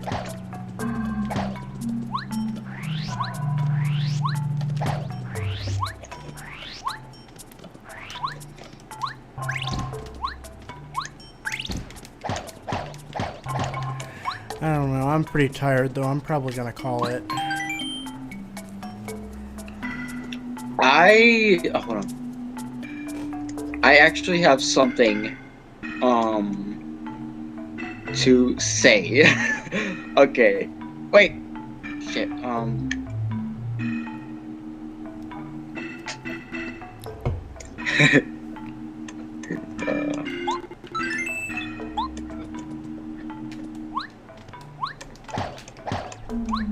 let's see,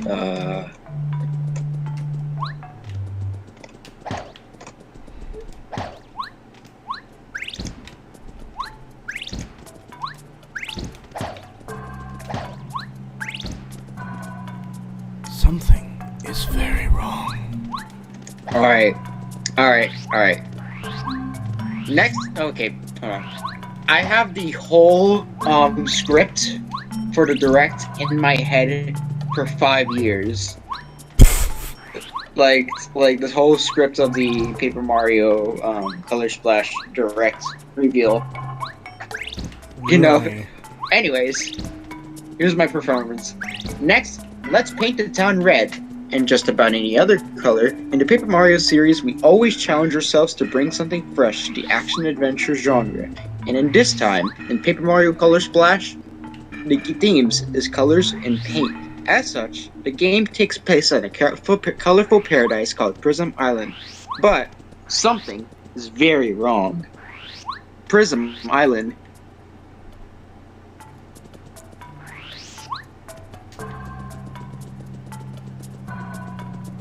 is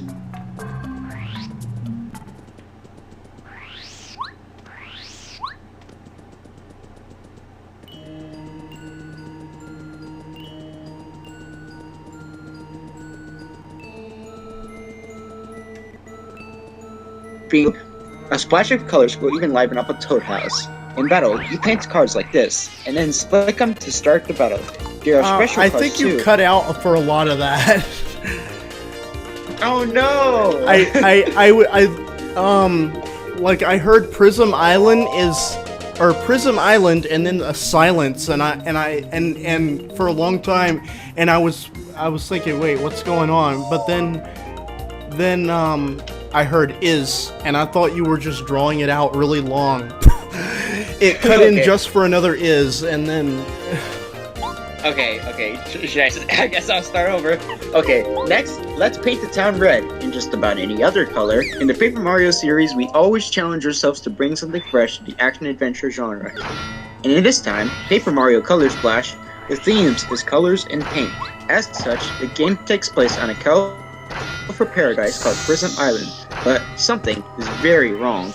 Prism Island is drained of its color. To make sense of all this, it's up to Paper Mario to do like he does and set off on a journey to bring color back to the land. And his new paint hammer is just the ticket. It splashes paint on anything he hits, restoring the island's color bit by bit.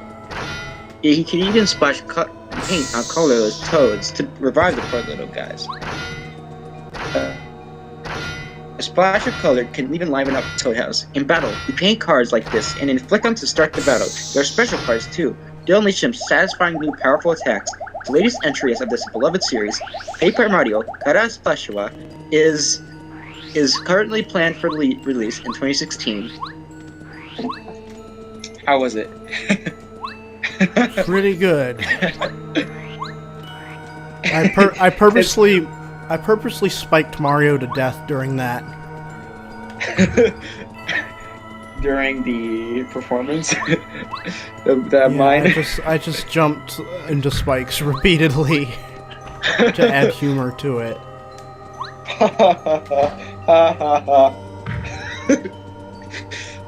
Also, it's funny that you're talking about being drained of color, and literally I'm playing as a black and white Mario. That is true. Looks like he lost all of his paint. I mean, he still has his black paint. He's not totally white. It looks like maybe right now he's made of like, you know, one of those black and white ink paper. Photocopy Mario. Yeah. You know, I just remembered in like E3 2010, when they were announcing Paper Mario Sticker Star on E3, like they were saying like, you know, like that Paper Mario is made of it. That was like in 2000, Paper Mario was born by being cut out and being painted. Are you sure that was 2010? 2012, I said. I'm pretty sure you said 2010. I said 2010. I meant to say, well, I meant to say 2012. If I said 2010.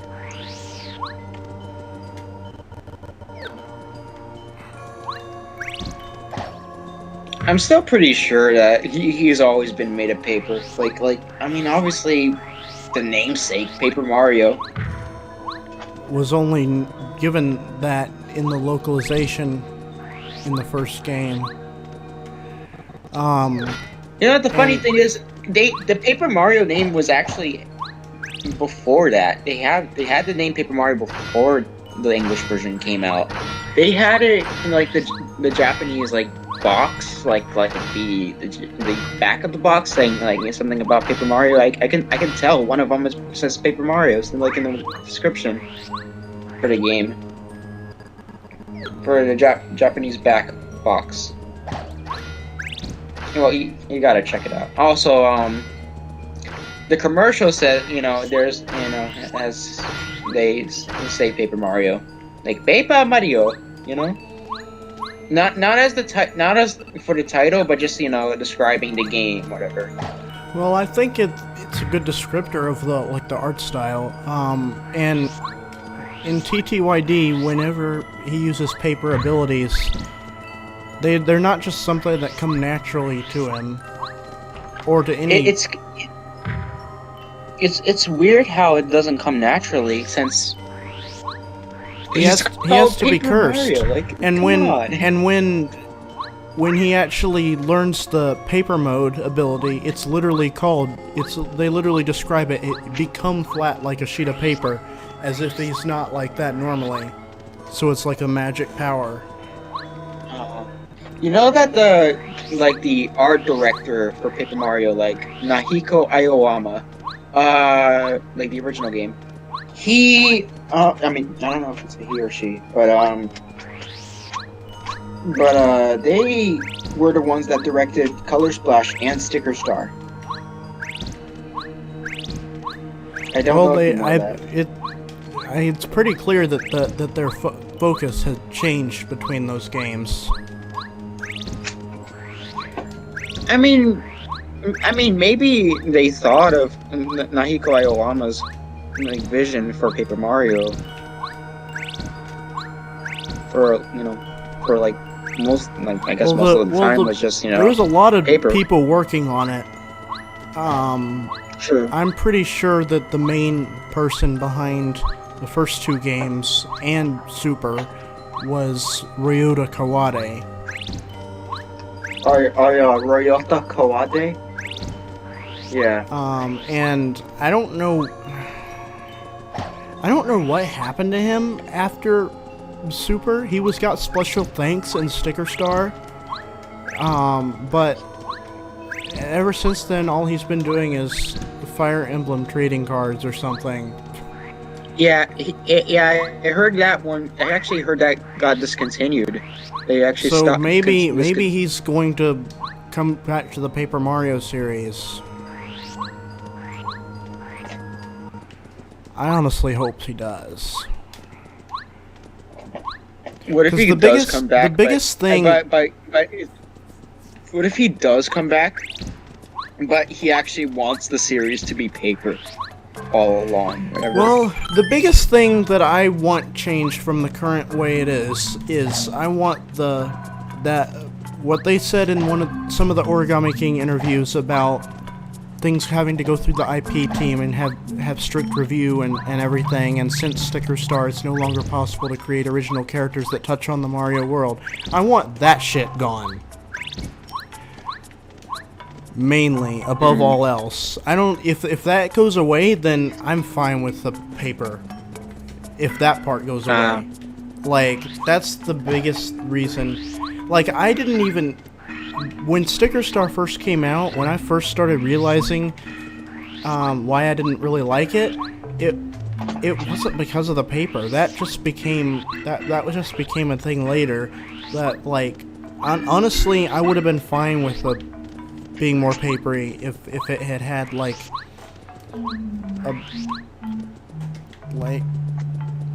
the character variety, the originality, the story of the older games. I think the final boss still would have been Bowser, even in the 2010 original vision of the game. Well, even if it was, he would have been a good Bowser, like a Bowser that talks. He would be more like he was in Paper Mario 64. Maybe even with intermissions where you get to play as Peach and like explore his castle and like that would have been amazing. Also, we might have still had Cammy Koopa. I like to think Cammy died, like after TTYD. I mean, that's what everyone says. That's what everyone likes to say about Toadsworth too. But like, I don't know. I always liked Kamek's character more than Cammy. Like, well, I don't know. I think they can work together. I think they could be like play off of each other. I don't think we have to have just one. You know what I mean? Like, I thought it would have been a perfect opportunity to, in Paper Jam, to have the Mario and Luigi one be Kamek and the Paper Mario one be Cammy, and have them play off of each other like that. But, like, I just think the biggest reason I was disappointed with that game is that they didn't do anything with like, especially Mario and Luigi. I expect more out of Mario and Luigi, because even after Sticker Star, Dream Team was still chock full of the Mario and Luigi's flavor of characters, and even brought back a lot of characters that they hadn't seen in a while, like the Beanish and Popple and Kylie Koopa and all those characters, and like this might be a very controversial take, but I actually think that, you know, there's only, like, Mario and Luigi should be like the only, like, you know, RPG or whatever. And Paper Mario can just stay as an action adventure series. I wouldn't mind that as long as character and story-wise it still felt like what it used to be. Like, that's what Super was. Like, Super was kind of half and half. It was like, it wasn't it wasn't turn-based like the earlier games, but I don't know. I think it had a balance of action adventure and RPG and platform. I don't know. But I'm pretty tired. I'm probably also Get Lucky says Cammy could be Kamek's mom.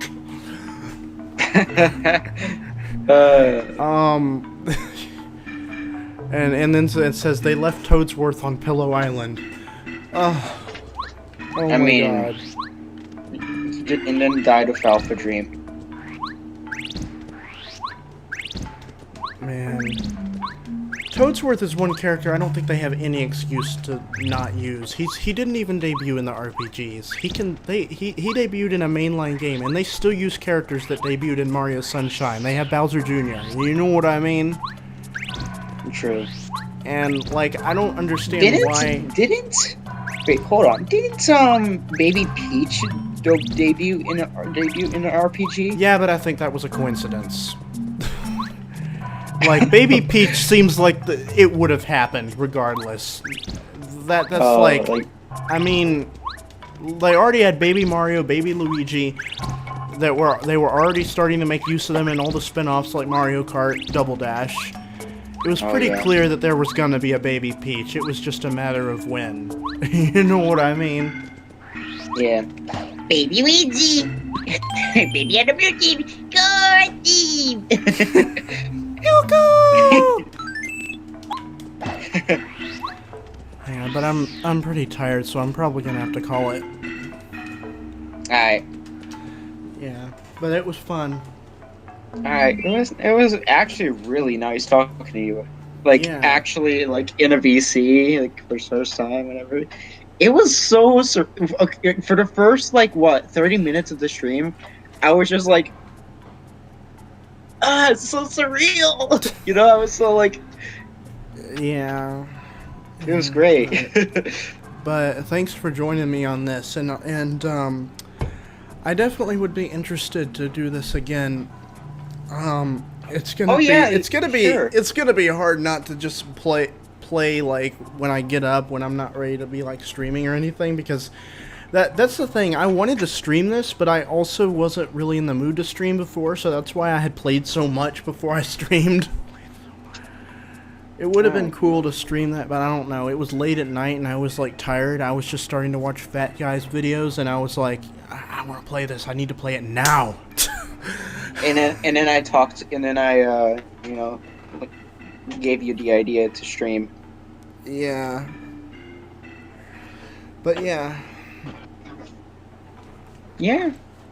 It was like really nice to be here, you know? Glad to be here. Like, everyone in the live chat, go check out my Paper Mario: The Origami King fan dub series. It's the prologue part is out, and it will be in the description. It will be in the description. I'm Hammer Bro. Yeah, yeah. She's actually Hammer Bro in that prologue part. And you know, let us know with the feedback on the character voices. I'd like to know. I voiced Luigi. Yep. Yep. You know? Mamma mia. I forgot our gift in the cart. I'll just dash over and get it. Cheater! That's great.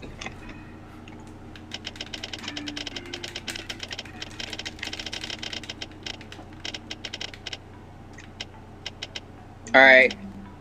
PenkyYT signing off.